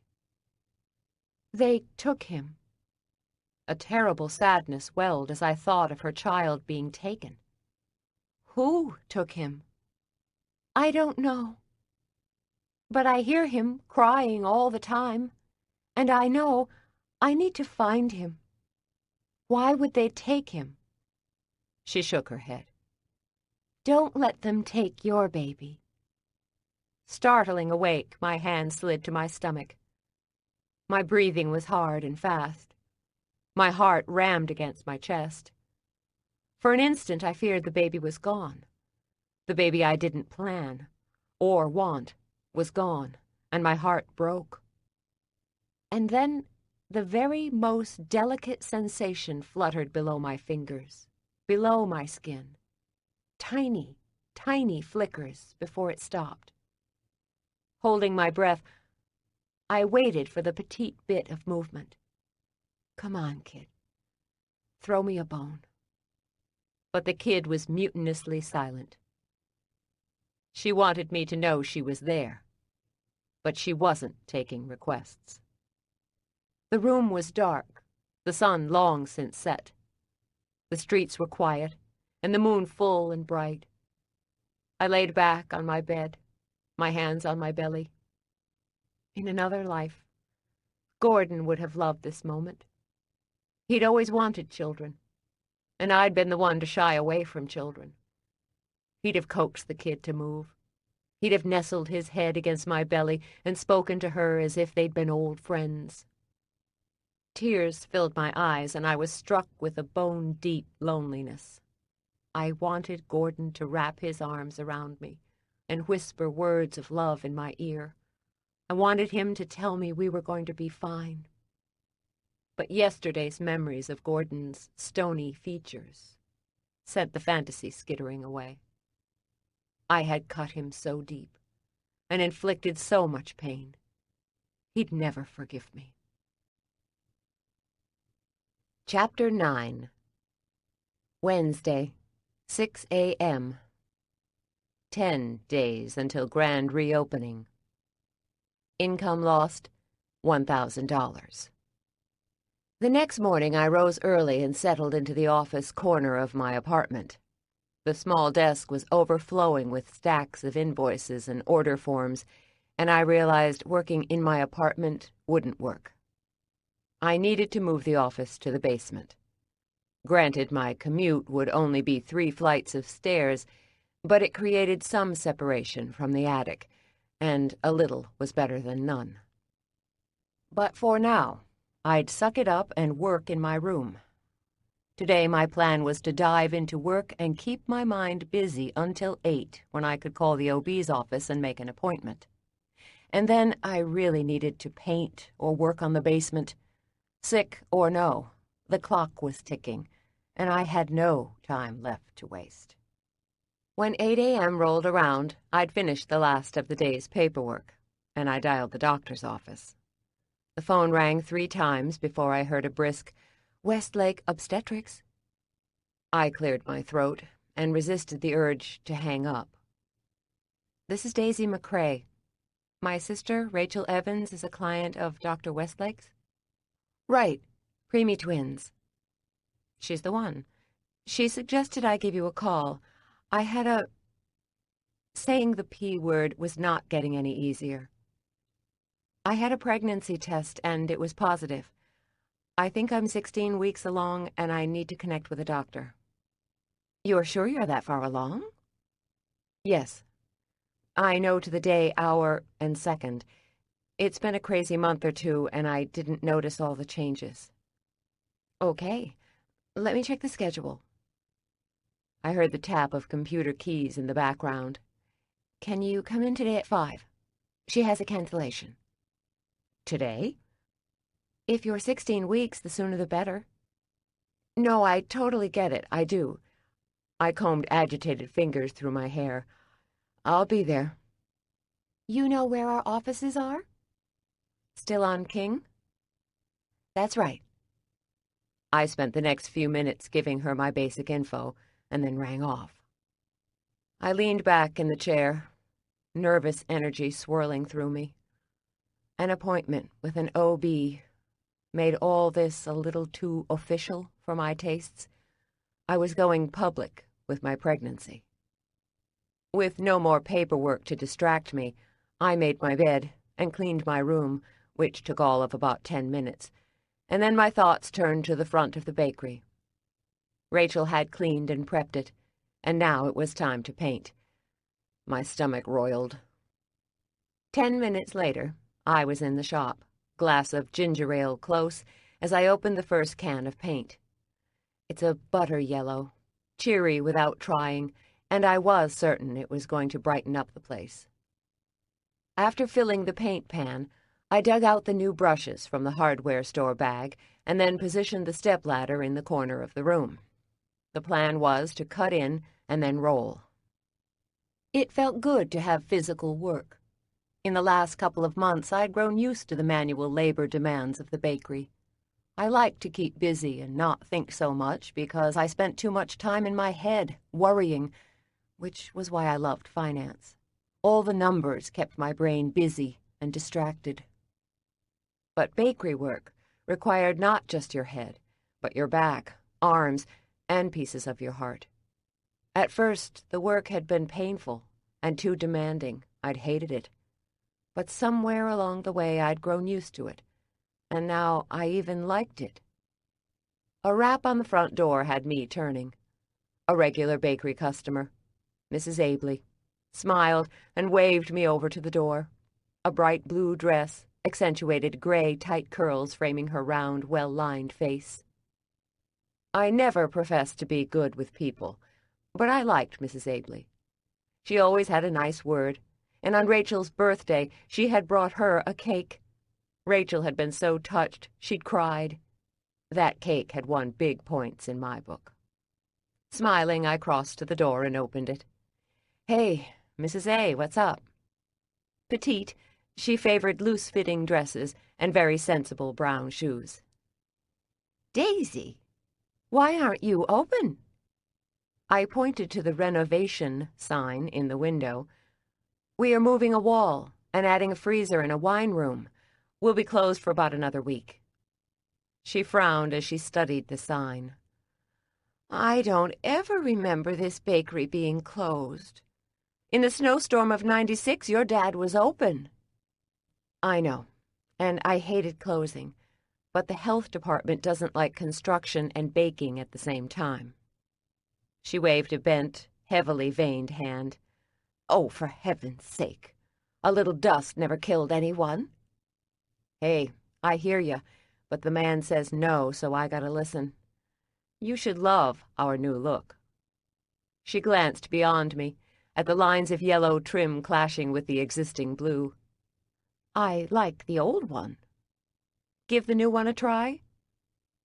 She lingered, and I couldn't help but ask, "What were you looking for today?" "Chocolate chip cookies. My grandkids are coming into town, and I'd like to have cookies for them." "I don't have cookies made." She frowned. "Oh." "I do have frozen dough in the freezer. They're all mixed and scooped. All you have to do is bake them off."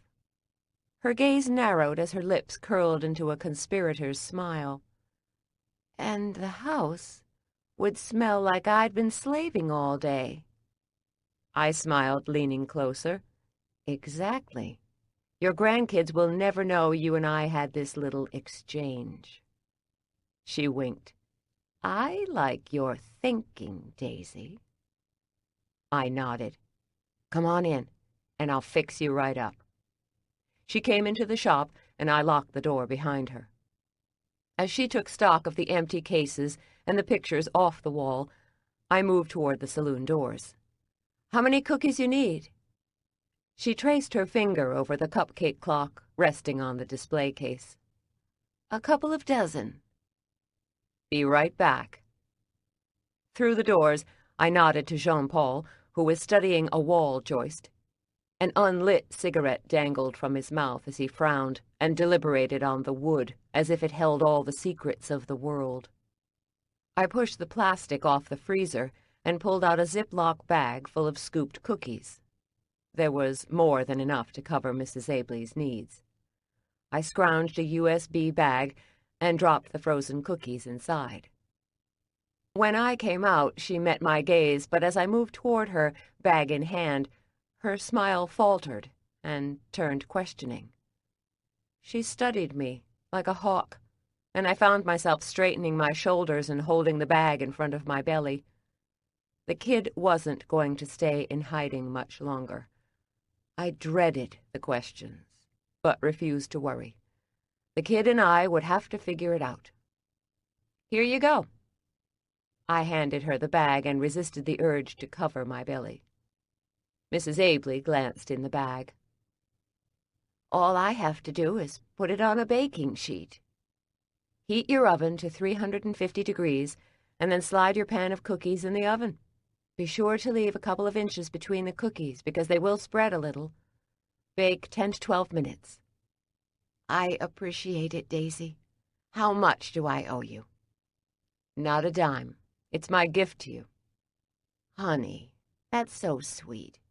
But I can't take this. Sure you can. And I also expect you to take full credit for those cookies. In fact, splash a little flour on your sleeve. It'll add to the slaved-over-a-hot stove look. She grinned. Very clever of you. I'm a wily one. She studied my face, and though she kept her gaze high, I sensed she'd already inventoried me from head to toe. So, how are you adjusting to work here at the bakery? It's good. I'm getting the hang of it. I knew you'd jump in with both feet. You were high energy, even as a kid. Jump in with both feet. My mother had dragged me in, kicking and screaming. The place needed a bit of a boost. And you're feeling okay? Right as rain. Mrs. Abley had her fingertips on the heartbeat of Alexandria. I wasn't ready to be grist for the mill. And what about Rachel?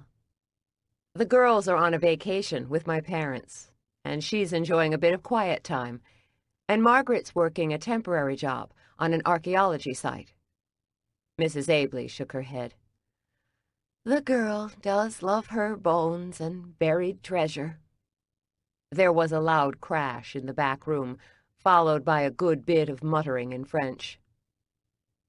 Jean-Paul. She nodded and leaned forward to whisper, He's French. Yes, ma'am. I hope he's more friendly than the other baker. He was always so touchy. And French. Henri, Jean-Paul's uncle, had been with the Union Street Bakery for nearly 20 years. He'd been as indispensable as he had been consistently crusty. And since I adored predictable, his demeanor had never bothered me. Jean-Paul was not like Henri. I'd yet to get a read on him, and so I kept my distance. But Henri was a master baker, and his nephew is also talented. Well then, honey, that's all that really counts. Enjoy those cookies. And what are you doing with all your free time? After I paint this room from top to bottom, I'm going to tackle the basement. I'll need to get the old boxes and junk cleaned out and install shelves. I hope you're not going to work too hard. And if there is any heavy lifting, you let the Frenchman do it. It's the least he can do. Her conspirator's tone had me hesitating. Okay, she suspected I might be pregnant. Mothers had a way of spotting would-be moms at a glance. But did she also think Jean-Paul was the father? The Alexandria grist mill ground round and round in my head. You know he and I are just co-workers, right? She studied me, close. Really? Really. This time she did let her gaze roam my body, and this time it sharpened when it met mine. It was killing her not to ask. I think in this moment she'd have given big money to ask, well, then, who did the deed? But Mrs. Abley was too much of a lady to ask, and until I talked to Mom, I couldn't say much more. Well, Daisy, I want to thank you for the cookie dough, and when your mom gets back in town, I'd love to take her to lunch. I'd been so worried about Gordon and my reactions to the kid, I'd not thought about everyone else's. I suspected there'd be some fierce conjecturing. Alexandria was a big city in many ways, but in this part of Old Town, we were a small town. This would be the third time I'd been the topic of conversation. The first had been when Terry abandoned me at the bakery all those years ago. There'd been a big search for her, and any of my biological relatives. No one had stepped forward. Her abandonment had made local newspaper headlines, but our reunion last month had been painfully quiet. The second time I made the gossip mill had been when I was 17.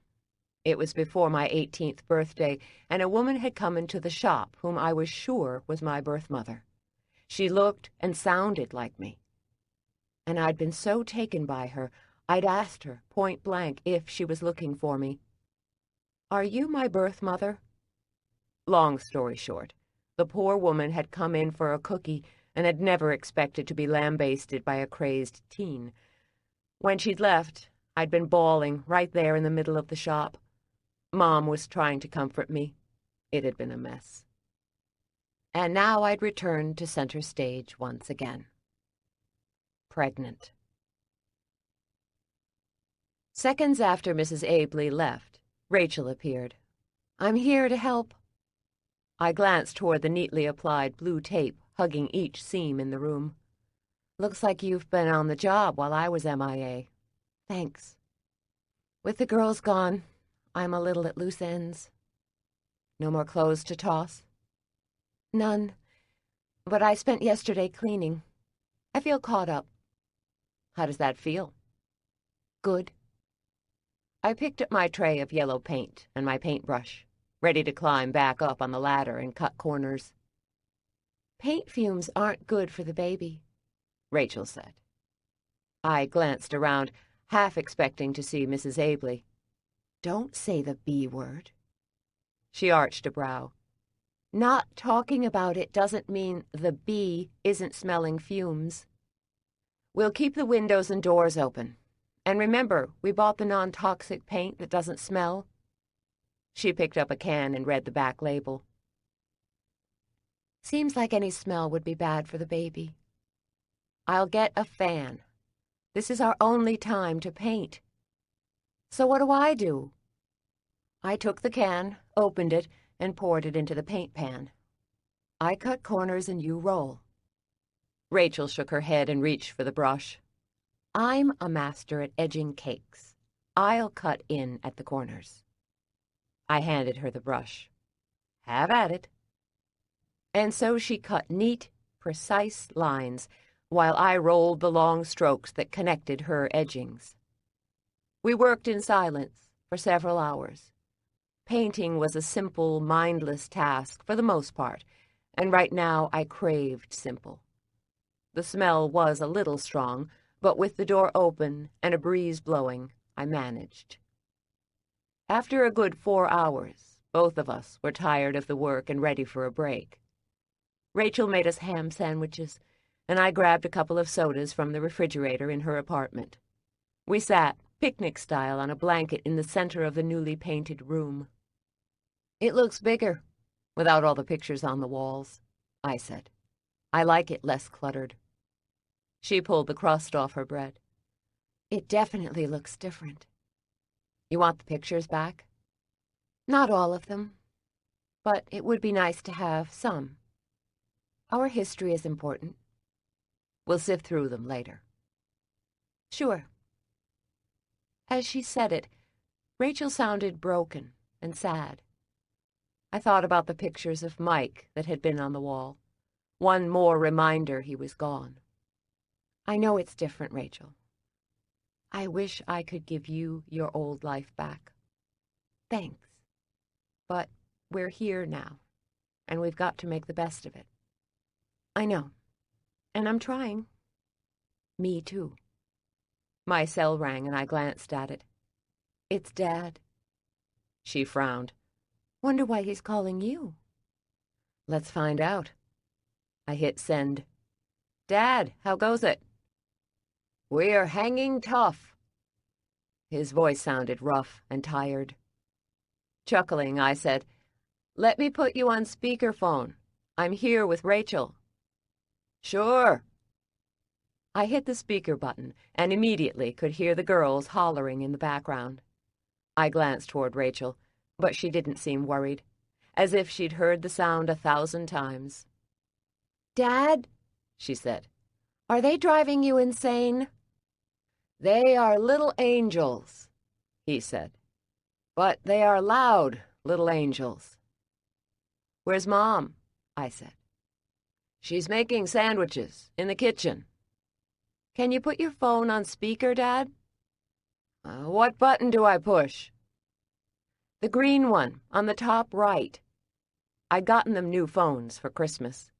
They had all the bells and whistles, but so far all they'd done was call in and out. Dad sighed into the phone. "If I lose you, then call me back." "You won't cut me off." I could hear him muttering oaths mixed in with, "Life was simpler when each house had one phone attached to a wall." "Dad, green button," I shouted. "Hello?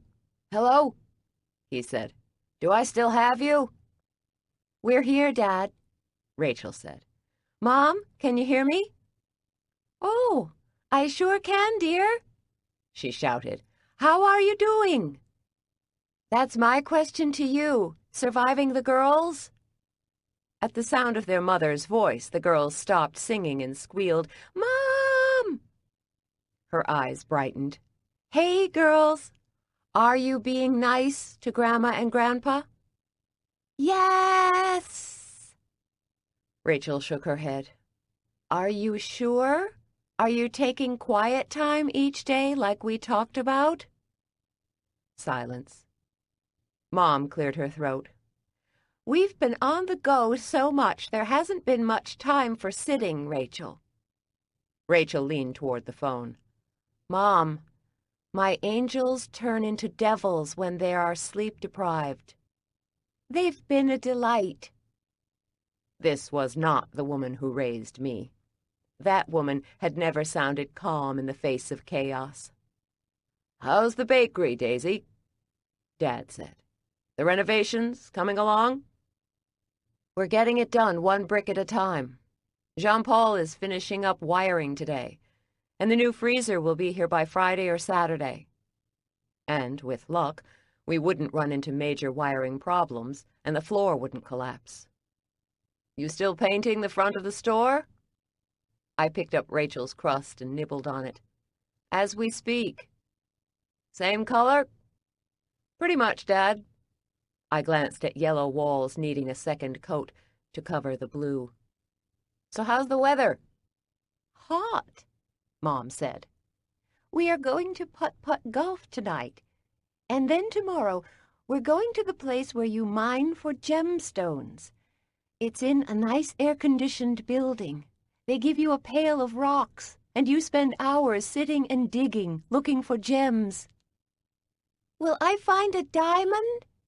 Anna said. "I don't know," Mom said. "Will I find a diamond?" Ellie said. "Count on 20 minutes max, Mom," Rachel said. "Send me your positive thoughts, Rachel," Mom said. "Think at least 1 hour." Smiling, Rachel shook her head. "I will think as hard as I can." "Hey, Mom," I chimed in. "Maybe if you click your heels 3 times, the girls will spend the entire afternoon going through the rocks one by one." "Funny, Daisy. Just you wait, dear.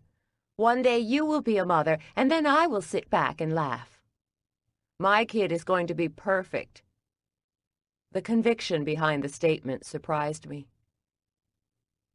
"She's going to be doing mathematical equations while I read my favorite novel." Both my parents laughed. Dad lowered his voice a notch. $10 says Daisy's kid is a ball buster like her old mom." "We can only hope," I said. "Can I write those words down?" Mom shouted. "Okay," I said. They were talking about the grandchild they thought would never be. I was talking about the baby scheduled to arrive by Christmas. Suddenly, all Mom and Dad's jokes took root. Was the kid going to be a ball buster? Shit. Rachel stared at me wide-eyed. As if to warn me, I played with fire. "We've got work to do. If you people of leisure will excuse us, we've got walls to paint." "See you two lovebirds in a week." I turned the cell over to Rachel. Mom and Dad said their goodbyes while Rachel took the phone, retreating to a corner to speak to her girls. As I tossed the remains of my sandwich away, my thoughts turned to the kid, and then to Gordon. I moved to the window and glanced toward his yellow bike shop. We'd had our talk 2 days ago, and I sort of hoped he'd cool off, see I was as thrown as he was, and return. He was always the peacemaker, and the one who talked me off the proverbial ledge. Down the street, he emerged from his shop, shepherding an electric blue bike outside. A teenager followed and watched as he tested the brakes. Frowning, Gordon pulled a screwdriver from his pocket and made adjustments before pronouncing the bike good to go. I'd learned over the last few months he took safety very seriously. I'd kidded him about it weeks ago, and his expression had grown serious. Screw up a company and send it out of business like I did, and you'd worry about the details, too. Gordon glanced up, a smile on his tanned face. He pushed his long hair back with his fingers and watched the kid ride off. He turned, and for an instant his gaze captured mine. I wanted to shrink from the window, but I stood steady, holding his gaze, raising my hand, hoping he'd smile back and saunter to the bakery. Instead, his expression hardened, and he turned and walked back into his shop. A hard lump formed in my throat as tears burned my eyes. He had every right to be pissed, but I really wished he wasn't. I pulled back my shoulders. I didn't handle rejection well at the best of times, and right now was not the best of times. "Rachel, I need to take a break." "What?" "I'm going for a walk." I didn't dare face her, for fear I'd really cry. "Keep the phone and finish your call. I'll be back in a couple of hours." "Okay?" "Never better."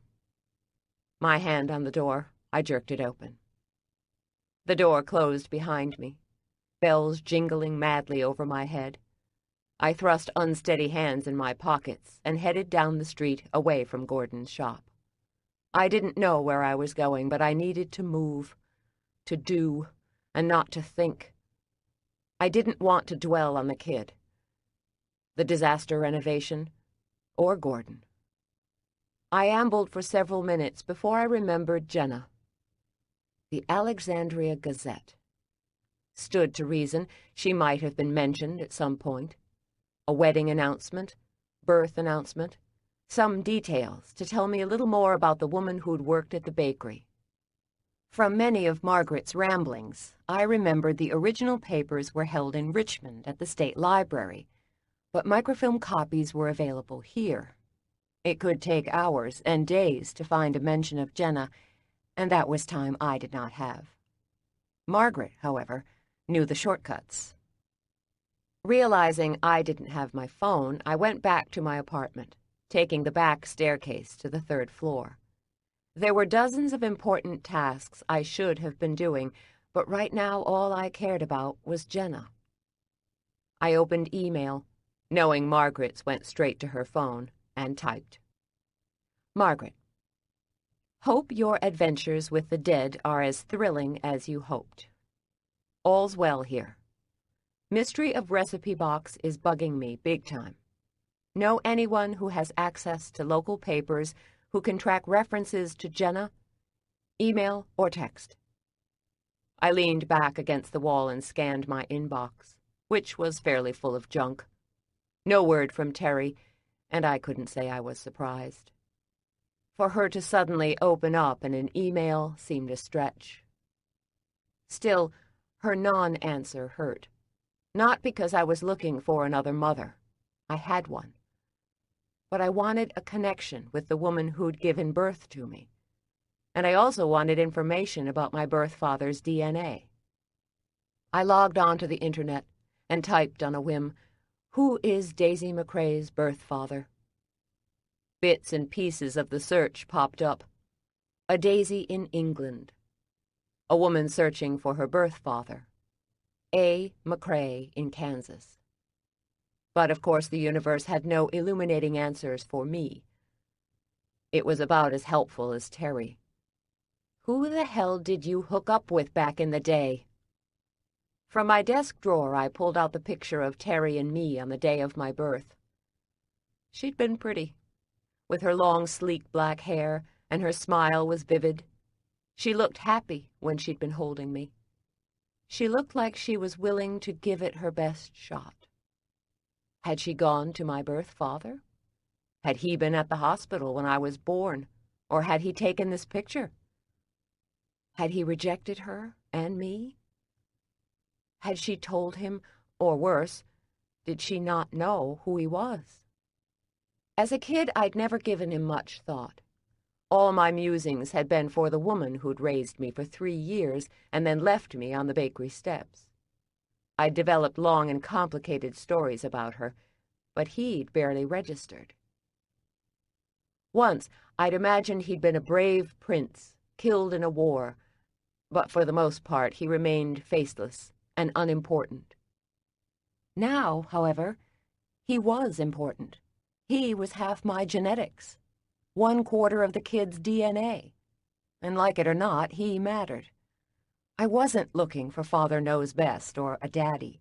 I had Dad like I had Mom, but a 411 on my DNA would be good. Shit, he's probably a serial killer locked away in Leavenworth. Terry said she didn't have great taste in men, so it stands to reason she'd pick the worst of the worst. Absently, I smoothed my hand over my puffy belly, which still looked more fat than pregnant. I wanted to tackle motherhood better than Terry, and part of doing that had to do with DNA. The kid's bio dad wasn't a Father Knows Best type. I held no illusions that I'd contact him and he'd rush to my side with an engagement ring in hand. Roger hated, with a capital H, kids. He didn't want any. And on some level, I was relieved he wouldn't make a big fuss. But the kid deserved to know him. The kid was going to look at me one day and ask me about Daddy.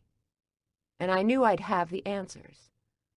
I would find out more about Roger than his taste in scotch and his favorite stock option.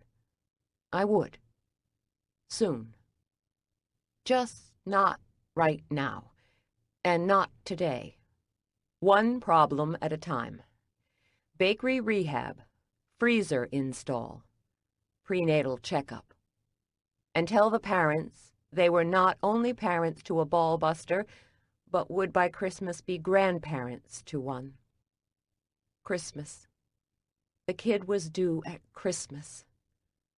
I'd yet to live through the holiday season as the manager of a bakery, but I'd lived through enough as a kid. It was all hands on deck. Dad often worked 20 hours a day. Mom worked every second she wasn't doing something for us, and we all helped after school. By the time I was in high school, I'd come to dread the holidays.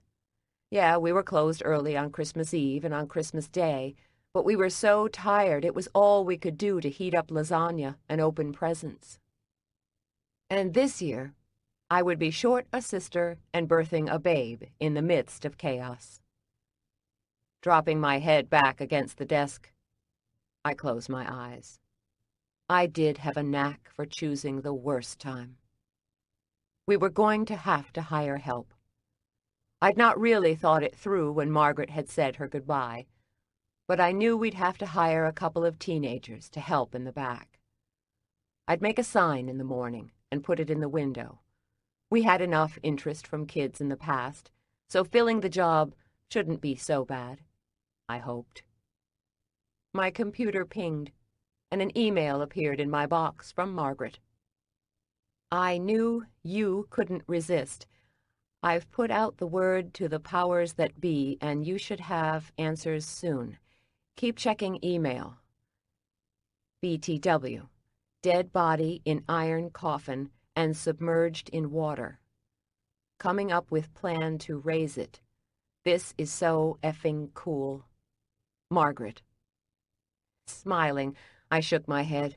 Only Margaret would be knee-deep in water and mud with a 2,000-pound iron coffin and talking about the coolness of her life. A dozen smart-ass retorts danced in my head, but I couldn't seem to type a one. Instead, I typed, "You go, girl!" exclamation point. I'd no sooner hit the send button when another email popped up in my inbox. I didn't recognize the email address, but thinking it might have been one of Margaret's network, I opened it. It was from Terry. Chapter 10.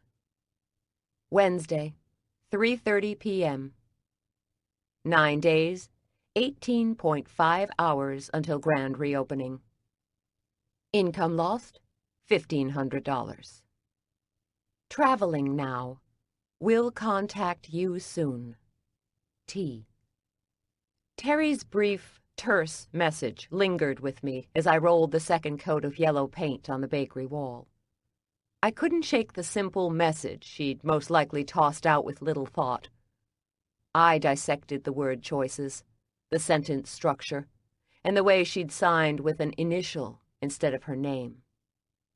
Traveling. Where was she? I knew she lived in New York. Was she headed back to Alexandria? I was, after all, going to make her a grandmother at 51. And why couldn't she have said when she was calling me? Would it have killed her to elaborate on soon? A date and time weren't asking much. And how about signing her name? I didn't expect Mom, but how about spelling out Terry? And what was with her omitting my name in the email? The spin of senseless questions had me leaning into the paint roller as I applied the second coat. Shit. What's with the shit? Rachel cut another corner with paint. Is the baby okay? I shoved out a breath. The kid's fine. I'm actually feeling a little half-human. A step in the right direction. Maybe you are through the worst of it. I'm thinking the worst of it arrives when I'm holding my screaming bundle. Rachel grinned as she dabbed her brush in the paint can and wiped away all excess paint. That's the best part. It's the part that makes you glad you went to all the trouble. From your lips to God's ears. I reloaded the roller. The shit is for Terry. Rachel's smile eased. Did she answer your email? She did. She's traveling. She'll call me soon. Cutting a straight, neat line along the seam between the wall and ceiling, she shrugged. That's a good email, Daisy, for her. What are you moping about? I don't know. Why can't she answer a simple question? Who is my birth father? Maybe that's what she's going to do when she contacts you. Might not be an easy conversation or email to send. Yeah, because I'm still her dirty little secret. She still hasn't told her husband and sons about me. Rachel pursed her lips. You don't know for sure. I know. Rushing to get paint on the wall, I overloaded the roller, and a huge dollop fell on my shoe. Damn it. Look, Daisy, slow down. I know you've a lot on your plate right now. I know. Take it one step at a time. Shoving out a breath, I grabbed a cloth rag and wiped the paint from my shoe. I know. I know. A knock on the front door had us both turning to find a slender 30-something man with short dark hair. He wore a white-collared shirt and khakis and carried a clipboard. I smiled but said without moving my lips, Clipboards never bode well. Rachel stood and also grinned. Health inspector. I laid my roller in the paint pan and wiped my hands. Or building inspector. Place a bet? $2 million. You are on. Rachel moved to the door and opened it. "Can I help you?" He nodded, glancing past her to me. "I'm with the building inspector's office. I'm here to check the progress of your electrical wiring." "Our builder is on a break," I said. He frowned. I smiled. Builders are a tough bunch to wrangle. He nodded. No sign of humor. "Is there someone who can answer questions for him?" "I can. I'm Daisy McCrae, and this is my sister, Rachel. We own the bakery." "Grant Fraser. I'm with the city." "Nice to meet you." I grinned, as if I were meeting a billion-dollar client at the investment firm, and shook his hand. Mr. Fraser's hand was dry, but his grip tentative. "I received a call to do the rough-in electrical inspection." "Right." His eyes narrowed. "Did you call me?" My smile brightened. "My contractor called, Jean-Paul Martin." "Rachel, why don't you find Jean-Paul and ask him to join us?" Rachel gladly latched on to the reason to leave. "Will do. See you in a few." She beat feet out of the place, as if Mr. Fraser had announced he carried the Black Plague. We were going to have to work on her fear of confrontation. When the kid came, she'd have to take the reins for at least a little while. "As you can see, we are using the time to paint the front of the store." He pulled a pen from his back pocket and clicked it. He glanced at the freshly painted walls and didn't appear impressed. "Where are you doing the construction?" "In the back, the kitchen." I moved toward the saloon doors. "We are knocking out a wall, getting rid of what had been my office so we can make room for a new freezer." "Why do you need the freezer?" "So we can prep ahead of time. Make one batch of cookies and might as well bake 20. With the new freezer, we can make ahead more. Right now, we have about a week's worth of freezer space." "I thought bakeries baked fresh daily." I pushed through the saloon doors. "We do bake fresh daily, but some batters and doughs, like cookies, bake better if they've been in the refrigerator or freezer for at least 24 hours. "Why's that?" "You'll have to ask Rachel. She is our master baker. She can tell you why a cookie or cake does what it does. When it comes to the kitchen, she is in charge. I do what she says." I recapped Jean-Paul's work on the floor. "And my job is finance, marketing, and long-term planning." He nodded, as he knelt and studied the floor joists. He made notes on his clipboard. "We're fixing that," I said. "That crew arrives tomorrow." He nodded, but didn't speak. I leaned over his shoulder, trying to read his handwriting, but found it next to impossible. Jean-Paul and Rachel appeared at the back door. She looked hurried and harassed. He looked bored and a bit annoyed. "Here is our builder," I said. "This is Jean-Paul Martin. Jean-Paul, this is Grant Fraser with the City Building Inspector's Office." Jean-Paul nodded and shook his hand. Mr. Fraser fired off several questions about the supplies Jean-Paul was using. Jean-Paul answered most, but a couple of times seemed to struggle with the English words. I had no doubt he understood. This was a trick he'd used on me a couple of times when I asked him questions he did not want to answer. Mr. Fraser, however, was not aware of this ploy, and several times re-asked the question. "Would you like to see our permits?" I offered. We were told the only change we could not make was to the brick oven, and we have not altered the stove. For the most part. Mr. Fraser shook his head, unwilling to keep asking questions. "No, let me have a look at the electrical work."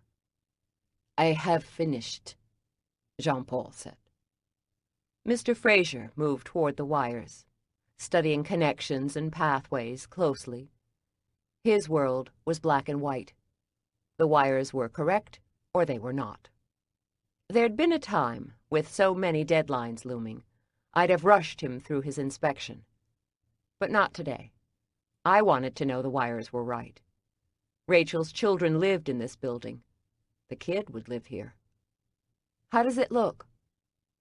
He didn't answer right away as he studied still exposed wires and junction boxes. I'd relied heavily on Jean-Paul up until now, and I realized I'd gambled heavily. Finally, Mr. Fraser sniffed and stepped back. The work seems to be correct. I'll be back when you've installed the electrical boxes for the final inspection. When will that be?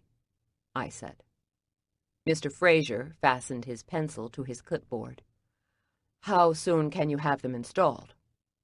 Jean-Paul shrugged. Soon. Soon. Crap. Did the man ever speak a specific word in his life? I willed the tension out of my voice. Is it possible to have it done tomorrow? Jean-Paul shrugged. Of course. Mr. Fraser nodded. As soon as the work is done, and I have your request for a new inspection, I'll put you on my schedule. Another deadline. Another line to stand in. Do you have a rough idea when you could come back? I can't make that determination until I have the request. I called you today, Jean-Paul said, and here you are, within hours. Your timing was perfect. I had an opening, so I came. Of course. Jean-Paul never, ever worried, and the universe opened up for him. The universe, however, had a way of turning its back on me.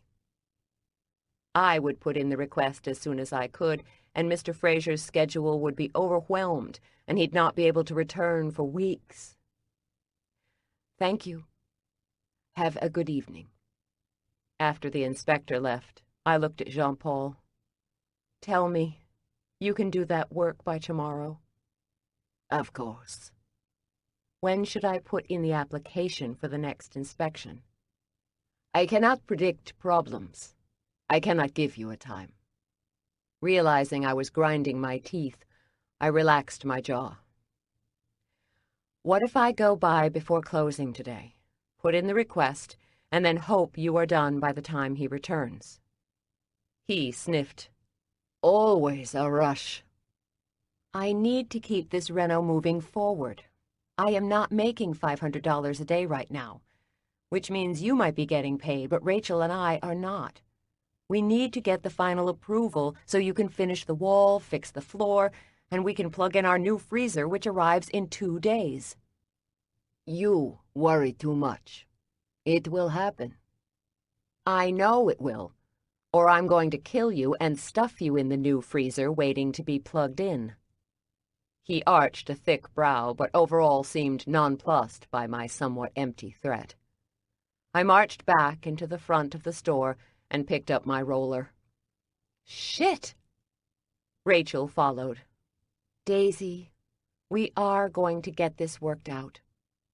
It would have been worked out if I'd been more on top of details. I've let my brain slide the last couple of weeks. This never would have happened to me a year ago. I'd have been a step ahead of Jean-Paul with the applications. Now I'm a step behind we can't afford. Go ahead and submit the application. He'll get them done tonight. Mr. Fraser will return tomorrow for the final. It will work out. How do you know that? No smile or rousing cheer, only, because it has to. She picked up her brush. Now we need to paint. It will happen. Sort of like wax on, wax off, grasshopper. You mixed Karate Kid and Kung Fu. Whatever, Daisy. Paint your damn wall. Her eyes blazed blue, and an edgy irritation sharpened her words. Surprised, I looked at her closely. You okay? Me? Okay? She pretended to think. Let's see. My husband is dead. My children are in another state with aging parents who will likely die from the exertion of babysitting. My bakery is inside out. The floor is rotting, and the Frenchman doesn't seem to give a crap about anything. Other than that, I'm great. Despite it all, I giggled. You're spending too much time with me. I'm rubbing off. Maybe it's about time I grew a set. Laughing, I pretended to dab a tear from the corner of my eye. I think my little girl has grown up. Before I know it, she will be giving the finger to a cab driver and swearing when she adds numbers. Rachel raised a brow. Really? Did I sound like a bitch? Oh, yeah. She pulled back her shoulders, and she raised a brush to the wall. Score. Rachel and I stood back and studied the second coat of buttery yellow paint that had now completely covered the blue. The room looked bright, clean, and fresh. For the first time, I feel like I've made my mark on this place, I said. Rachel wiped the yellow paint from her hands and arms. What are you talking about? You blew in here like a steamroller and made the place your own within days. Late afternoon sunlight reflected off the walls. I've balanced the books, and the expenses are under control. Not exactly a lasting mark. If you hadn't made that mark, we'd not be standing here now, doing this. You are as much a part of the bakery now as I am, Daisy. Instead of feeling fear or dread, pride welled. I couldn't have imagined us having this conversation last year. Me either. I pushed back a strand of hair. I have to give credit to the bakery. It's not such a bad place. You give credit to the bakery? Rachel raised her gaze heavenward and giggled. Take me, Jesus, I've heard it all. For all the years of bitching about this place, I deserved the jab. Funny. She sobered. Finish your thought. No. Emotions, spoken almost without thinking, grew shy and silent. You are such a girl. Man up and say what you like about this place. I lifted my chin, feeling a little vulnerable. At the bakery, I can see tangible results at the end of the day. So many cookies baked, loaves sold, cakes iced. Concrete returns. I like that. You didn't get satisfaction in Washington, D.C.? Rachel rarely mentioned my job in Washington.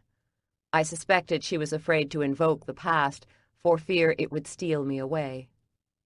My old company offered great financial rewards, and sometimes I felt a glint of satisfaction. Quarterly earnings, a sales presentation won, a corner office. But those victories were few and far between the last years. For the most part, the work didn't feel real. One electronic pile of numbers shuffled into another electronic pile. Do you still want to go back? I knew it had been the question haunting her, and we'd done our best to avoid it. Sometimes. Like when Jean-Paul doesn't tell me about electrical inspections, or when the water heater blows, or when I skip paying myself so we can buy supplies. At least, at the last place I had the illusion of stability. Rachel shrugged. Dad told me once the bakery promised him hard work, and if he was lucky, the sales and expenses broke even at the end of the year. Yeah, this place doesn't whisper sweet somethings in my ear, but I'm okay with that. There is comfort in knowing this place won't lie to me. I might not like what I hear, but I know it is the truth. I glanced toward the wall, expecting the cupcake clock, and realized we'd removed it. What time is it? I must light a fire under Jean-Paul and get those plans to the city offices. She glanced at her wristwatch. 5:15. Let me see what Jean-Paul is doing. If he's started on the electrical work, I'm going to put in our request. But he's not done. I'm going out on a limb here and hoping by the time he's done, Mr. Fraser's schedule will have an opening. I pushed through the saloon doors and saw no sign of Jean-Paul. I found him in the alley, leaning against a brick, reaching for his pack of cigarettes. "Are you working on the electrical box?" "What do you think?" "I think time is precious, Jean-Paul, and I hope if I submit the request for an inspection now, you'll be finished with the work before the city inspector arrives." "It is a risk. But what is life without a little risk?" "Are you telling me you will or won't be ready?" He shrugged. Tension crawled up my spine as I glanced around the alley. "What are you looking for?" he said. "I'm wondering who is around. I don't want anyone to hear you scream when I strangle you." An amused grin quirked the edge of his lips as he lit the cigarette.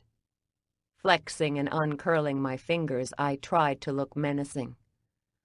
"We've reached our quota of risk." He inhaled deeply and blew the smoke downwind from me. "You live to worry." "What?" "Always finding problems. Do you ever have fun?" "Fun?"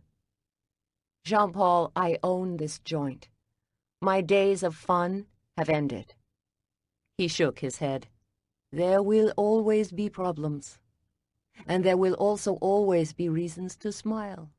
Each day we choose the focus." "Easy for you to say. You only have yourself to worry about. I don't have such luxury." "We have the same luxuries, but you choose not to enjoy yours." He shook his head.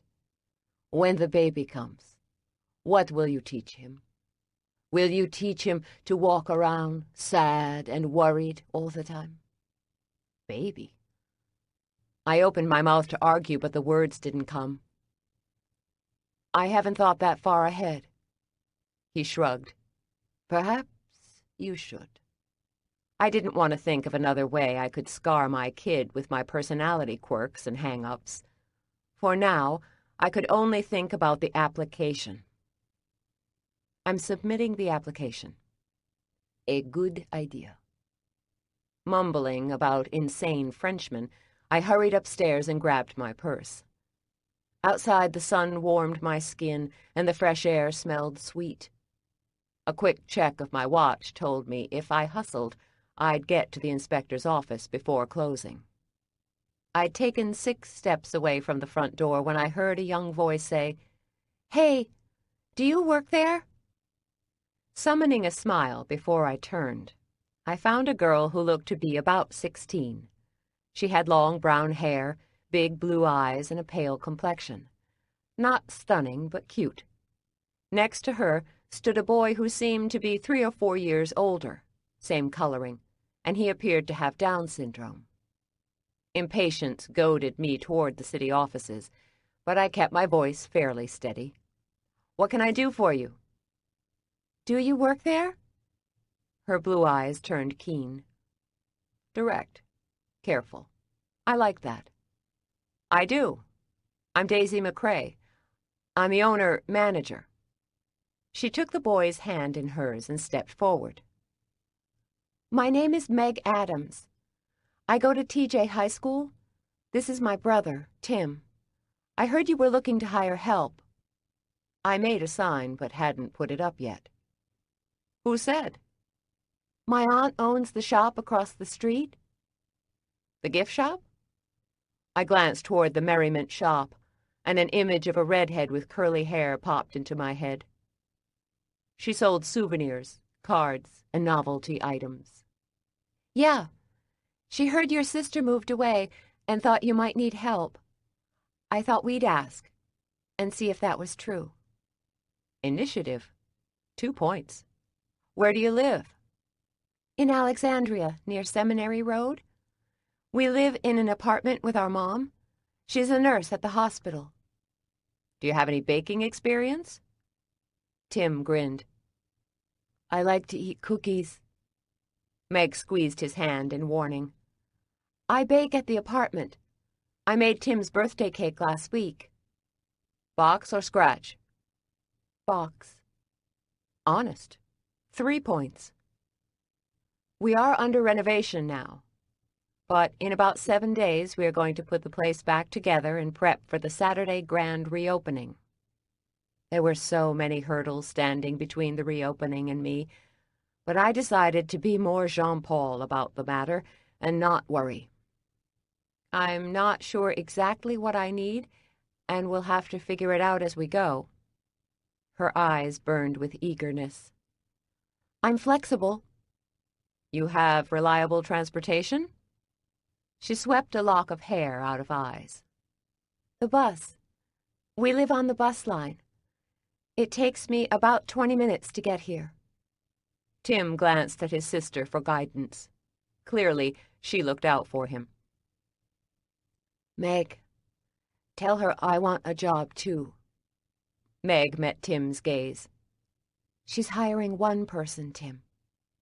Tim's smile faded, and he pouted, as if he were a toddler. But what will I do? Her voice was gentle and held no signs of irritation. You are going to stay at home and watch cartoons, remember? Tim's face scrunched into a frown. But I don't want to stay at home. I want to come with you. Meg patted the boy on the arm. I look out for him. I folded my arms. I can see that. Meg's gaze was all business when she met mine. If you hire me, I will work this out with Tim. Tim looked as if he'd argue, but she took her brother's hand and squeezed it gently. He stayed silent, but did not look any happier. They were good, loyal kids. Meg, what kind of grades do you make? B's, an A or 2, and 1 C last semester. What did you get the C in? Government. And the A? English. I like to write. I'd overthought so much lately, but this decision felt easy and right. I think I'm going to need someone about 20 hours a week. Her eyes brightened. I can do that. Tim stuck his lip out, his frown deepening. Meg squeezed his hand again, but the gesture appeared more comforting. Tim, are you strong? I said. He glanced up at me and grinned. I am very strong. I thought about the time it took to scoop chilled dough and how much my hands ached. I thought about bags of flour I really shouldn't be lifting for the duration of my pregnancy. Meg, I pay $7 an hour. I can pay Tim $3 an hour. Meg cocked her head. You'd let him come here and work? Is he a good worker? A frown furrowed her brow. If you give him a specific job, he will do it. He's good when directions are clear. Tim grinned and nodded. I work hard. More weight and more responsibility settled on my shoulders, but I was getting used to the load. Fair enough. I will need you to bring a copy of your last report card, and I want to meet or at least talk to your mom on the phone. I fished a card out of my purse and handed it to her. Have her call me. Meg accepted it, holding the card close to her heart. I can so do that. You are going into your senior year? Yes. You will need to keep your grades up while you work here. In high school, my English grade had dropped from an A+ to a C, and Mom had to cut my hours. Though I'd initially been glad to be out of the bakery, I hated not getting a paycheck. My English grade was up in a matter of weeks. Meg's hair swished around her shoulders as she nodded, I will. I eyed the boy. Tim, are you going to listen to your sister and me? He jabbed an excited fist in the air. Yes, and double yes. The enthusiasm coaxed a smile. We'll put the place back together this coming week. I'll call with more details as long as this works for your mom. We'll give it a 2-week trial. Meg beamed. You won't be sorry, Mrs. McCrae. Mrs. McCrae made me cringe on multiple levels. Call me Daisy. Her eyes widened, and again her head bobbed like a bobblehead doll. Will do, Daisy. Come on inside. Let me introduce you to my sister, Rachel. I backtracked to the front door and found Rachel gathering up the painting supplies. Rachel, I'd like you to meet Meg and her brother Tim. They applied for the job. I'm giving them a 2-week trial. Meg stepped forward and offered her hand. Rachel pushed back a lock of blonde hair with the back of her hand and accepted Meg's as she surveyed the two and grinned. We'd not discussed the hire, but I knew Rachel would welcome help. When Mike had run the bakery, he'd had trouble delegating. He'd done most of the baking and she'd done the selling. It wasn't until the girls arrived that he'd hired help, but they'd had to let those employees go when Mike died. It's gonna be a crazy couple of weeks getting this place ready and back online. Meg's grip was firm. We will do a good job for you. You'll see. Tim elbowed his sister aside and offered his hand to Rachel. We like this place. It's yellow, like a lemon. Meg stepped aside, as if accustomed to Tim's ham-fisted methods. My aunt comes here sometimes, for the carrot cake. Who is your aunt? Rachel said. Caroline Henley. She owns Caroline's Gifts? Red hair? Meg nodded. Yes. I know her. Nice lady. Rachel, would you mind giving these to the 10-cent tour? I'm on my way to City Hall before it closes. Don't you also have a doctor's appointment? I'd already forgotten. Jeez. Yes, thanks. A quick check of my watch told me if I hustled, I still had a prayer of making it. Chapter 11. Wednesday, 4:49 p.m. 9 days, 19 hours until grand reopening. Income lost, $1,500. I left as Rachel, Tim, and Meg pushed through the saloon doors. Outside, I hurried up King Street and found my way to the city offices. In the municipal building, sign after sign led me, finally, to the permit office, where I ended up standing in front of a glass window staring at a woman with graying hair and half glasses. She glanced up at me. She clearly was not happy I'd skated in at closing. May I help you? I'm here to file a request for an electrical inspection. Grant Frazier was at my shop today doing a rough-in inspection. She glanced at the clock and frowned. You can file online. I leaned a little closer to the glass. I kinda like that personal touch. Right. She pushed papers toward me. Fill these out, return them with the appropriate fee. I scrambled for a pen in my purse. I can fill them out now. We're closing in 30 seconds. The last two words carried extra weight. I stopped digging. Right. But I can drop them off in the morning. She offered a curt nod as she reached for her purse. We open at 8, or you can file them online. Right. Thank you. I did everything else online. Why not this? A whisper of a smile tugged at the edges of her mouth as she glanced at my Union Street Bakery t-shirt. I like that bakery. Really good chocolate chip cookies. You should come by next Saturday. We're having our grand reopening, and a 2-for-1 sale, and we're having a drawing. Winner gets a free birthday cake. I love cake. She winked. As soon as that application comes in, I'll send it through. Ah, the allure of fat and sugar. It worked wonders. You are wonderful. On a high note, I knew the time had come to make my retreat while she remembered me in a good way. I hustled up King and toward the doctor's office. I arrived after 5 and signed in. The room was filled with a half-dozen women who appeared to be in varying degrees of pregnancy. The ones with the roundest bellies shifted in their seats as if no angle was comfortable. Several had swollen ankles, and one had brown blotches on her face.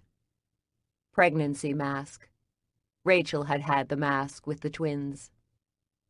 The receptionist took my insurance card and gave me a clipboard full of forms to fill out. I retreated to a corner seat, away from the pregnant women, and filled out the medical forms. I had grown accustomed to not being able to fill out the entire form. My own medical history I could fill in, but family history had always been a big question mark. I did have some information from Terry, allowing me to fill in a little more than I ever had before. History of cancer, yes. Heart disease, no. Hypertension, no. However, father's side remained a blank. Annoyance poked me in the back. Why couldn't Terry give me the basics of a man who'd help make me? I wasn't looking for Father Knows Best. Another key piece to my puzzle. After turning in the forms, I sat and searched the magazines on the coffee table. They all had to do with babies and parenting. Not even a Newsweek. I longed for any distraction. Flexing my fingers, I drummed them on the chair's arm before settling them in my lap. If Gordon and I were in this together, he would have seen I was nervous and made some quip to make me feel better. But we weren't in this together. "Daisy McCrae," called a nurse from a side door. I put down the unread magazine and grabbed my purse. Smiling, I tried to move as if I were cool with all this, but in reality, I was scared stiff. How the hell did I land in this alternative world? In an exam room, the nurse, a tall, thick woman with blonde hair, took my blood pressure and pricked my finger for a blood test. "My records tell me you are 16 weeks pregnant." "Correct." She arched a dark brow as she collected the blood. "And you've not seen a doctor yet?"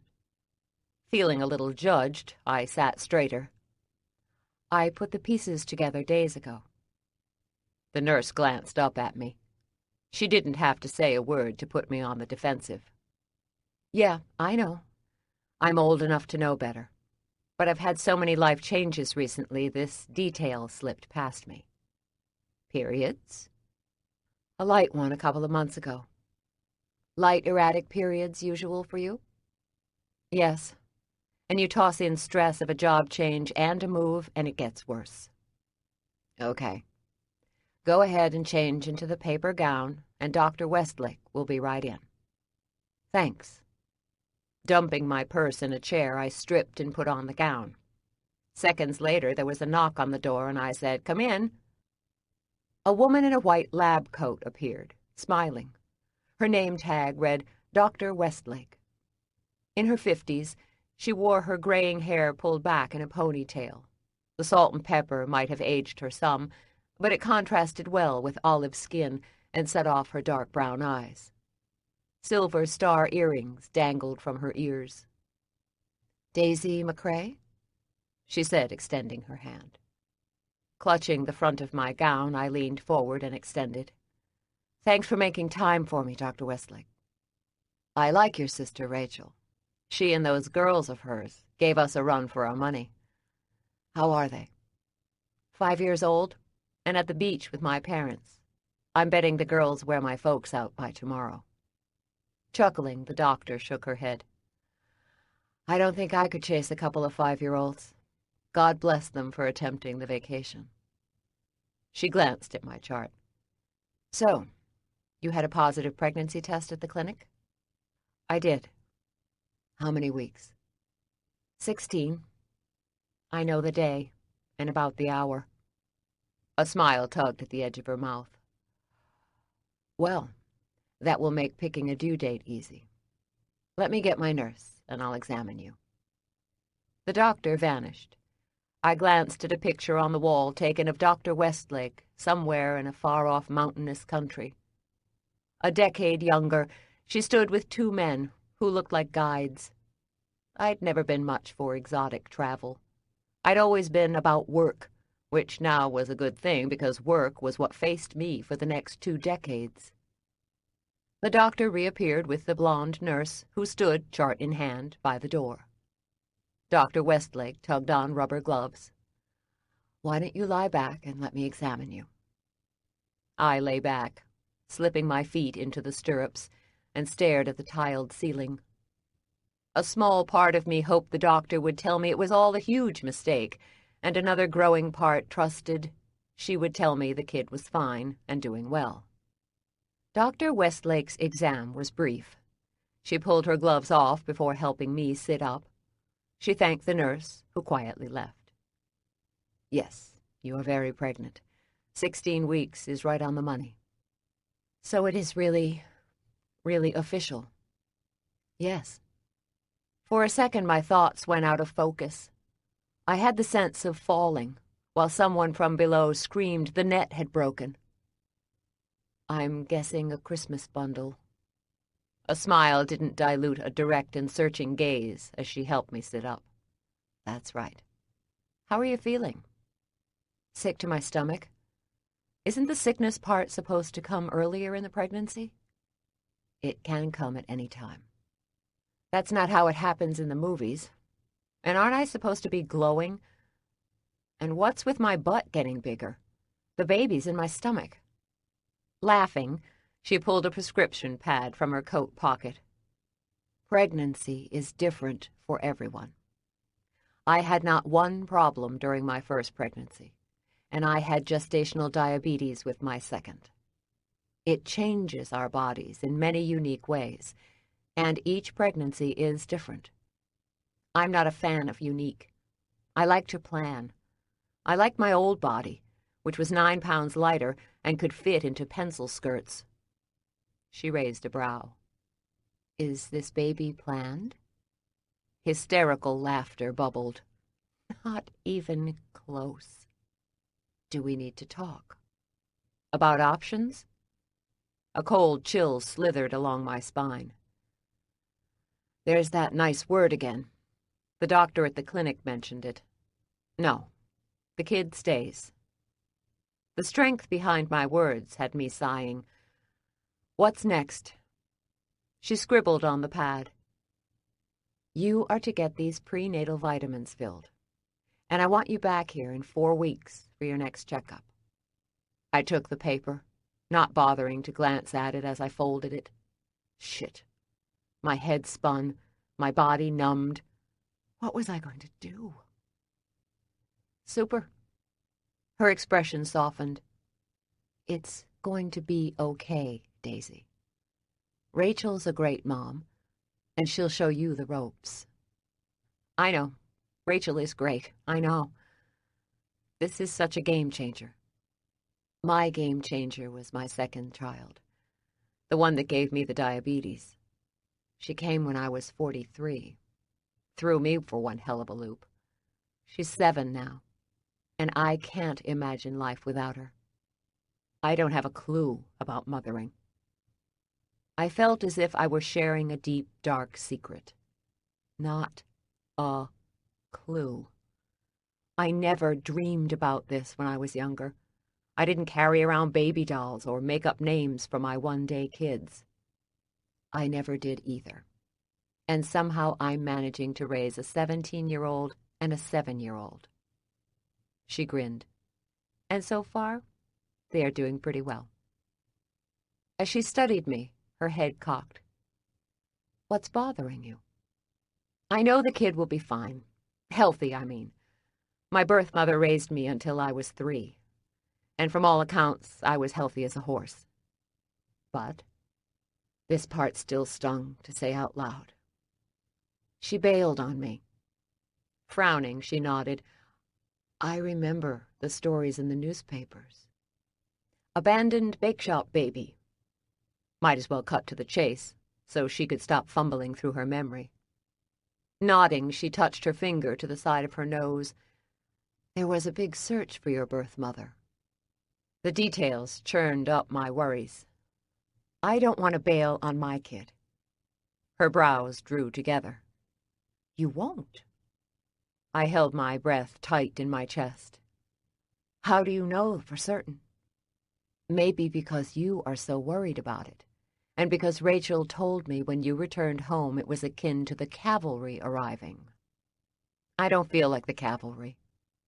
You are going to be fine. I'm not saying this is going to be easy, but you'll figure it out. And Rachel will help you. She lowered her voice, but there was no censure in her tone when she asked, "Does the baby's father know?" "Not yet. He's overseas." "Are you going to tell him?" "Like it or not, yes. The kid deserves to at least know the biological father's identity." Sounds like experience talking. "Do you know your birth parents?" "No. Terry, my birth mother, hasn't told me about my bio dad. I'm not sure why it's such a secret.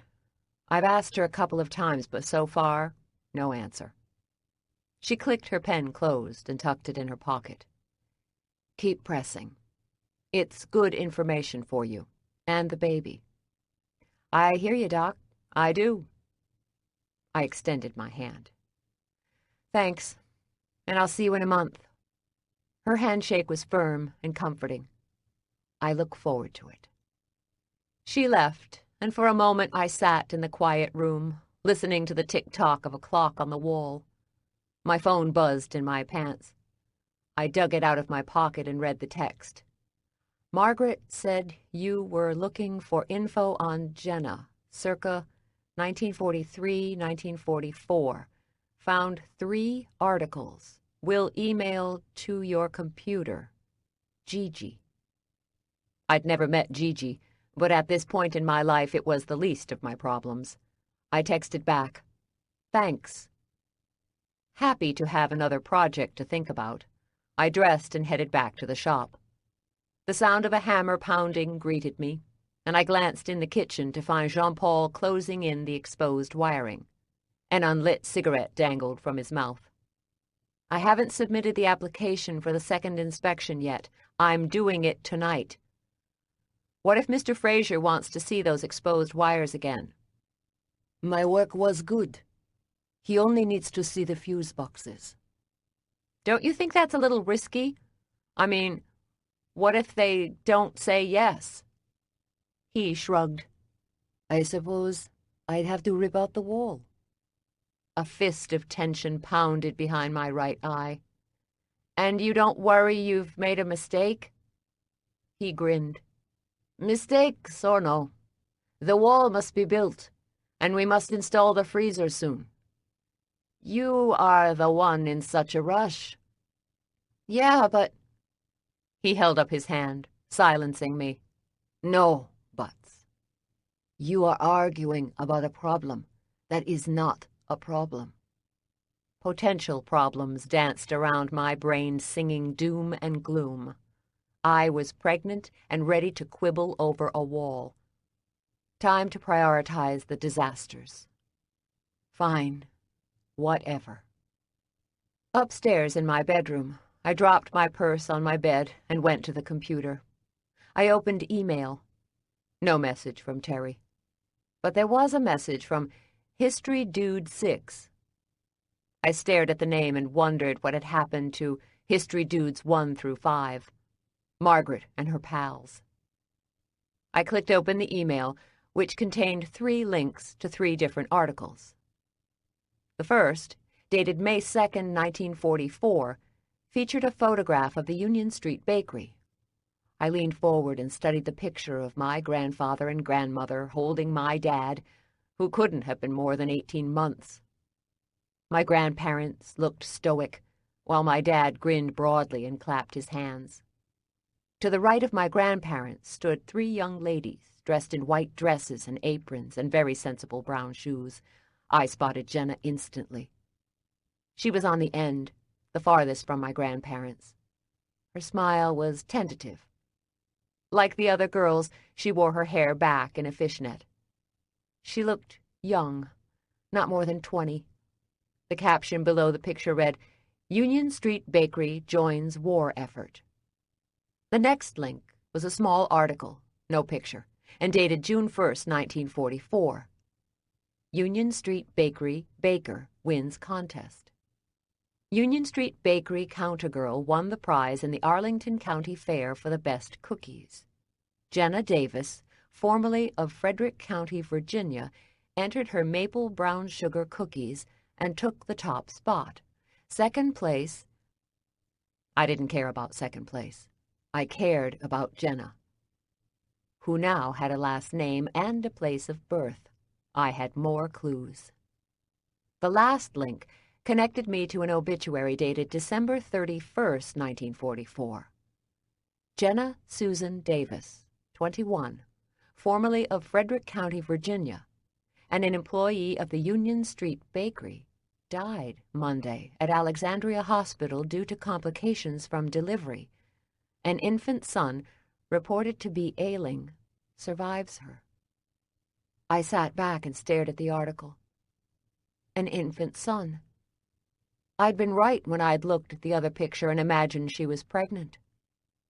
This picture, taken in May 1944, didn't show signs of pregnancy, but her solemn expression suggested to me more than a heavy mood. It was the face I now saw in the mirror. It was the face of morning sickness. If the baby were term, she'd have been newly pregnant in the May image. She'd also have been pregnant in the other picture taken of her and the two servicemen. The obituary gave no mention of a husband. Surely, if she'd been married, there'd have been mention of her husband. So had she been alone, with a baby on the way, like me? I dug out the picture of Jenna and the two Marines. All three were grinning. Which dude is the daddy? Soldiers and out-of-wedlock babies weren't a novelty, but in 1944, the stigma would have been huge. My hand slid to my stomach. A tremendous sense of loss and sadness washed over me, and I found myself mourning for a girl who had died 70 years ago. Chapter 12. Wednesday, 6:45 p.m. 9 days, 17 hours until grand reopening. Income lost, $1,500. When I came downstairs in search of a snack, I found Rachel gripping the phone in her hand. Her face was pale, and her lips a little blue. What is it? I braced for the next disaster. Are the girls okay? Mom and Dad? Carefully, she hung up the phone. They are all fine. Then what is it? Margaret? Rachel shook her head. No, Margaret is fine. Fingers fisted at my side. If you don't tell me what is going on in a second, I will scream. It's Simon. He canceled his order. Damn. Too bad I'd counted on the profits. Could have offset some of the losses. No, he did not cancel. Panicked blue eyes met mine. Okay, tell me or I might faint. She moistened her lips. He asked me if I'd like to go to a food and wine demo this evening. Said he thought it was the kind of show I might like to see. I shoved out a breath, shutting off the red alert buzzer in my brain. And this is bad because... Rachel shook her head as if the words refused to be spoken. You've talked about this show before, I coaxed. You said you always wanted to go. I know. Funny he would remember a trivial detail. So did you say yes? I didn't know what to say at first. I was stunned. And then I said yes, but now... She shook her head. My God, Daisy, it sounds like a date. A date. That's good, I ventured. She shook her head. I should call him back and pull out. Why? Because, Daisy, it feels weird. Folding my arms over my chest, I tried not to smile. How do you mean, weird? I don't know. Weird. Her voice had reached a high-pitched panic note. Amusement jostled aside worry. You mean you're nervous, like you used to get before a date? Rachel pressed her fingers to her flushed cheeks. Is this a date? Could be. He never said a date. He suggested the food and wine show. What's he supposed to say, Rachel? Alert, Rachel, this is a date. No. Yes. I mean, that might have been helpful. If you haven't noticed, I'm out of practice. So he asked you out. Go. It will be fun. I'd remembered how Simon had looked at Rachel at the bar Sunday night. He'd definitely been into her. And it's to a place you've always wanted to attend. She nodded. I mentioned it to Mike once or twice. But at the end of the day, he was always so tired. Well, now you have the chance to go. She wrung her hands. But it feels weird. I always thought when I went it would be with Mike. I laid my hand on her shoulder. When is this outing supposed to take place? 1 hour. 1 hour? She paced back and forth. He said it was casual, and he would come right after work. Casual is good, Rachel. Just two friends going to enjoy food and wine. She thrust her arms up in the air. But what does casual mean, Daisy? I have no idea what people wear in the outside world. Outside world? She pointed toward the door. Out there, where people wear more than mom jeans, t-shirts, and aprons. I don't speak that language anymore. She shook her head. Do you realize I've not been on a date in 17 years? Weird, but not terrible. Besides, it's not like he's going to jump your bones or ask you to marry him. Her eyes rose with relief. Really? Now I did laugh. Really. This is a few hours of fun with a nice guy.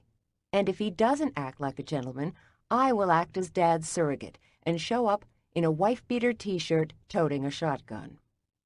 She laughed. You're not bald enough to pull off a dad impersonation. Maybe not, but I've got the pot belly. Rachel glanced at my hand on my round belly. Her eyes widened. I can't believe I forgot to ask. How did it go at the doctor's? All's good. The kid is fine and set to arrive at Christmas. Rachel shook her head.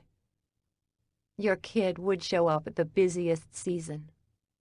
Stirring the pot from day one. Chip off the old block. Rachel sighed and her eyes grew a little misty. Has she moved yet? I rubbed circles on my belly. Once. A little. She's laying low. But the doc says soon. The girls really moved around 15 or 16 weeks. Then it's any day now. But enough about the kid and me. You have a date. I mean, an evening out with a guy you casually know. We have clothes to pick out for you. Rachel shook her head. I hate this feeling. What feeling? Her cheeks flushed a bright red. Dizzy, out of control, not sure what is next. Ah, my 3 favorite emotions.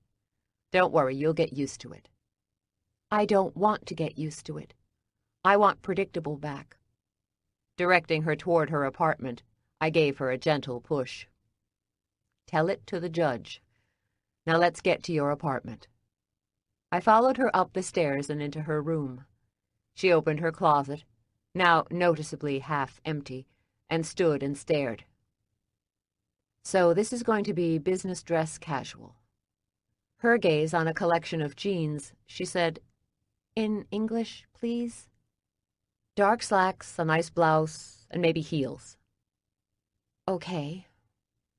Settling a fraction, she moved to the closet with purpose, dug into the racks and pulled out a pair of black slacks and a white top.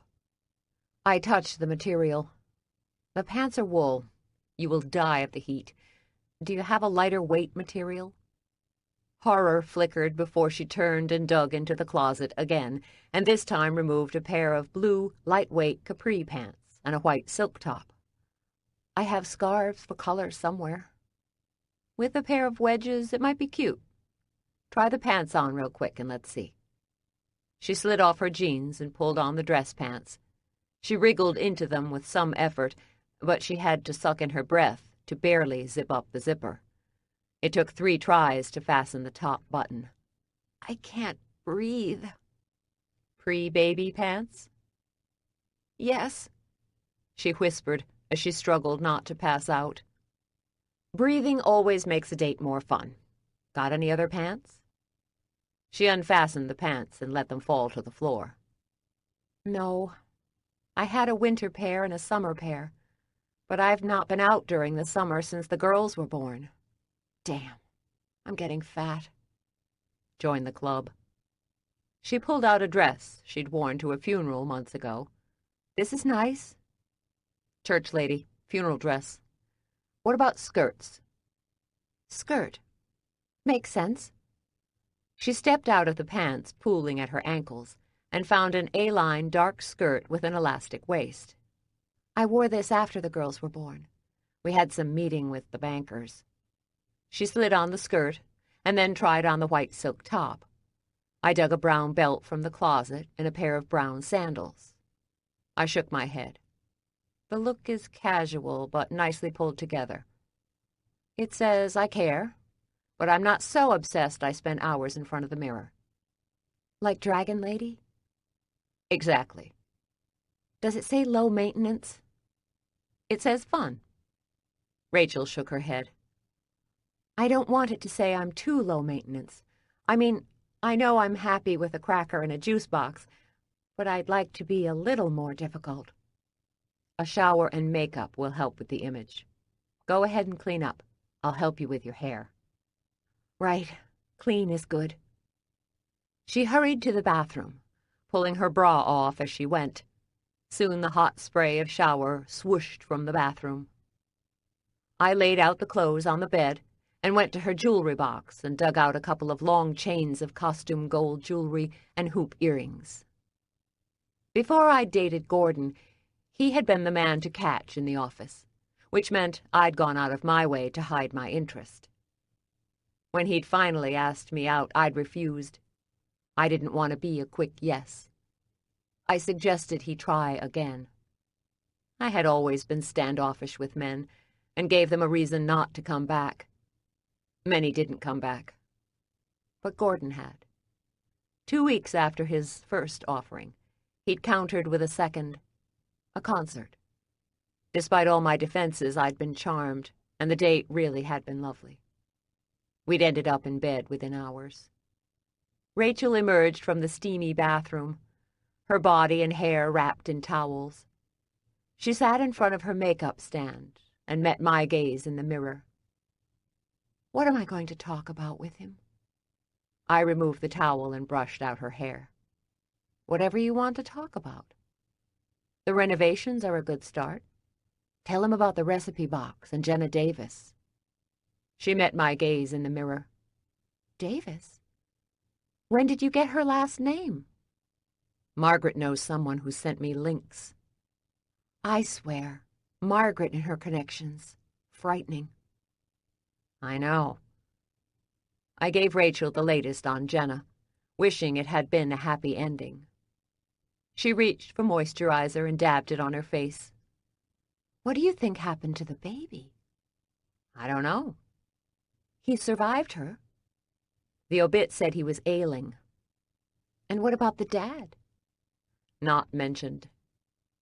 A rush of sudden, strong emotions welled up. I wanted to cry. What the hell? Crying was not me, and yet unshed tears burned my throat. I grabbed the hairdryer and switched it on. While I dried her hair, she applied her makeup. Within 15 minutes, her hair and makeup were done, and she was slipping into her skirt. 10 minutes later, she was nibbling her lip as she stepped over the threshold of her apartment. In high school, only the geeks stood by the corner and waited for their dates. My hands on her shoulders, I gave her a push. Yeah, but you're not in high school, and it doesn't hurt to pretend to care. She dug in her heels. Would you come with me to meet him? Why? We can be pretending to talk about inventory or the renovation. I'm not really waiting downstairs for him, but I am working with you. What do you think we should be talking about when he pulls up?" I laughed, tugging her down the stairs. "It's not like we need an elaborate backstory, Rachel. We can just be around." She nibbled her bottom lip more. At the rate she was going, she'd not have a lip when Simon pulled up. "But I guess we could be figuring out where we're going to rehang pictures." Or maybe we could talk about our new wine cellar. Fits perfectly with the evening. "And it will give you the flawless jumping-off spot for the evening. Our new wine cellar." She frowned. "It will be a fun evening." "Don't make it sound so forced. It will be fun." "Right." She picked up a clipboard, which I suppose was a prop in our little play. On the main floor, we waited in the front part of the store. The fumes of the yellow paint had eased, and the color had softened a fraction. The room had a bright, sunny feel, and I imagined our grand reopening, the cases uncovered, sparkling clean, and filled with pastries. Outside, a long, sleek black car pulled up in front of the bakery. Simon got out of the car and moved toward the front door.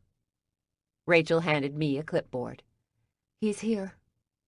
I glanced at the clipboard and pretended to read. "He's coming to the door. What a nice young man." "Daisy, he's older than you are." I pointed to an imaginary notation and grinned. "Manners always count." "Jesus, you sound like Mom." Pretending to look at the clipboard, she shook her head. "The change is starting." I kept my gaze on the board. "What change?" "You're turning into a mom." "Oh, I so am not." Rachel chuckled. "Wait, you'll see. Before you know it, you'll be wearing jackets with big pockets crammed with kid crackers and bottles." I rapped my knuckle on the clipboard. "Never. I am not going to be nerd mom. I'll be a super cool mom." "Wait until you are so tired you can't see straight. Then you won't care if you are covered in spit-up or if your socks match." After the twins were born, Rachel had looked like she'd been hit by a truck. Baby spit-up had been her new accessory, and sweats and t-shirts her daytime look. I remembered thinking then, I definitely didn't want to be a mother. Babies, it seemed, sucked the life out of you. "I'll care." Her grin broadened. "Yeah, sure." The sound of Simon's knuckles rapping on the front door erased Rachel's smile. She took a step back, and I wasn't sure if she'd go to the door or run back upstairs. To be sure, I blocked her retreat. "It's a quasi-date, Rachel. You are not being fed to the lions." Her grin broadened. "I'm not so sure." "I am. Go, have fun, and know I'll be waiting up polishing Dad's shotgun." Nervous laughter bubbled. "Great." Simon wore a blue sport jacket, white shirt, and khakis. All looked sharp and expensive. Good. Anyone dating my sister needed to bring his A game. "Want me to come out and have a word with your young man?" "Yes. No." She straightened her shoulders. "No. I got this." I waved to Simon and smiled. He smiled back. "Of course you do," I said. "It will be fun." She released a breath, plastered on a bigger smile, and moved toward the door. "See you in a few hours." "Take your time. The kid and I are going to hang. Maybe bake a Jenna cookie." "Good." The far-off quality of her voice told me she'd barely heard. As I watched Simon escort her to the car, open her door, and wait until she was settled before sliding behind the wheel, I realized we were both entering new phases of our lives. Motherhood was my next destination, and the single girl's life was Rachel's. We'd flipped roles. 2 years ago, we'd have laughed at such a notion, as we held on tight to the lives we had. But the universe didn't so much care about what we wanted. It did what it did. As much as I wanted to wish back my old life, to do that meant wishing away the kid. And I was growing fond of the little gal. In the kitchen, I could see Jean-Paul had roughed in the area where the new freezer would go. Soon we'd be painting in here. A good thing. The new freezer came in days, and if we missed our delivery window, the warehouse couldn't guarantee when they could deliver next. Gus's wine came in 3 days. Time enough for me to build the shelves in the basement. So many pieces had to fall together to make this place happen. I startled awake, expecting darkness. Since returning to the Union Street bakery, I'd grown accustomed to waking up in the inky black of night. When I'd made a comment about this last week, Dad had laughed and welcomed me to the Bakers' Club. So as I looked around, I saw the dimming summer light seeping in my window and my laptop resting at the foot of my bed. I struggled to collect my bearings. The clock on the nightstand read 8:59 p.m. Shoving a hand through my hair, I realized I'd not slept through the night, but had dozed off right after filling out the electrical inspection application. I moved to rise, but a heavy weight pressed me into the mattress. It pushed the air from my lungs. I tried to rise again and failed. Instead of panic, my annoyance flared. No one touched me, but I sensed someone was in the room. I searched the shadowy corners just out of reach of the fading sun. Someone was close, watching, judging. The air around me shifted, thickened, and brushed my skin like a spider web. Whenever I'm scared, I don't cower. I come out swinging. A survival mechanism developed at the ripe old age of 3, when Terry sauntered out of my life. Fight first, worry second. And now with a kid on board, I had more to lose and much more to protect. In a clipped and angry voice, I said, "What do you want?" The air around me grew heavier and colder. However, instead of sensing demanding energy, I detected a desperate and pleading quality.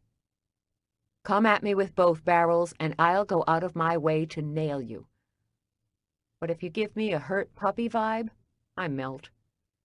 This very chink in my armor explained my current position at the bakery. If Mom had demanded my return, I'd have refused. If she'd shouted, I'd have yelled right back. If she'd insisted, I'd have said no. But she hadn't pushed at all. Instead, she'd plied me with daiquiris and asked nicely, "Your sister needs your help." Mom knew me, knew I caved to kindness, and she'd used it. I yearned to pull the covers over my head and ignore this new, desperate energy pulsing around me. But the piteous urgency strengthened, and so did my resolve to dismiss it. "What do you want?" My voice lost its edge. "Find him." It wasn't like I heard the words.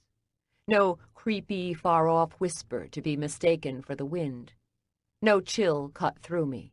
Just a knowing. Find him. Find who? Who am I looking for? My heart thumped in my chest as I waited and listened, but no answer came. Find him. Specifics, please. Find him. The pressure weighing me lifted. Frustrated, I sat up and searched the darkness. Silence radiated in the room. Waited, listened, nothing. Leaning forward to click on a light, my fingers reached for the switch, when my stomach tumbled, turned, and tumbled again. My breath caught in my throat. The voice forgotten, my attention shifted to the kid. Had it moved? Carefully, I slid my hands under my t-shirt and laid them on my naked belly. Heart beating, I closed my eyes, turning all my energy inward as I waited, barely breathing. And then when I thought it had all been imagination or worse, gas, my stomach fluttered again.